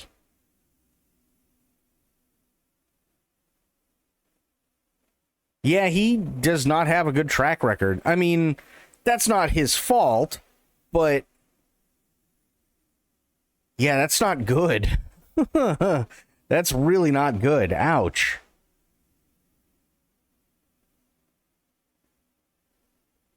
That's kind of a bummer.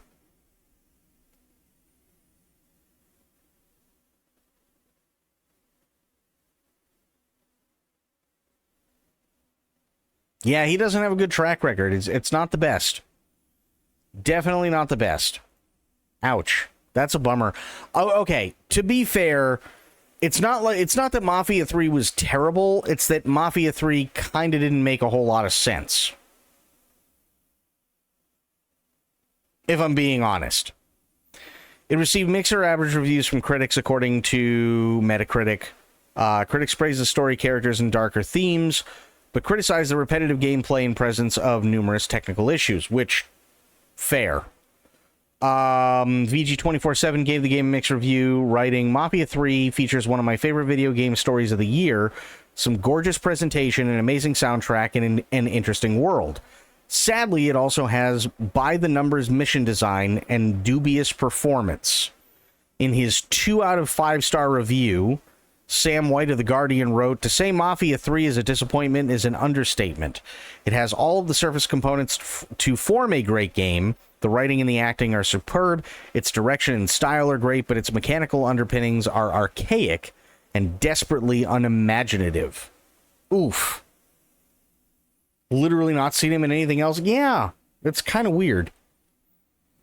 IGN gave it a 7.5 out of 10, summarizing his review with, Mafia 3's strong characters and confident storytelling kept me engaged, even if the gameplay rarely delivered anything but bog standard and repetitive open world action. That's a bummer, because Lincoln is an incredible protagonist and New Bordeaux is a fantastic setting thematically, and it would have been great to see them put to better use. Fair. Forbes gave it an 8.1 out of 10. This might not be everyone's cup of tea, but if you love a good character study and aren't in search of gameplay mechanics that break new ground in innovation and control, this is one you should own. Okay, but I feel like I kind of feel like there's a massive difference between what this last guy said and what everybody else said. Right? Mafia 3 isn't bad, but in my opinion, the problem with Mafia 3, yes, it had archaic controls, and yes, it was bog standard mechanics and so on, but that wasn't what drove me. When I played Mafia 3, I was so disinterested in the entire thing. Because Mafia 1, you play one character, and then Mafia 2 is a continuation of Mafia 1, right? So you'll run into the same characters, you'll run into some of the same problems, but in a newer setting, and so on. And it works really, really well. And then they throw us the curveball of Mafia 3, where the main character that everybody really wants to see, at best, takes a back seat to this new guy that we know nothing about. And I think they kind of flopped on his reveal. And then, again, the main character that's now taking a back seat at best, most of the time, isn't even in the fucking game.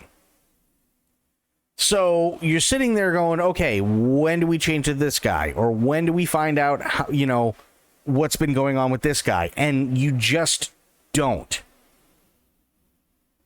Unfortunately, that's really all there is to it. You just don't find out what's going on. And you're like, oh, so this is it. And then you kind of get disappointed because you see the main character for, I don't know, maybe if you're lucky 5 times, right? The one that you've known since the first game. And it's almost like his character just doesn't matter anymore. So they've taken a character that people loved from the first 2 games, and now now nothing he does matters. So, yeah. Mafia 3 definitely was not my cup of tea. I never finished it. I never cared to finish it. I was so bored. I guess would be the best way to put it. I was just bored with it. I loved Mafia 1, even though it's not my preferred time frame. Mafia 2 was the best. Mafia 3, in my opinion, was kind of a bomb. I'd really like to think Mafia the Old Country is doing really, really well because it deserves to, but I just don't know. Gene Park gave it a 0.5, Mind's Eye. Yeah, I'm not surprised, but you also have to remember Mind's Eye, you got the developers of Mind's Eye who are sitting there saying that that Take-Two sent people to sabotage them. As if they need to be sabotaged.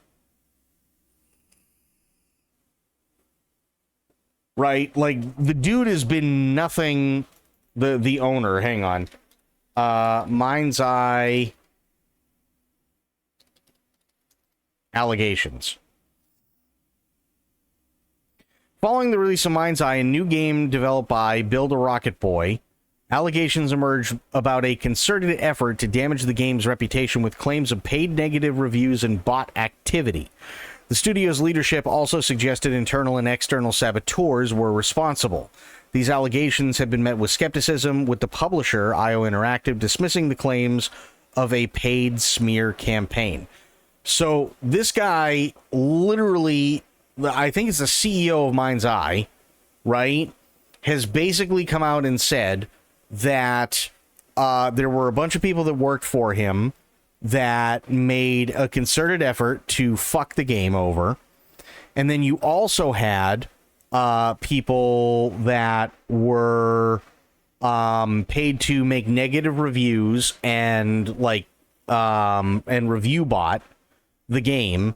And then they're saying that there are people who are working for other entities, both inside and outside of the company, who are responsible for fucking everything up. I don't know if they'd go that far. I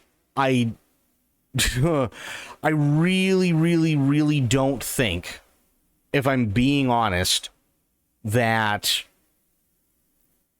they really have any idea what they're doing, and they're just trying, or I should say at least the CEOs, are just trying to find a scapegoat that's going to take the bait.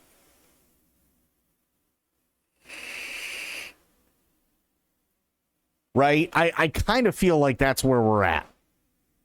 I think that's a little ridiculous. Like, we saw Mind's Eye, what, at the Game Awards last year, I think? We saw the trailer for it, which is fair, but at the same time, I think they kind of hit the nail on the head. Internal and external things, right? Internal and external. Not saboteurs, because they were good enough to sabotage it themselves. But I wouldn't be surprised if there was a lot of internal turmoil and external pressure that was put on them.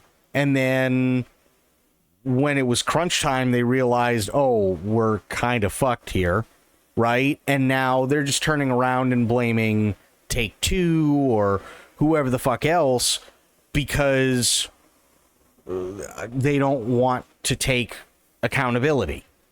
That's what it feels like to me.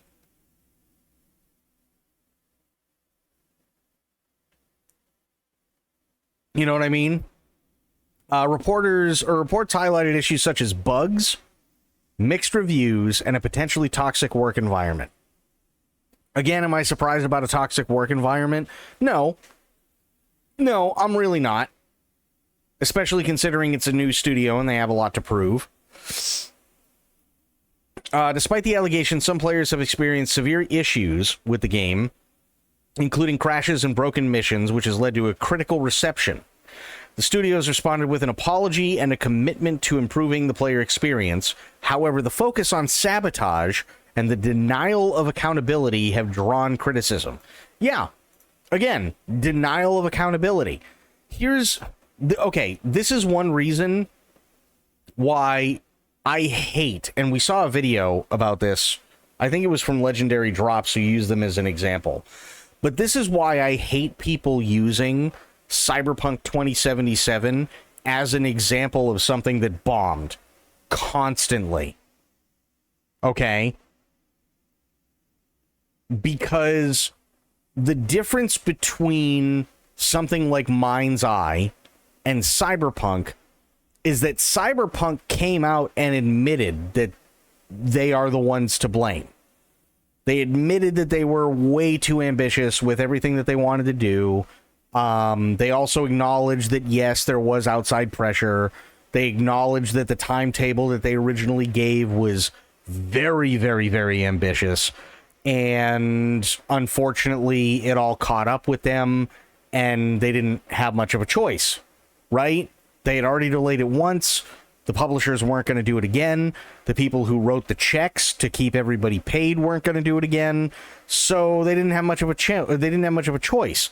But they acknowledged all of their faults and flaws and said that they were going to fix it. Whereas Build a Rocket Boy, they just keep blaming everybody else instead of taking accountability, right?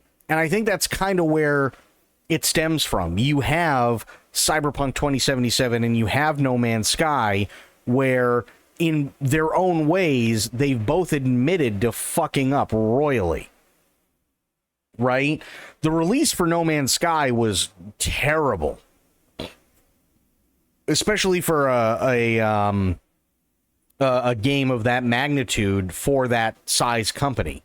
It was just god-awful. Like, you had things that didn't work. There were different things that were promised that were never put in there initially. Things that you could do in space was actually incredibly limiting and limited. Overall, it wasn't good. It really was not good. But then they basically locked themselves in the office for a year and sat down and started fixing all the shit, and then started doing all the different DLCs and everything else. And that's great. And that's their way of saying, we're going to do better, and we're working on it right now.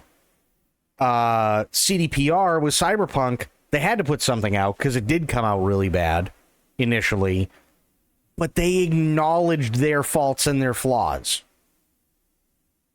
Right? If the game stinks, the game stinks, and it is what it is. But if it's anything that's in the hands of a developer, chances are I'm probably going to side with the developer, only because I know how excruciatingly tough it is to get any video game made and published. It really is a fucking miracle, right? So if you have a bunch of devs who are saying, listen, it was really long hours and we pushed and pushed and pushed, and there was a lot of infighting because we needed to get shit done, and everybody was tired and so on, and the purse holders didn't want to keep delaying anymore, and the publisher didn't want to keep delaying anymore, and we had to get something out there, and like yada yada yada. That's fine, and I get it, and that gives us more of an understanding as to why shit is the way it is. But it also shows, hey, listen, we fucked up. We need to move forward and acknowledge that we fucked up and make it better. And that's it. And that's really all they did. And they ate piles and piles and piles of shit for like 2 fucking years, if not longer, before they finally got it to a point where everybody can genuinely agree that not only is it a good game, but it has one of the best DLCs that have ever come out. That's one hell of a giant leap for a video game that came out and was so bad that Sony removed it from their store because it was that god-awful. So again, when people sit there and go, oh, well, look at everything that's bombed. I mean, Cyberpunk 2077, you think people would learn their lesson. No, Cyberpunk is the exception to the rule.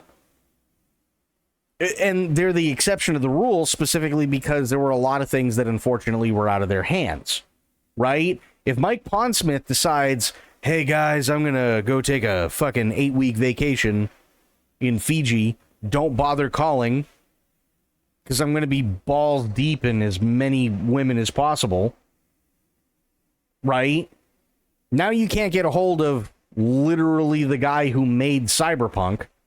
Now you have to wait until he gets back. At the same time, you got a lot of pressure from the publisher, and you also have a lot of pressure from the people who are writing the checks. So if you piss them off, they can just go, well, fuck it then. I mean, if that's, if all you're going to do is give us problems and tell us that there's more on the way, then we're just going to pull the plug and call it a loss. And, if you don't release it at this point in time, well, then you're in breach of contract because now you've taken our money and it doesn't actually matter as to like what our thought process is because you're screwing us. So, yeah, there were a lot of things with CDPR, but when it comes to something like Mind's Eye, oof, giga oof, Protagonist actor said that he had fun making the game and that it was a bummer it didn't go as planned. Said that the devs were good to work with, so I wonder what happened. Though it went sideways, it's cool the guy had a good attitude about it. I mean, yeah. That's fair. Which actor, though, are we talking about? Are we talking about Mind's Eye or are we talking about, like, Mafia 3?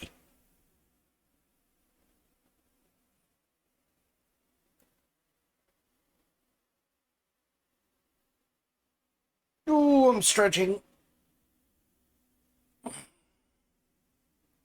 Oh, God.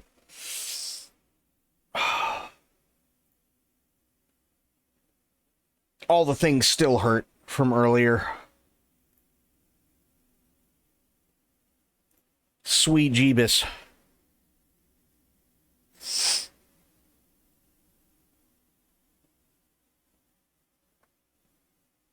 Mind's Eye. Okay. So, well, let me see. Hang on. Let me do this. Let's see what the Wikipedia has to say, shall we?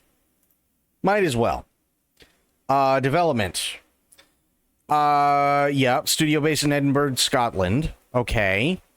Leslie Benzie is known for his work for the Grand Theft Auto games, served as the game's director. Got it. Ooh, Sophia, thank you for the hydrate. How you doing?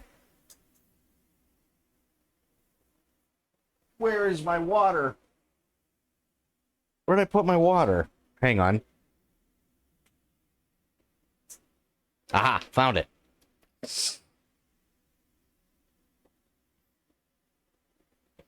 Okay.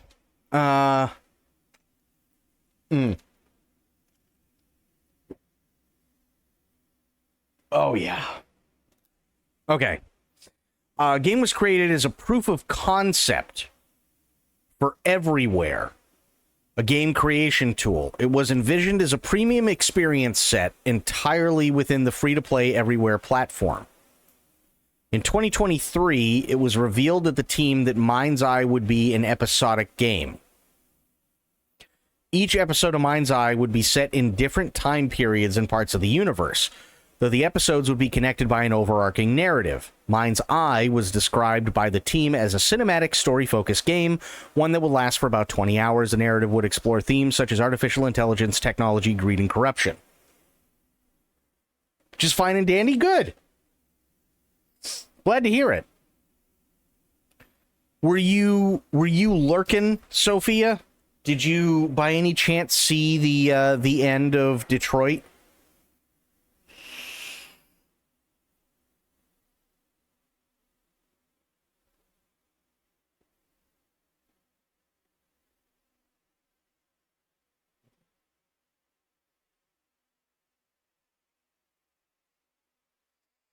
Let's see. Mind's Eye was first teased at the end of the Everywhere teaser at Gamescom 2022.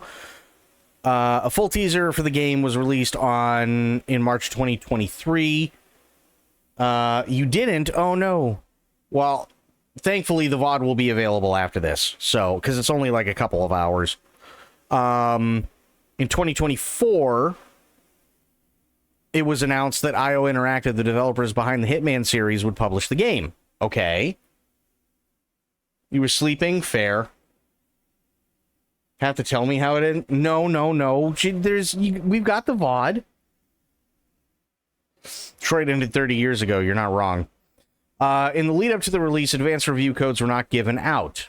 The chief legal officer and chief financial officer at Build a Rocket Boy left the company a week before release. Game was released for PS5, Windows, Xbox on June 10th, 2025. You can just, okay, but it's not going to have the same weight. That's why I was like, well, there is the VOD.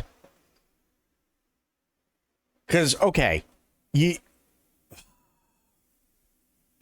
where the fuck do I even start? So Marcus goes and visits Carl's grave and tells him he doesn't know exactly what's going to happen. And then we swap back to Kara and Alice, who have been captured and were sent to quite literally a concentration camp. And were told to de-render their skin and strip, and they did. And basically the concentration camps were just death camps. That's really all they were. They were lining up androids, they were grouping them together, and then they were sending them to machines that were going to disassemble them completely. And then we swap back to I'm trying to think.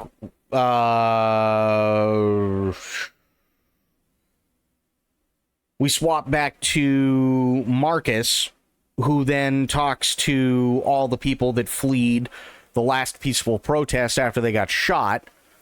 Oh, no, sorry, not after they got shot, after they escaped Jericho. And then we talked to Connor, and Marcus believed Connor, and Connor said, well, I can go to CyberLife and I can get you more people, because I'm pretty sure there's thousands of us down there. So he goes, okay, off you go. And then we switch back to Kara, and Kara's trying... Kara basically has to take a body of an android and dump it. And then she comes back, and she looks for Alice and finds her, and we run into some familiar faces, like Ralph, the one who with the fucked up face who tried to feed her a beaver. And then the Jerrys, and they all help us out.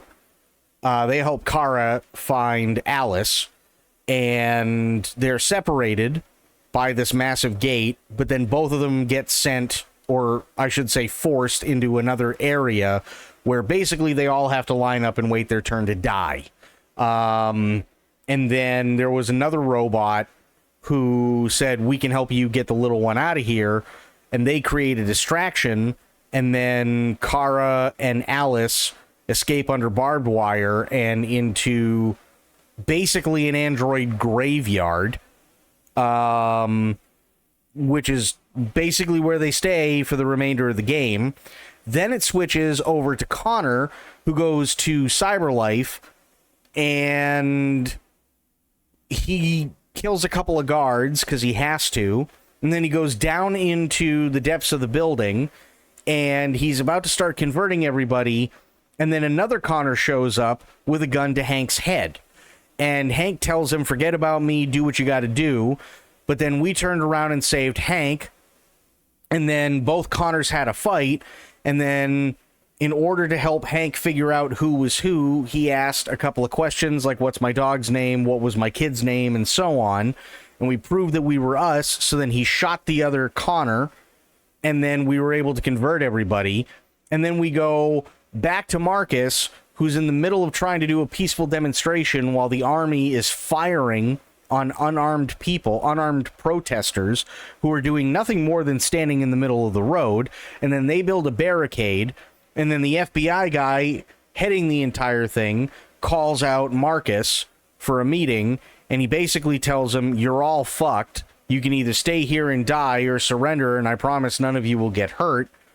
And Marcus calls bullshit and then goes back to the barricade.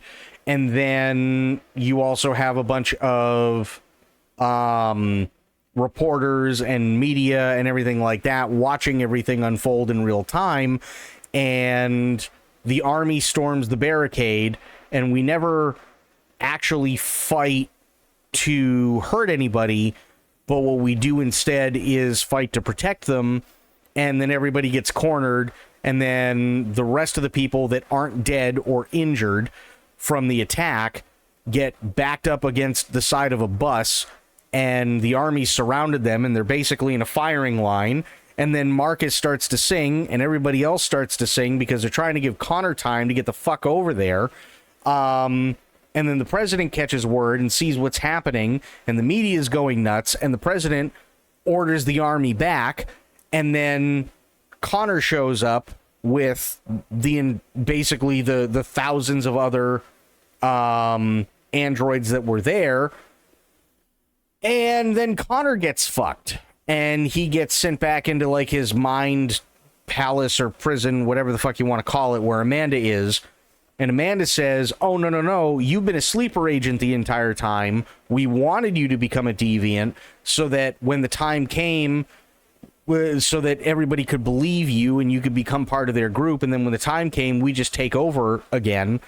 So you served your purpose. And then we have to escape out of that place in Connor's head, because if we don't, Connor's going to put one in the back of Marcus's fucking brain. So then we get out of there, and Marcus is able to give a speech. And then Kara and Alice wake up in a graveyard. They're scared, but they're okay.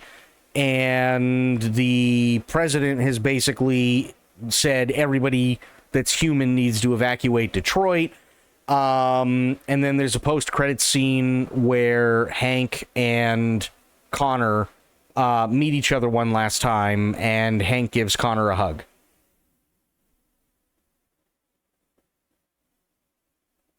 That's pretty much the rest of the entire game. Androids are replicants, and replicants can't be trusted. No, I think that's exactly I think that's what they were going for. They were going for replicants. And not being trusted, I don't know about that. Don't know about not being trusted, because especially where replicants are concerned, the entire point was that, especially when it came to the original Blade Runner, is that the main character is not a good guy. Right? He's just not. He's a drunk. He's a womanizer. He hates himself. He hates his job. He hates life.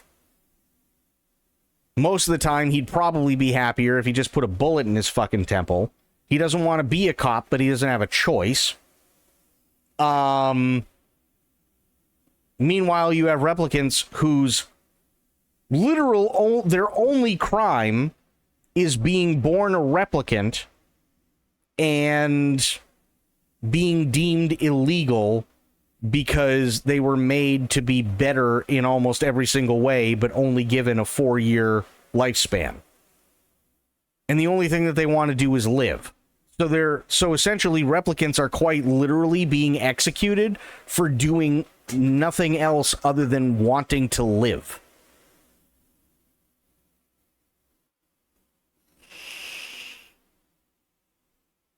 Right? And it's the same thing in 2049.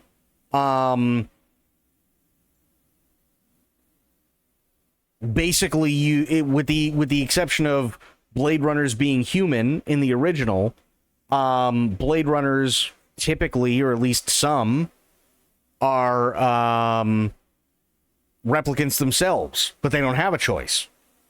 And now they have the baseline test, which is a lot like the Voight-Kampff test, which determines whether a replicant is still operating the way that it's supposed to so that they can keep control, or whether it's quite literally going deviant. But even if it follows all of its orders, and even though it's a Blade Runner, it's still getting fucking treated like a second-class citizen, right? So at that point, you know, they're being looked at as like the Uncle Toms, essentially. And then you have to worry, you know, then you have the whole thing about, well, can they reproduce, and what is considered human, what's considered not human. And almost every human in the original Blade Runner and Blade Runner 2049 were pieces of shit. Like 99% of everybody in both movies who were human were pieces of shit, and they were meant to be, because it's a study on what makes people human, right? So yeah, I think there's literally only two characters in both movies that aren't pieces of shit. One of them is Deckard's daughter. The other one is the Asian guy who made the eyeballs, who was made to freeze to death in the first one. Those were the only two people who weren't... Well, actually, sorry, there are three. The third one is J.F. Sebastian, the guy who literally did freelance work for Tyrell and was a big fan of making toys and, you know, making friends and everything like that, because he didn't have anybody. And those are really the only three actual humans that are not pieces of shit out of both movies. Everybody else sucks, right? Tyrell sucks because he thinks of himself as God, hence the ziggurat building, or the pyramid building as most people call it, right? He thinks of himself as a god. Deckard is a drunk, a womanizer, a gambler, hates himself, hates his job, hates his life. You've got the police chief, who doesn't give a fuck about how anybody feels or whether they're retired or not. He's going to use them as he sees fit.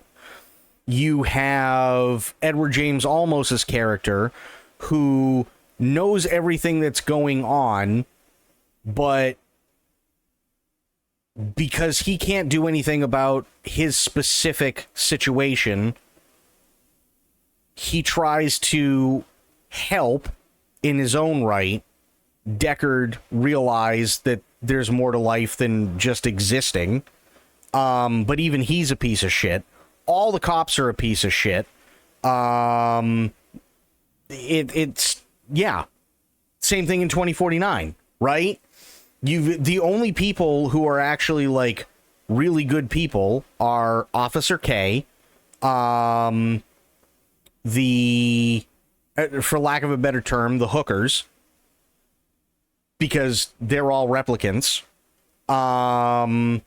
The guy that Dave Bautista played, because he was just trying to live his life and just lay low and not, you know, be a revolutionary or anything like that. He just wanted out. He didn't want to deal with it. He just wanted to live. And then everybody else is still a piece of shit, right? Jared Leto is a piece of shit because he usurped the old god and now he's the new god and has taken it to the point where he quite literally looks at every birth as an immaculate conception, until he looks at it and then realizes, okay, well, maybe it's not perfect. And then he has no problem slitting the fucking thing's throat and letting it bleed out on the floor in front of him. He treats Love like basically just a fuck toy that can make appointments for him. That's really all he sees in her, even though she herself, although she's an antagonist, isn't necessarily all that evil. All she wants is his actual love, and she's willing to do whatever to get it. And more often than not, she acts like a petulant child because that's all she's ever known. is to serve him and to love him. And he doesn't love fucking anything about her. He can't stand her. He just looks at her as a tool that every once in a while he can stick his dick into. You have the chief of police, right? She's the only one who's semi-sympathetic to Officer K, but she's also a massive piece of shit. Why is she a massive piece of shit? Specifically because she goes over to his apartment one night and decides, I'm going to get fucking hammered, and then tries coming on to him while she's absolutely blasted out of her mind and trying to pressure him into possibly fucking her, which he is incredibly uncomfortable with, and tries to completely deviate from that entire thing and says, will there be anything else, ma'am? And then she realizes, okay, I kind of fucked up, and then walks off. Meanwhile, she's the one who put him on this mission to not only find the possible child of replicants, but literally kill everybody involved. Right? So everybody, and Deckard is still, you know, even though, yes, he loved Rachel and everything, like, Deckard couldn't be bothered to give a fuck about the rest of the world. He went over to Las Vegas, and he's sitting in a hotel that's been abandoned because the entire area has been irradiated for so long, and he just wants to go there to die. That's it. He wants to sit there and wallow in his own self-pity and wallow in the loss of Rachel that happened God knows how long previous, and wallow in the fact that he'll never know his daughter, and just drink himself to death. He's still a piece of shit.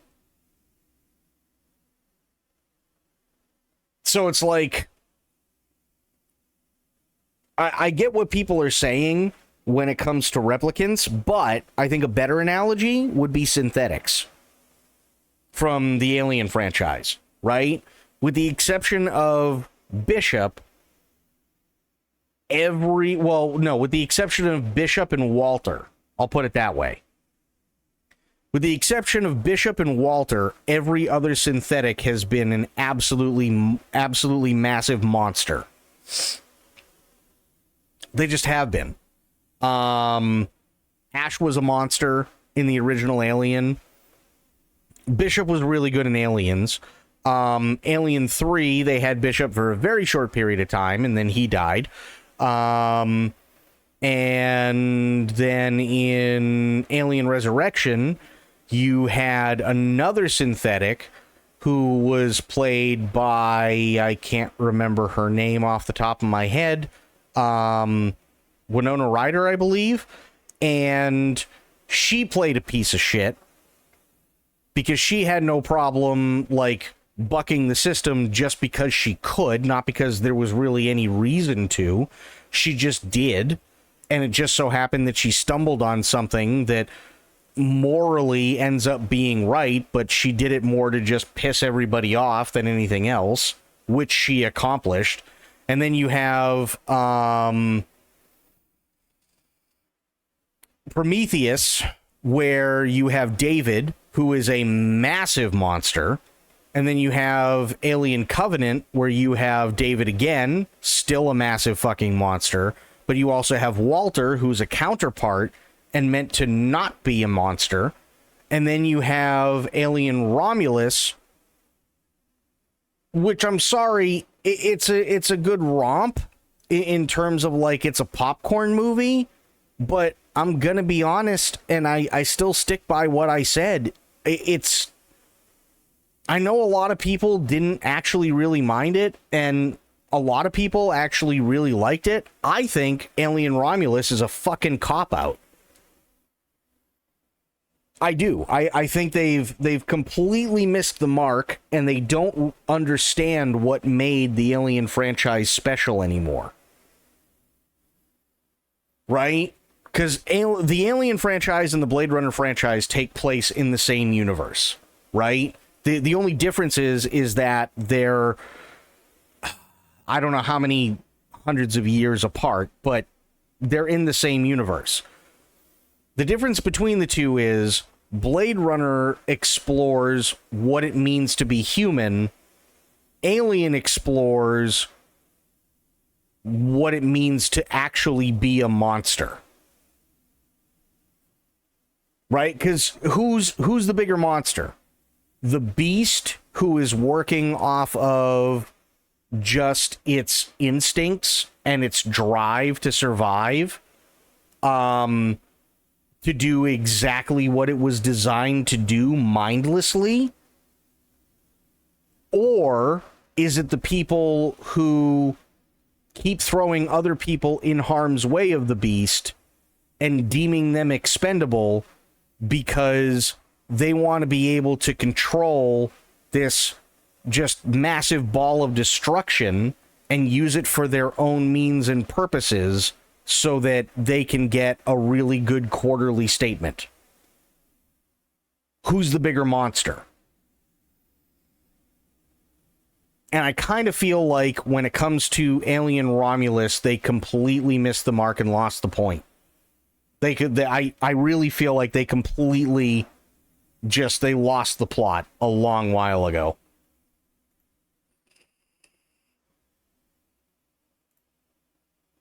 And it sucks, but it's true. I was not a fan.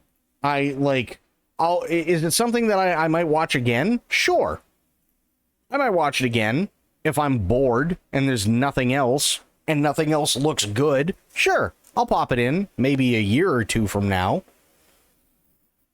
Just to say I gave it the old college try, but generally speaking, I really don't have much love for it. I really don't. It's, in my opinion, it's not good. I really hate how YouTube just autoplays. Really hate that.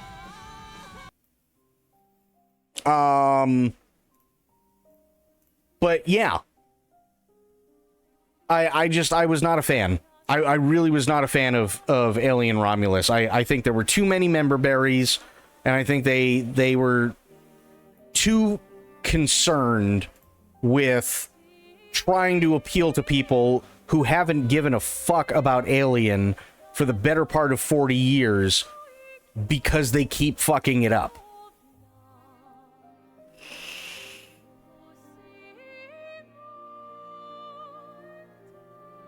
I'm awake. I don't doubt it.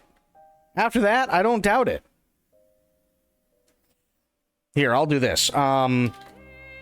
Alien films tier list. Updated with Romulus, plus isolation. Fair. Let's do it. Oh, god damn it. Hang on.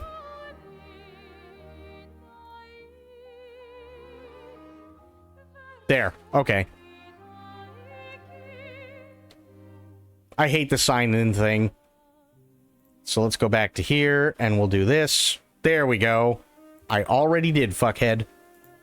Reload. There we go. Alright. And I'll show you why, and I'll zoom in a little bit here. So, you have the original Alien, S tier. Just that fucking simple.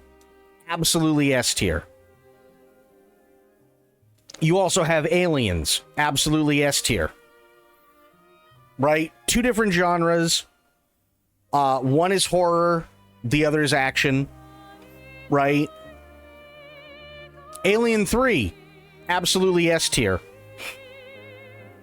Actually, you know what? I'm going to do something a little controversial. I'm going to put it down to a high A. And the reason why I'm going to put it down to a high A specifically is because there were some problems with it. There are like 3 different versions of Alien 3. Depending on which one you watch, you may not particularly care for it. And even if you watch all 3, it's still understandable as to why you don't particularly care for it. Because it's a lot darker, it's a lot grittier, and there really is no happy ending. Just 1,000,000%, there is no happy ending at all. Alien Resurrection sucked. Alien Resurrection was fucking terrible. It was. And actually, I'm gonna do a thing. Add a row below.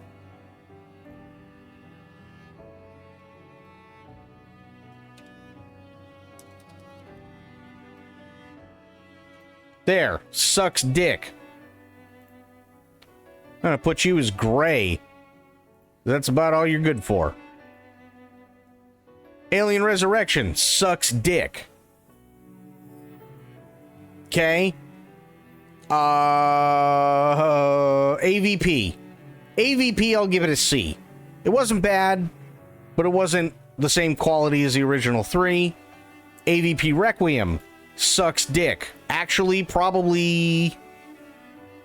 yeah, that's fine where it is. So both of these just really suck dick. Okay?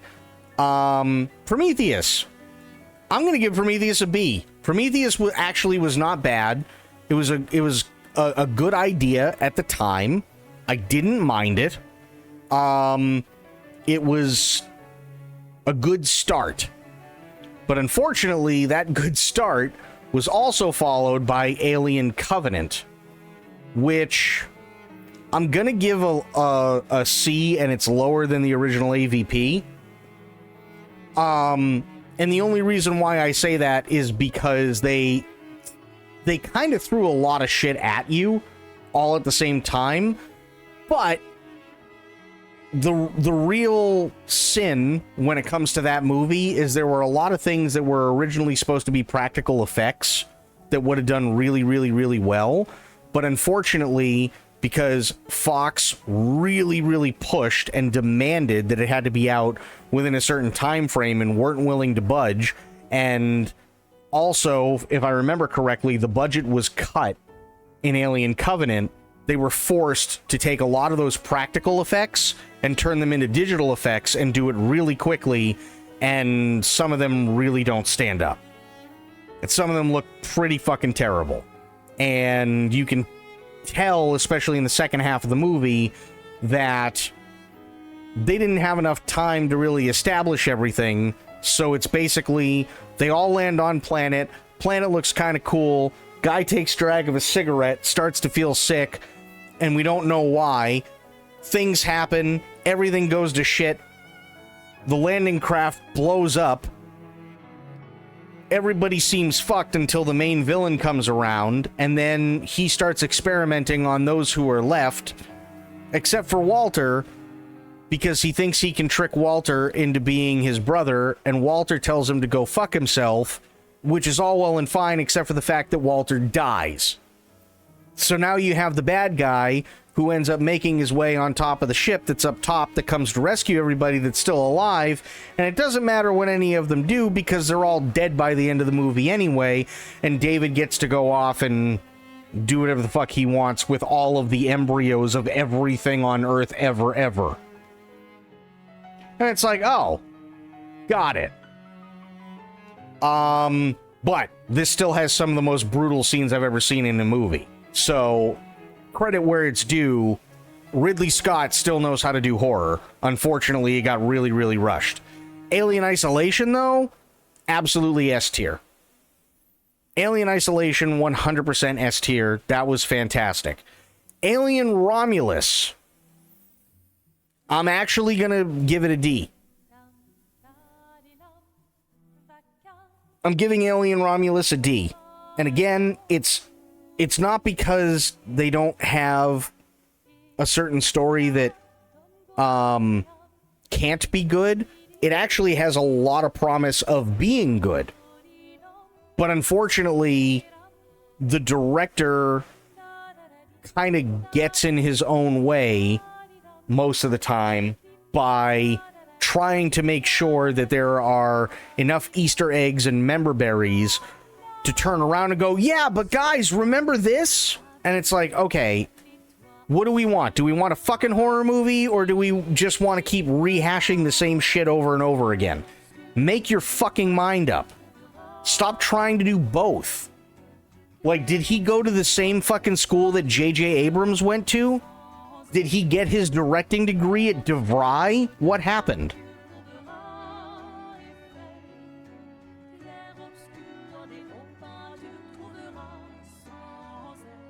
Or did he go to ITT Tech? One or the other. Which one was it that fucked us out of a good Alien movie? And that's kind of the problem with Alien Romulus. It doesn't know what it wants to be. It has zero idea. The main character, they try and turn her into Ripley yet again. So much so that they give her, because this takes place before the original Alien and Aliens, they give her an early version of the pulse rifle, which she carried around iconically in Aliens.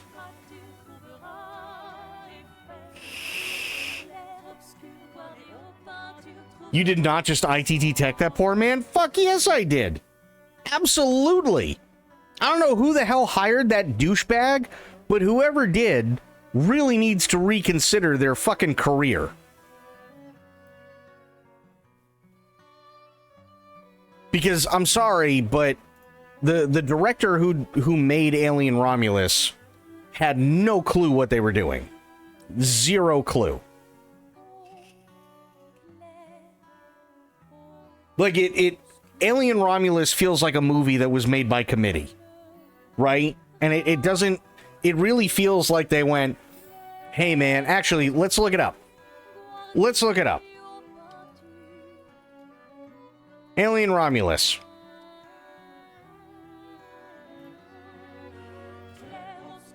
Yeah.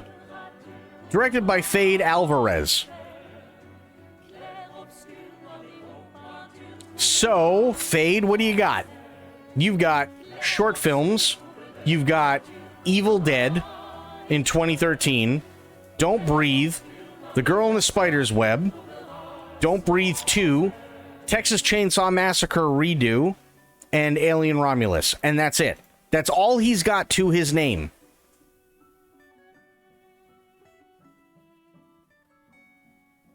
Most of those movies aren't good. Gonna be honest.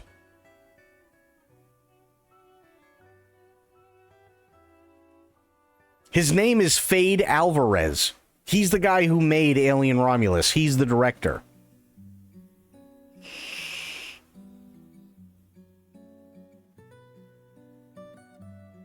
And he's done this for movies, and that's it.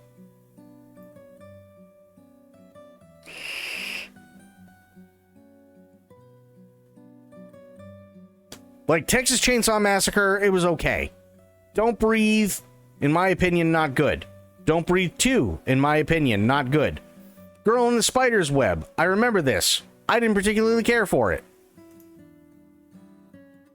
Evil Dead, great. Nothing wrong with it. It was pretty decent.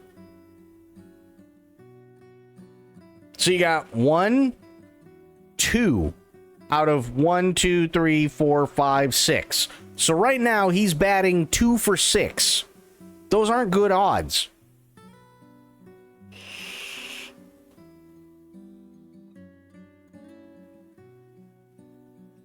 Right? And I think the biggest problem is most people want to turn their Alien movie into Aliens, and they can't. They really can't.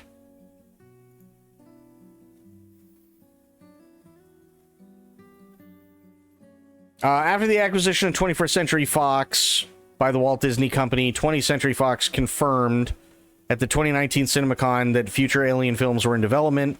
In March 2022, it was reported that Fade Alvarez would write and direct a 7th Alien film after pitching his own story said to be unconnected to the previous films in the franchise, with the project set to be released on Hulu.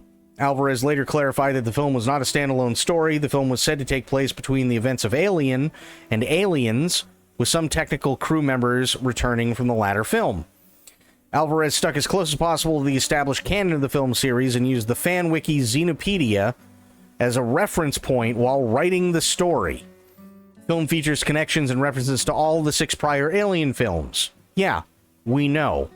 In particular, the film ties directly to Alien and Prometheus, with Weyland-Yutani recovering the xenomorph that attacked Ellen Ripley in Alien from the Nostromo, an android named Rook, who physically resembles Ash from the first film, and the black goo from Prometheus that gives birth to a human xenomorph hybrid resembling an engineer from Prometheus, and the creature from the ending of Resurrection. Like, what? It just, it doesn't make much sense. It really doesn't make a whole lot of sense. Do yourselves a favor this weekend, or if you have a date night this week or something like that, right? Or you have just a night to yourself. Pop in Alien Romulus and tell me and tell me that it's an original story. I honestly, I'd really love to hear specifically what people like about Alien Romulus. Because this literally just said, oh yeah, he just took shit from the other films. And he just threw it in there.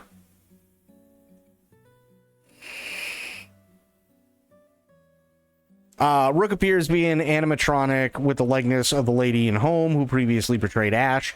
Alvarez confirmed the connections to Prometheus and stated that the hybrid's resemblance to the engineers was intentional. This was done to bridge the gap between the prequels and the original films. The film also draws inspiration from the video game Alien Isolation. This involved integrating the emergency phone registration points from the game into the film's set design. These phones, which function as save points in the game, served as Easter eggs, there you go, that would foreshadow impending danger for the audience. The pregnancy of character K was inspired by Dina from The Last of Us Part 2 due to Alvarez playing the game while writing the film. The story centers on 3 pairs of siblings, whether blood relatives or found family.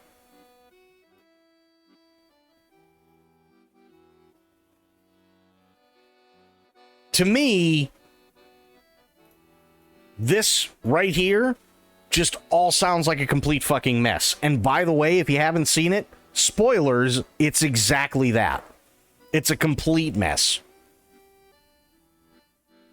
It like the beginning starts off really strong, but whenever they're not on the planet and they're actually in space, whether it be on their own ship or in the space station, which unfortunately is also like 70% of the film, that's where it suffers. Like, in a very big way.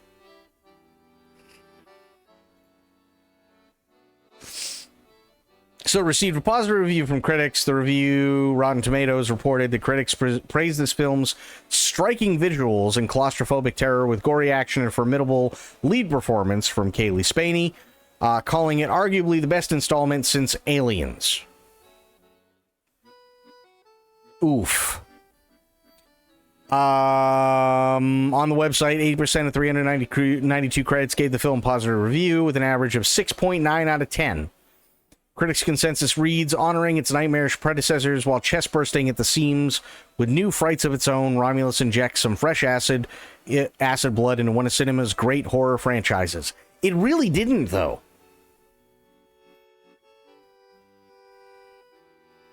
Like, unfortunately, it really didn't, and that's sad.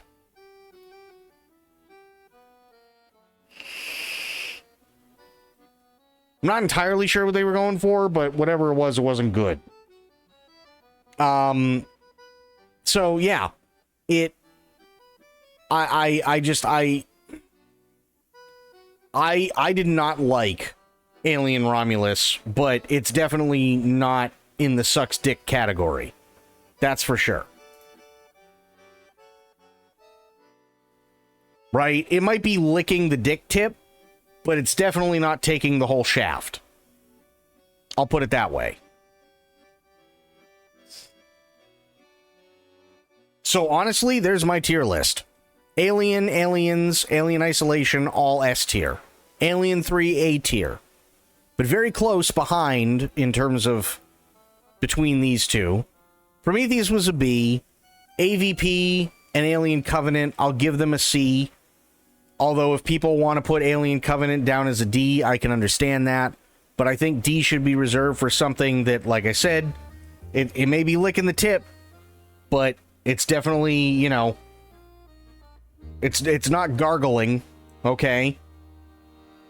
And then you've got just absolute dog shit with Resurrection and AVP Requiem. You just do.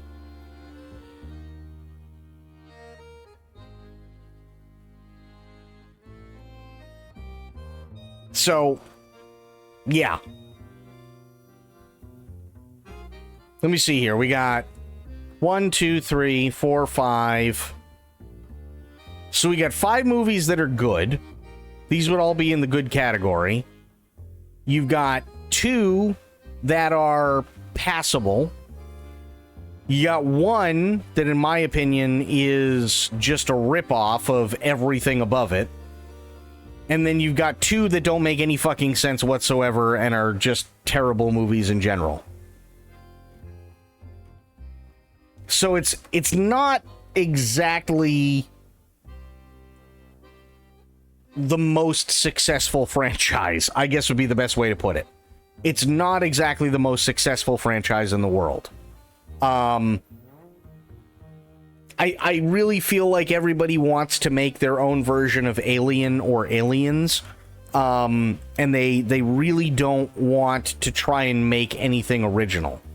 And I think that's because they don't understand it, but they're coming at it from a place where everybody goes, oh, man, I love the Alien franchise. Man, when I was a kid, holy shit, I could still probably quote you every line from Aliens. And then the people at Disney went, oh, well, fuck yeah. That's what we need. Shit. And then they do it. And then it comes out not so good.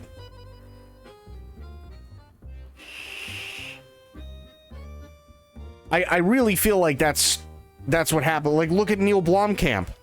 Neil Blomkamp was originally supposed to make another Alien movie, and then they decided not to go with him. But his whole thing was, I'm going to make another Aliens movie, but it's going to be set after the events of Alien 3 and way before the events of Alien Resurrection. But Ripley's coming back, Hicks is coming back, bunch of other characters are coming back, and come to find out, it's not actually a direct sequel to any of the original 3 movies or prequel to the 4th one. Instead, it's possibly an alternate timeline in which Hicks never died, Newt never died, Bishop is okay, and Ripley, never threw herself into the pit. That's what it was supposed to be, but it was all supposed to be based off of Aliens. And a lot of people just want to go, oh, well, it's like Aliens, but... And it's like, well, okay, if you're not going to come up with a fucking original idea, then don't waste our time, right? Prometheus at least had the novelty of being original. So did Alien Covenant. So did AVP. Alien Romulus is literally nothing other than a fucking rehash of everything that came before it. And that's kind of sad. And the worst part is that they can't even go with the formula, right? There's 2 ways things happen in Alien movies, and they both work, and they work really, really, really well. The first thing that happens is, in Alien, you have a long period of time where nothing happens, but tension is getting built up. And then finally, you have the money shot, which is the chest burster coming out. And then everything goes to hell. And the next money shot that you get is towards the very end, because we really haven't seen the monster all that much in it, in its entirety. We see it here and there. We see glimpses of it, but it's very darkly lit. You can't see the whole thing. It does scare you even more because of what's insinuated when it gets to Veronica Cartwright's character. But that's about it. We don't actually see it again until the very end of the movie. So you got 2 money shots that kind of are used as bookends in terms of, okay, this is when everything goes to hell. This is the climax of all that. And that's great. And that's pretty much how it works through Aliens and Alien Isolation and Alien 3. Hell, They do it in Prometheus as well, right? Alien Covenant, on the other hand, is just... It's got the, like I said, it's got the novelty of being original, but it got rushed. So everything that I just said from Prometheus and all the other Alien movies and Isolation is in Alien Covenant, but it's compressed. It's very highly truncated. So it feels like everything is happening in 5 minutes, which is a bummer. AVP, again, had the novelty of being original because they're trying to bridge the gap between two universes. I get it. It's a fan film. It's a popcorn film. It's not offensive at all. It's fine. That's really all it is. But then we get to Alien Romulus. And Alien Romulus has no fucking idea what it wants to be. Because what should be a money shot with all the face huggers coming in, you know, or coming out of their jars and everything like that, you can see it coming from a mile away. Because they kind of shot it in a really shitty way, and they also previewed that was what was going to happen, so they kind of blew their load on that one. And then the next thing that's supposed to be another money shot is something that they tease in the trailer, but they don't show you a whole lot of, which is the woman actually giving birth to an alien. Which sounds horrific. But it's not. It's just dumb, and it's done in like 35 seconds. And it's not even at a point where you can sit there and go, okay, this part's a little dead. Maybe that's when we put it in and, you know, we kind of enhance everything and we keep the tension going. No. She's just sitting there. That's it. She's just sitting there and it doesn't really fucking matter. And, okay, time to give birth to alien baby that's going to turn around and eat me. And that's it. And it's gory as fuck, but it doesn't do anything and it doesn't really serve any purpose in terms of the story. It just doesn't. It's like, because the main character basically goes, oh man, that's really sad. My pregnant best friend is dead. Okay, moving on. It's like Jeremy Clarkson from Top Gear when he goes, oh no. Anyway, and that's it. That's all that happens.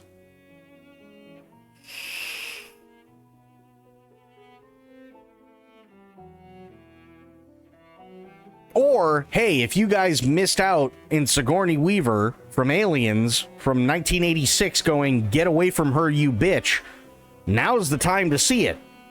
Because it's almost exactly word for word in Alien Romulus. Awesome. Hey, if you missed out on Sigourney Weaver carrying a pulse rifle in Aliens, look no further. We got a younger version who kind of sort of somewhat resembles Sigourney Weaver in terms of Ellen Ripley, mostly because we gave her short hair and she put on gray overalls and she's carrying a gun. The only person that actually had any agency in the entire movie had it ripped away from him, which also really sucks, because he's the android.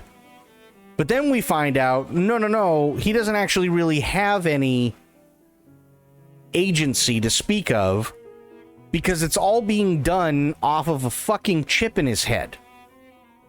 And they show just how easy it is to turn somebody who's supposed to be a confidant and somebody who's supposed to be a brother and somebody who is supposed to be like this comfort for our main character.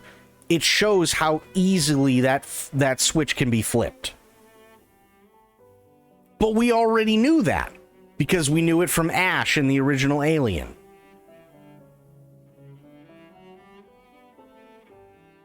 We know. So it's like, it's just a series of events that constantly mirror everything else. And I don't think that does Alien Romulus any good. I don't think as a franchise it does the franchise any good either. I think it just keeps it where it is, but it doesn't make it any better or worse. So if they ever decide to come out with another Alien movie, they better do something. I haven't checked out Alien Earth yet. I don't know if that's any good, but I'm also not getting my hopes up for it either. because if I'm being completely honest, I feel like anything in the Alien franchise, if it's going to be getting turned into a TV show, it better be 20 episodes, because if it's not, they're leaving out a lot of information that's needed, and they're focusing more on the fact that, oh, here's big, giant, cool-looking monster, you know, that looks like it's wearing a dildo for a head, and also happens to be 7.5 feet tall, and it's oozing all over the place. And it's like, okay, well, then you lost the fucking point completely. You know what I mean? Like, I think that's kind of the problem with a lot of the new stuff.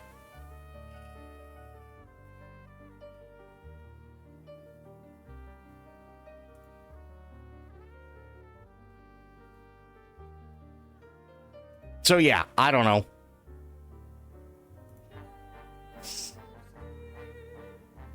I do not know. I mean, what do you guys think? Like, has anybody seen all these movies, or is it just me?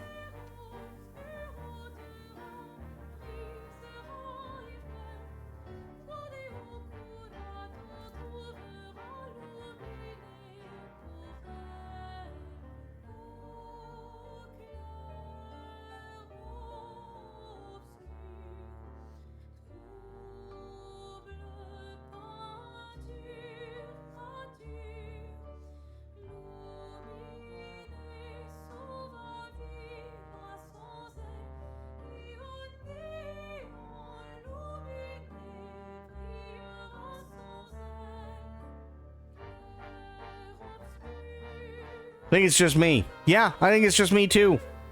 That's a bummer. You've seen most of them. Okay, what do you feel, Itzy?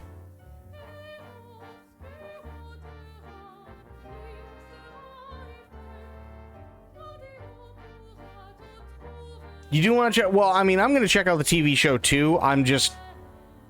I don't have high hopes for it. I sadly just don't. I've seen one, I think, all the way through. Which one do you remember?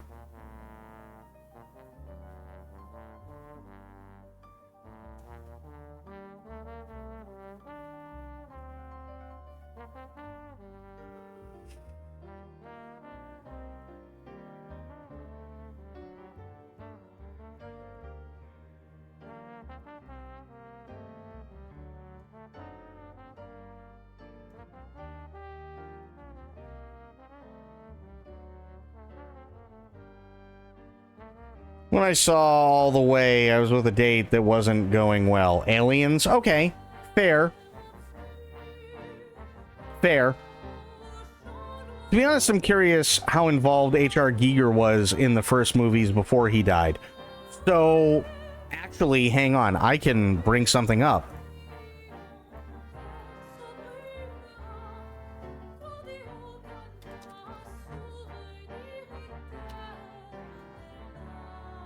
The Beast Within.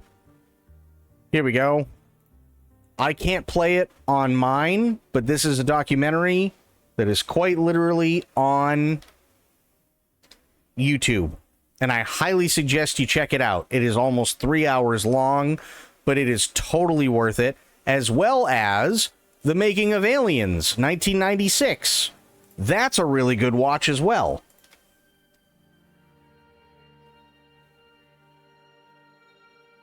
That's a really, they're both really, really, really good watches. I think there's also, Alien 3 Behind the Scenes, David Fincher's hellish production of Alien 3, which is true, but I think this is it. Yeah. This is for Alien 3.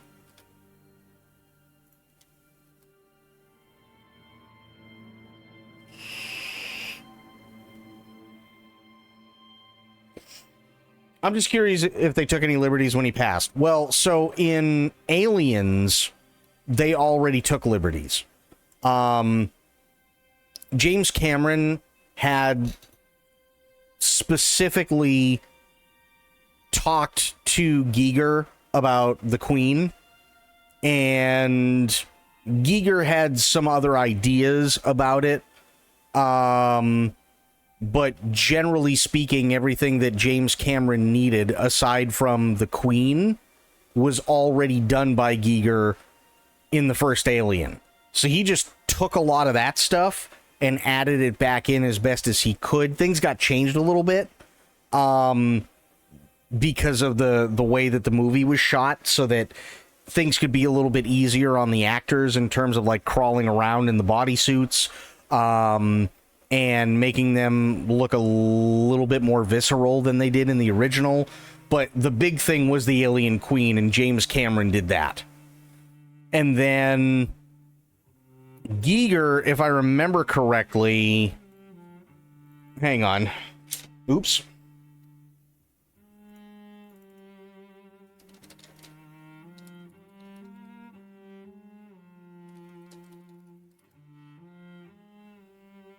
He was initially involved in Alien 3 as a design consultant, was brought on to design a new alien creature for the film. However, after about a month, he was dismissed from the project and his designs were ultimately rejected. While his specific designs weren't used, the final creature design in Alien 3 was based on one of his early drawings. Giger was initially upset by the lack of credit for his contribution, but was later included in the credits for the documentary about the film. So Giger didn't actually come back until Prometheus, if I remember correctly, to help out with that. I think that's another one that's on here. Yeah, Furious Gods. Yep. That's for Prometheus. And then I don't know if... I actually know. I'm pretty sure they did one for Alien Covenant as well. Breakdown, making of, behind the scenes. This... I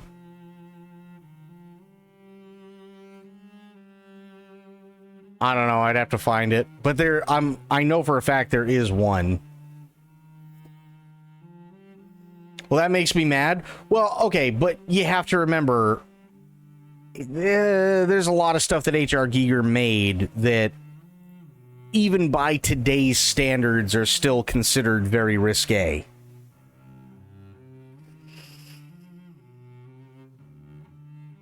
Like, I like the designs. I think they're really, really cool. But I can also understand, especially for, like, what was it, 1979 for the original Alien? Things had to be toned down a bit. You know what I mean? So, Giger, Xenomorph. We'll do this. Yeah, this is the original artwork that the monster was based off of. I mean, you tell me. Is that thing a giant dick, or is it a giant dick?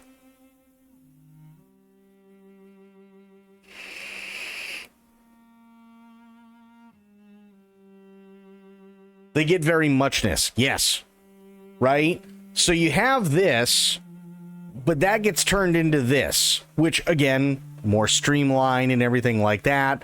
This doesn't look like the head of a cock anymore. Certain things like that definitely got changed. There's a lot of stuff that,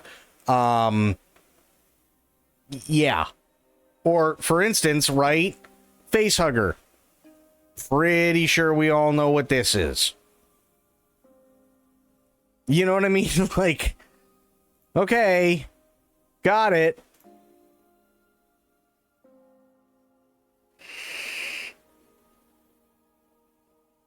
Yeah. Yeah, so it's like they changed the tail, right? The tail now looks more like a stabbing weapon, or almost like a scythe. The head is smoothed out. It doesn't look like a giant cock anymore, right? It's still got sexual undertones and overtones and everything else to it, and that's great, but it looks more like a monster and less like a biomechanoid dick.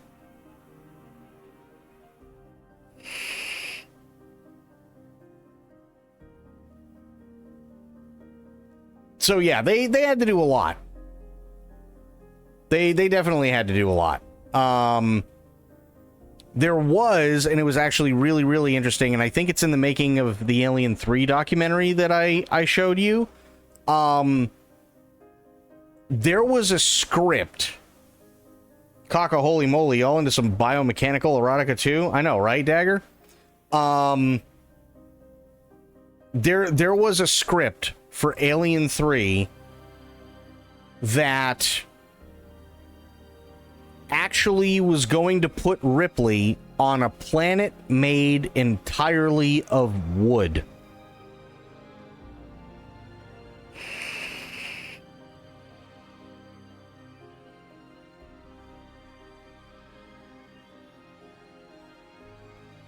Let's see if I can find it. Alien 3 script wood planet. Yeah, this is what it was supposed to be. This is what it was originally supposed to look like. No bullshit. It basically looked like the fucking Death Star, but it was a planet made out of entirely wood. That was a script that they had.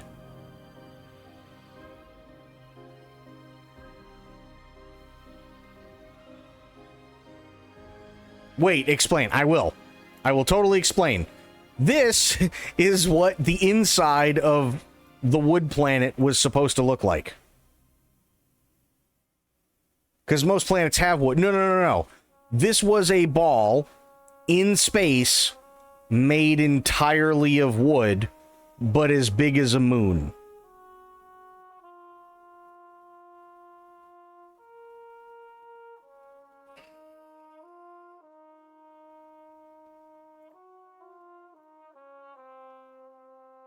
I wish I was kidding.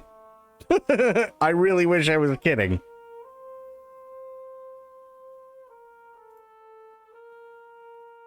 Okay. John Fasano, he did not do the final draft. Glass Factory, Flickering Flame, Dancing Shadows, okay. Yeah. So this entire script is supposed to be a monk planet.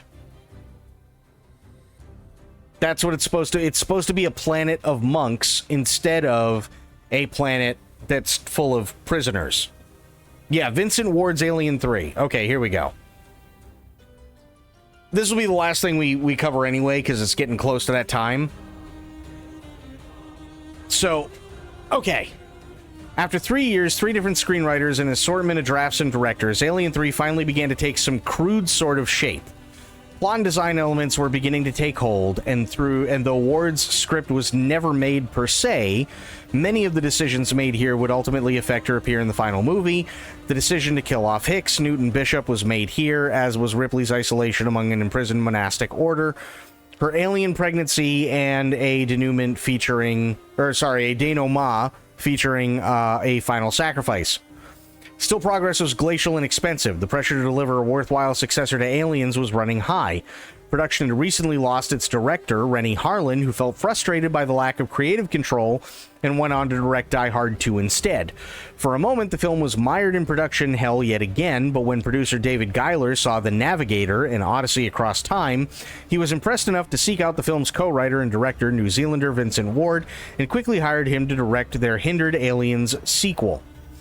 At the time I was working on Map of the Human Heart with my co-writer, Ward told The Independent in 1993, I was broke, I'd spent a lot of money on going to the Arctic and interviewing anthropologists and dam-buster bomber pilots, and we were driving each other crazy. I was living in this basement in Australia, and the phone call came, and I turned it down. But then they rang me back and said, we'll send you the script anyway. But Ward was unimpressed. I read it, I said no again, and then they rang me back a third time and said, you can change the script if you like. Well, by this time, the basement was driving me crazy, so I said yes just to get out. 3 of David Tui's Prison Station script, Ward was on a plane for LA when he struck an idea for the film. After The Navigator, I wrote a book, Edge of the Earth, he told Empire magazine in 2009, and started exploring more medieval imagery. And I came across engravings and so on that I hadn't seen before. One of them was of a devil being cast out of someone's mouth. So on the plane over, some of these images came to mind. By the time I got to LA, I had a complete story. He explained to The Independent that it struck me that it would be possible to take the elements of the Alien story and overlay a whole Christian mythos on it, and it would fit perfectly. So these monks see a star in the east, which is Ripley's escape craft, and it crashes down in a lake, and you carry on from there. Somewhat to his surprise, the producers liked his bizarre idea. Ward's story would take place on a quasi-medieval wooden orbiter, or a Lindisfarne in space. It's like a Bosch world, he explained. It had a lot of technology at the center of it, controlling basics like gravity in the air, but it was all rotting, and the surface world was like a 2nd century AD Turkey controlled by an ascetic sect of monks whose buildings and machines were all made of wood.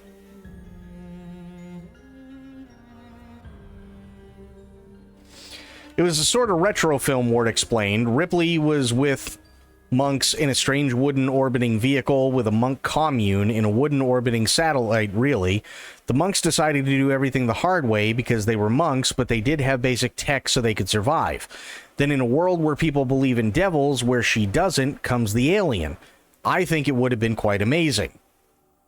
Despite its strange take on the Alien series, those involved with crafting the film were genuinely interested in exploring Ward's angle. I liked him immediately, said the film's production designer, Norman Reynolds. He was very enthusiastic, he had lots of ideas. We looked at some of the images he was really excited about, the fires of hell, all that sort of stuff. It seemed a really interesting way to go with Alien. However, it is also true that many couldn't wrap their heads around how a satellite made of wood could sustain life, which, totally fair.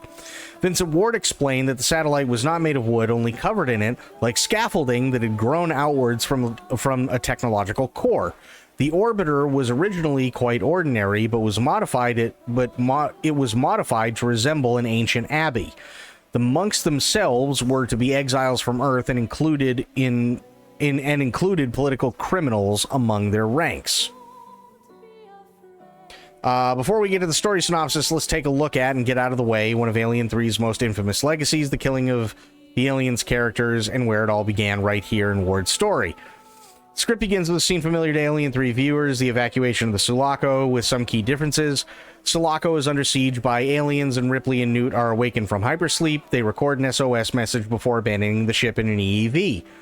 As we know, the EEV crashes, killing Newt, but sparing Ripley. The script does not provide any explanation for the appearance of an alien egg aboard the Sulaco, which remains a point of contention for the third movie even today. The script explains that Hicks and Bishop are subsequently killed by xenomorphs. No details are provided. Ward's decision to kill off alien supporting characters had for him a degree of emotional logic that would run throughout the film. Though he was apparently enamored with Cameron's parental theme, he wanted to give the film a parental theme of its own, supplanting Newt with an alien embryo, adding nightmarish visions of Ripley's dead daughter Amanda, Kathy, in his script somehow. One of the first things I wanted to do was kill Newt off, Ward explained. She kind of annoyed me. Like, do you see how batshit insane this script is? This is the second script. And it's just a mess.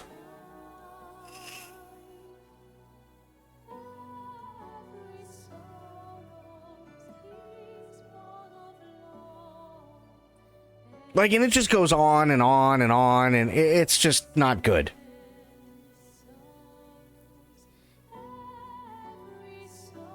So yeah, I'll give you this as well. I'll give you the link for this so you can read it at your leisure. But yeah, so there you go. You got like, I want to say like 7 or 8 hours of documentary stuff. Plus you got this, which is actually a really, really, really good read, by the way. I highly recommend it. I've read it before, but it is a very long read. But yeah, I mean, I again, I would really like to check out Alien Earth, but I'm not really sold. But we'll see. That's all I can say. But it is that time for me. I want to thank everybody for hanging out. Thank you all for watching. Guys, gals, and pals, you guys have been great. As I said, tomorrow, or later today, rather, and possibly Wednesday, we're going to be doing Dune. Thursday through Saturday is more Battlefield, which will be awesome. Monday, let's see here. Next Monday, Tuesday, Wednesday, and Thursday are the only 4 days I have to figure something out, but I will. Next Friday's Metal Gear Solid 1. Saturday is half of Metal Gear Solid 2. That following Monday is the second half of Metal Gear Solid 2. And, if at all possible, Tuesday, Metal Gear Solid Delta. So, we got a lot coming up in a very short period of time. Thank you, everybody, for hanging out. I really, really appreciate you. We had Sophia, we had Itzy, we had Spectre, we had Corgi, we had Pixel Pixie. We had a lot of awesome people tonight. Core was here, Dagger was here. So, yeah. And, hey, we finished Detroit. Great game. Absolutely love it. We also had Aelin. So thank you, everybody, for hanging out. Thank you for watching. I will be back tomorrow, but until I see you all then, have yourselves a great day, great night, wherever you are. Be good yourselves, be good to one another, stay safe, stay frosty, and, of course, the #1 golden rule around here, try to remember some of the basics of CQC. And I will be seeing you